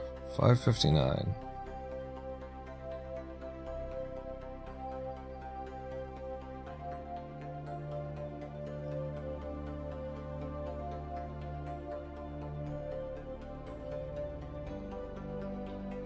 F5, by the way, because I feel like I'm about to completely fuck everything up.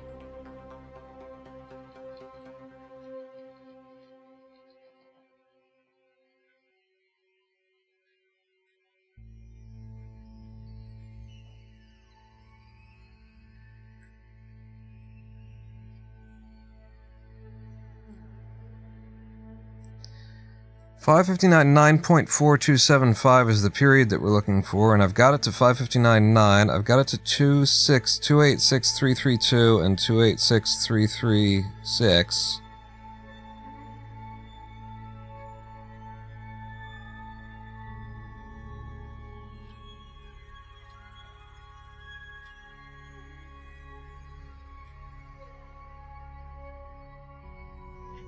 RCS off. Wait.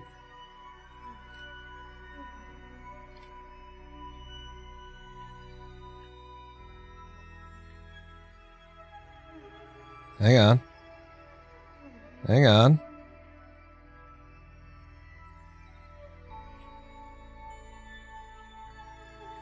Nope.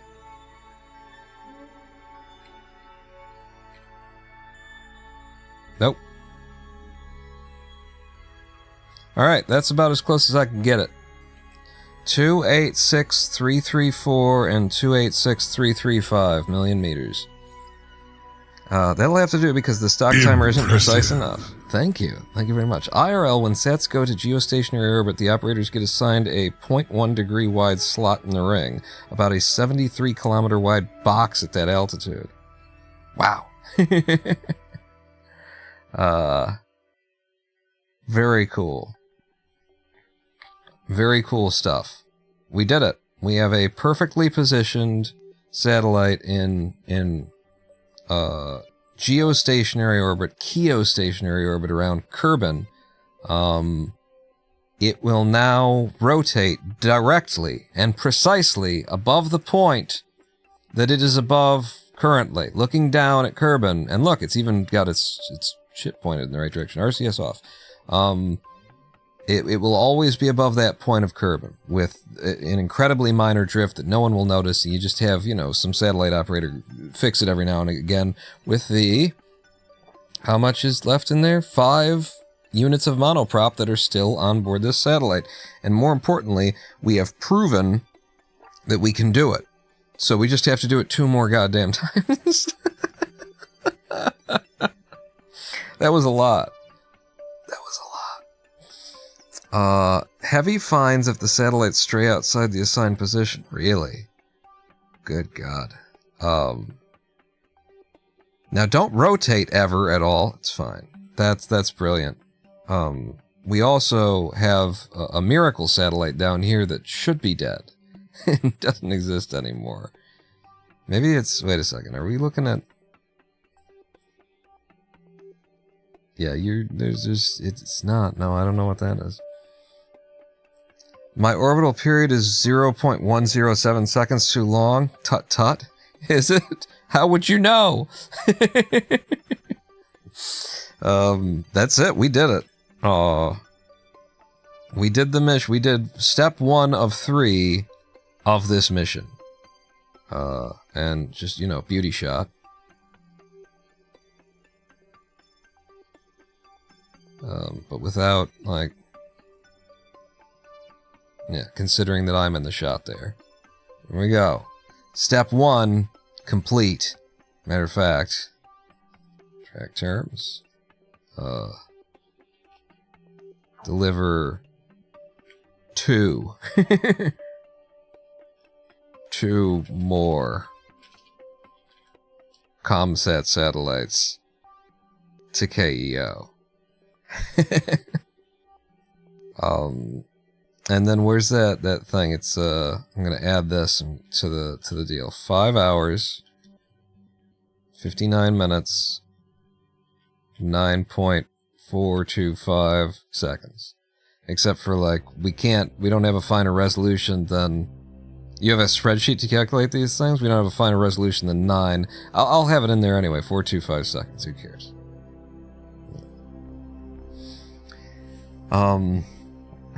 Aren't the relay antennas too weak to be useful at KEO, or is that my experience with hard strength ComNet coming in? Probably that, Portable Gem. Yeah, I mean, the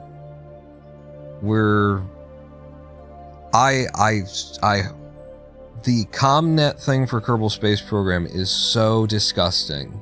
You have to have a spreadsheet that somebody made up in order to figure out how it works and what it's doing at any given point. I try to avoid it.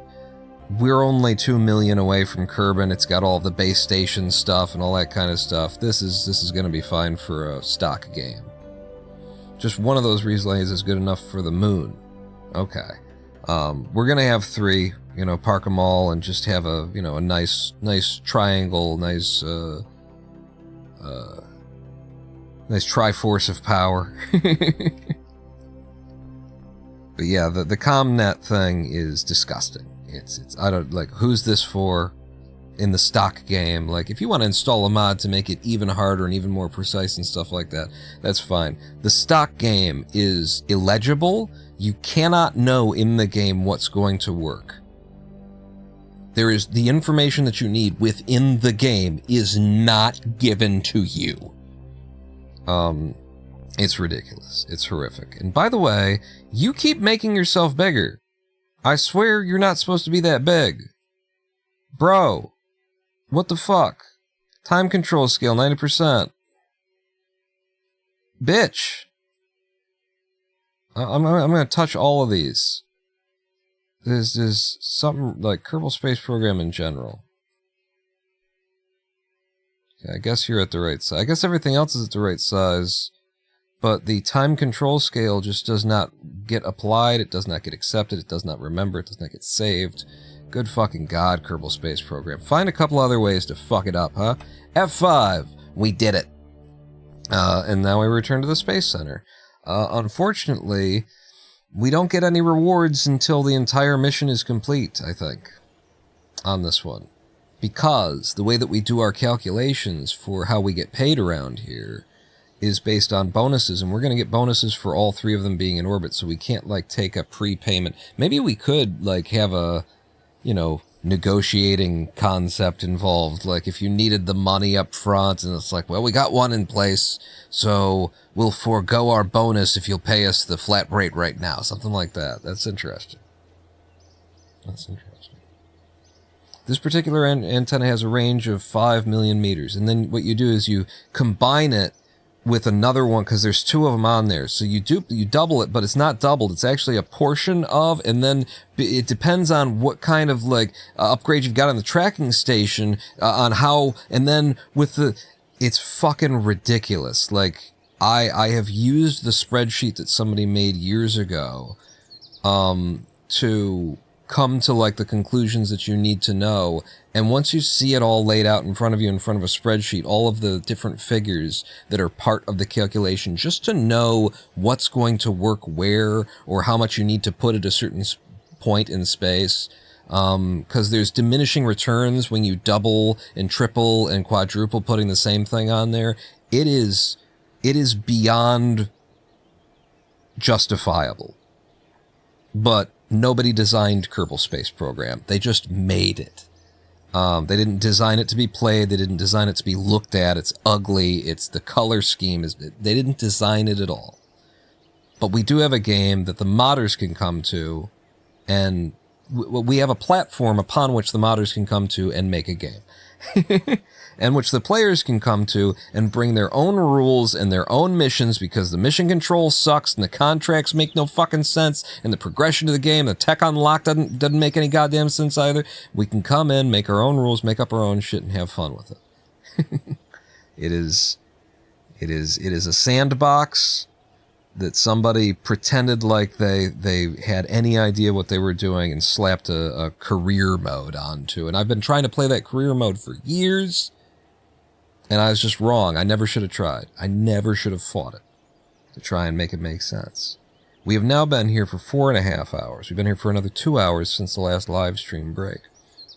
I don't think I've got it in me to do another full launch like that and put another one in orbit this live stream. But it doesn't necessarily mean that the live stream's over. I realize now we didn't do the time thing that I was supposed to do. I forgot to do the time thing between missions where we move 2 weeks forward. We can do it now, I guess. Ooh, what's this? This is some mission from... You can't turn this off, by the way, in career mode. I'm pretty sure there's no way for me to turn this off and say, I don't want to see that. You just have to see it now. I don't have time for that. I just slap antennas on until the line turns green. Right? You need information in the game. You need it to be communicated in a way that's legible to all players, not just people who are willing to get out the fucking slide rule. And they didn't even try. They don't care. The makers of this game didn't care, because it wasn't a game to them. It was a fucking platform. Anyway, we're back out here because this shouldn't exist.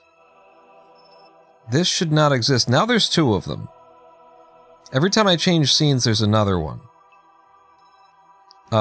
We need to just destroy these.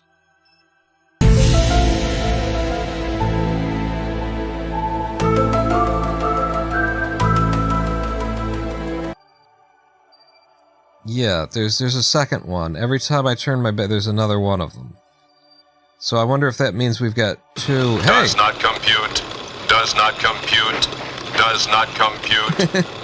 If I keep it up...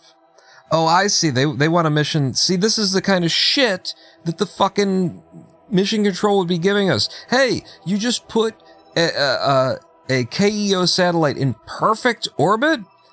Fuck it up, and we'll give you some money. Thanks, cocksuckers. That's their idea of fun. People have made contract, like mission packs, that fix this. They won't ask you to wreck, you know, your satellite, your communication satellite network as part of the mission. They won't waste your time and waste a slot in mission control. Just, what the hell is this game? I'm going to delete this. I'm gonna delete this. Terminate.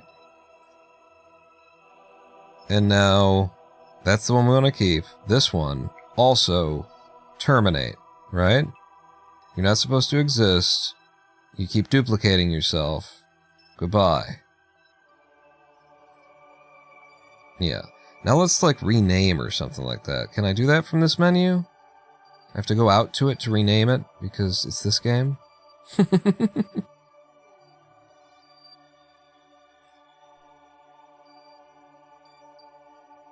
I think I might have to go to it to rename it. That's fine. Comnet Constellations Contract mod is my go-to. I might install these mods just so that at least the contracts that we have to see every now and then will make sense. By the way, is that satellite, has it returned? No, it looks like it's gone for good. Okay. How you doing on your resources, by the way? You're fine. So, we rename. How do I rename? I know it's in here somewhere. It's been a long... That's the KSpedia. It's been a long time. How do I rename my crafts and stuff? Was it in that last menu and I actually didn't... I look at all of the things that come with the stock game, and I don't see that I can rename it. You have to be in map mode, and then you right-click. No. Map view. Right-click command pod. Command pod. So here's the thing, is that this isn't trash when I let go of it. It's supposed to be the station. Doesn't have any attached to it because it doesn't need anything attached to it. So rename vessel. And so this is LKO tow truck. And there's no mark to it, it just is the guy. And he's not a pro. What is he? What describes it best? I guess it is a probe, huh? Lander station, rover base, debris, plane, relay, science.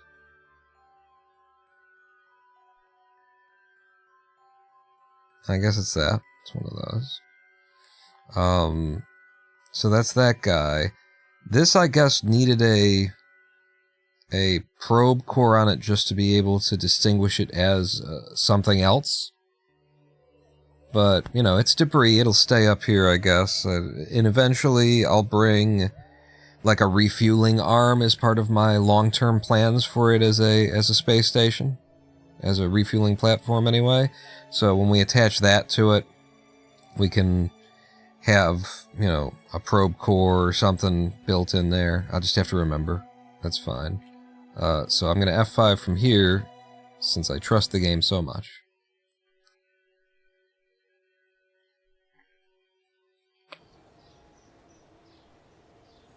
And then, what about our comm set that we just put up? Does it need a special name? That's not... We didn't just put up the moon. That was somebody else did that.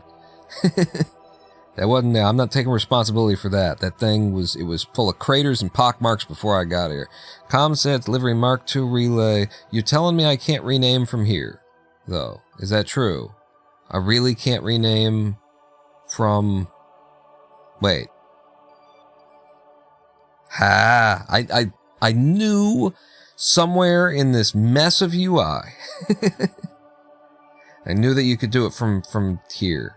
Somehow.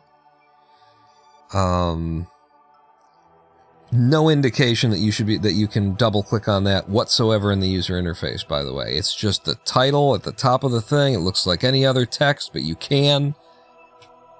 Not designed at all.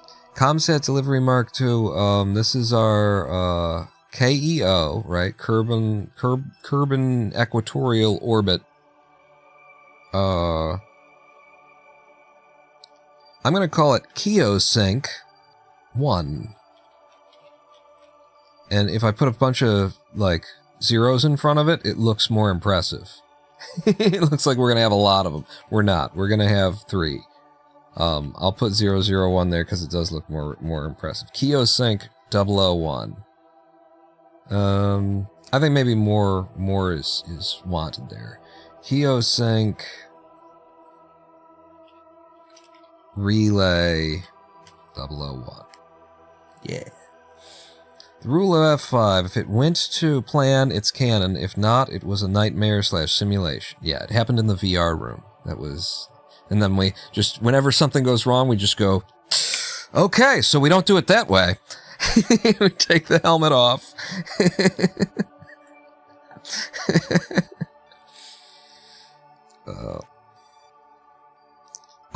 Those are good names. We've made a lot of progress today.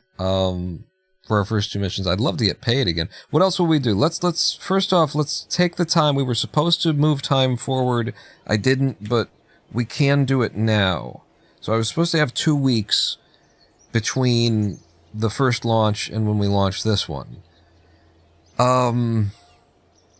Day 3, let's just add 2 weeks to this. 14 days, so we want to end on day 17. So if I warp to sunrise... warp to sunrise, and we'll just do this a bit. Get a nice view. Ooh. And I'll try and remember that I'm supposed to progress time. I just feel like this is more fair, it's more realistic, I don't know. It will also progress time in a reasonable way. I mean, we just did 2 putting stuff in space missions in 72 hours. That seems... it's pushing it. What's realistic? So I was adding 14 days to 3, which means we're going to day 17.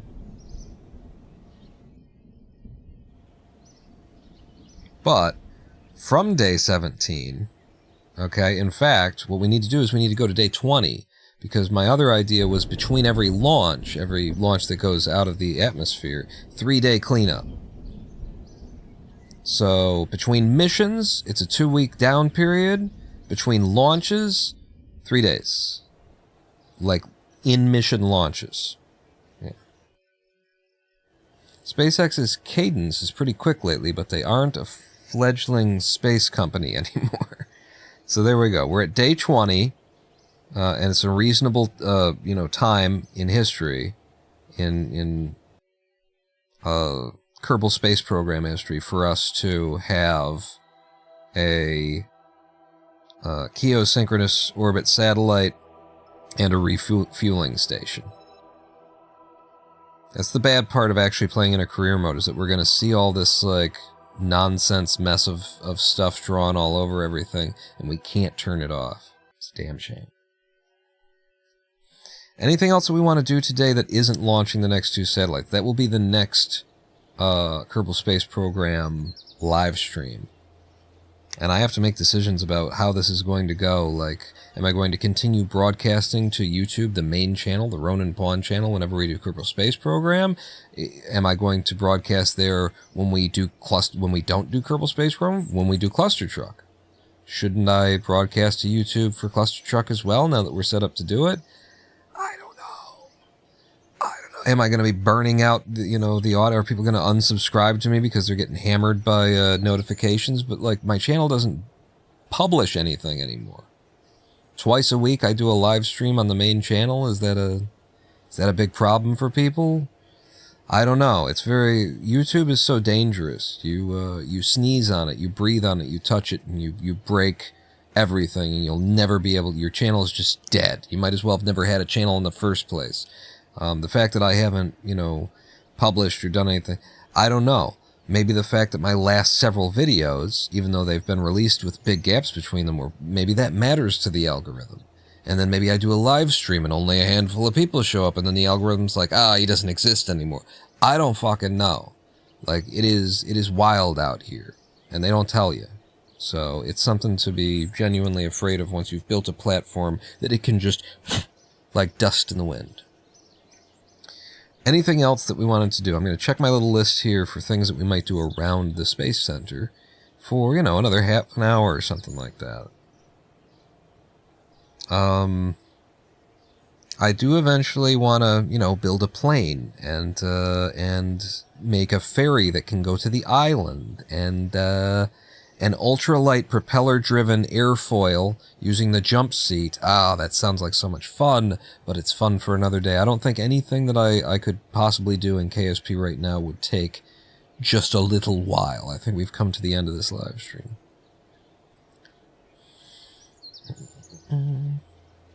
Maybe install contract configurator to turn off all contracts. Oh, maybe you can do that. And you're right, that is what it's called, Portable Jim. Maybe you can just put a rule in there that just makes it so that you don't get any contracts anymore. And then we won't see that shit. Oh, that's such a good call, Portable Gem. I'm putting that in my notes, my to-do, to find out, like, how to do that, because that's simple.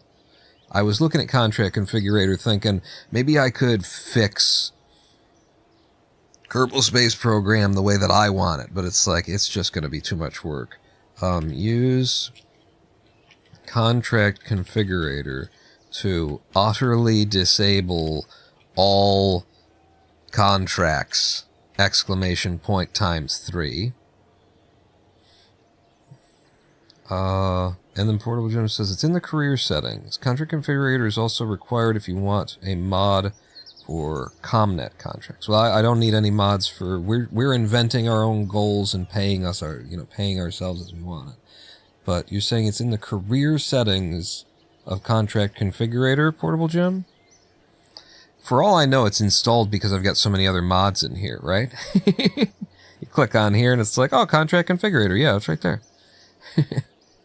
But I think contract configurator is more of a background thing. I thought, can you configure it in-game? I thought it was something that, mod users, and you put the info in there and stuff. I think we have come to the end of this live stream. There's precious little that I could possibly do at this point. We made a lot of progress today. I loved our little junket around the Space Center in a golf cart. That was possibly the coolest thing, just because it was so, like, it was, you get up into space and it's like, yeah, I've seen this all before. Vacuum, sun over there, planet over there, spacecraft here, reflecting. Yeah, I know this. But, driving around ground level in a new mod pack kind of a thing, that's the thing. Brings me back to the 23.5 Expo. Yeah, me too. Wait, what? Wait, are you talking about a video? I remember I did a video where it was on the airstrip. I set out a bunch of little stalls, and it was for a new version of KSP coming out, and it was like displaying the new things that existed there. There was a plane at the end of it. Is that what you're talking about? Was that old Roninpawn video? Gosh, I barely remember this stuff. We're done. Yes, really though. Thank you all for joining me today on our first Kerbal, adventure. Coming back here. The questions that remain to be answered. Am I going to continue live streaming on YouTube? Do you want me to continue live streaming on YouTube? If I do, what about, should I be live streaming to Pawn Live or to the main Roninpawn channel?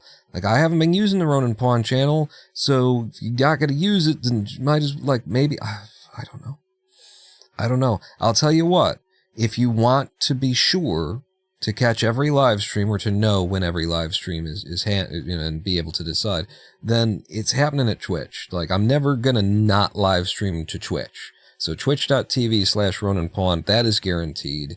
Also, a really good way of knowing when things are happening is we have a Discord server, roninpawn.com, my website, /Discord. We'll get you the invitation, the consistent invitation that's always open to join the Discord server. Every time we go live, I put a notification in our live stream channel, so you'll always get that. I have decisions to make. I have to see what happened this live stream. It was wonderful to see a whole bunch of people that I haven't seen in my chats for quite a while show up that, hey, he's on YouTube kind of a thing. So I would like to keep doing it this way. I just have to, be the slightest bit responsible with this platform that I spent several years building up before the disease came and swept my knees and stuff. Love the stream, says Brent Geary. Thank you very much. Stormhawk as well says thank you, Pawn. And Daniel says yes. Thanks for coming out, everybody. Apparently this is our new intro-outro music.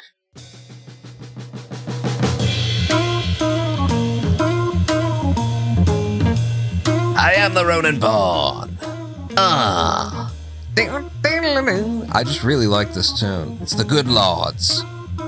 Something by the Good Lords. I hope to see you at the next live stream. We do these things Thursdays and Sundays. My sleep schedule's a little bit unpredictable right now, so probably around 4 to 6 p.m., I would say, on a Thursday or a Sunday. That's U.S. Eastern Time. I will see you back here. Until then, Pawn out.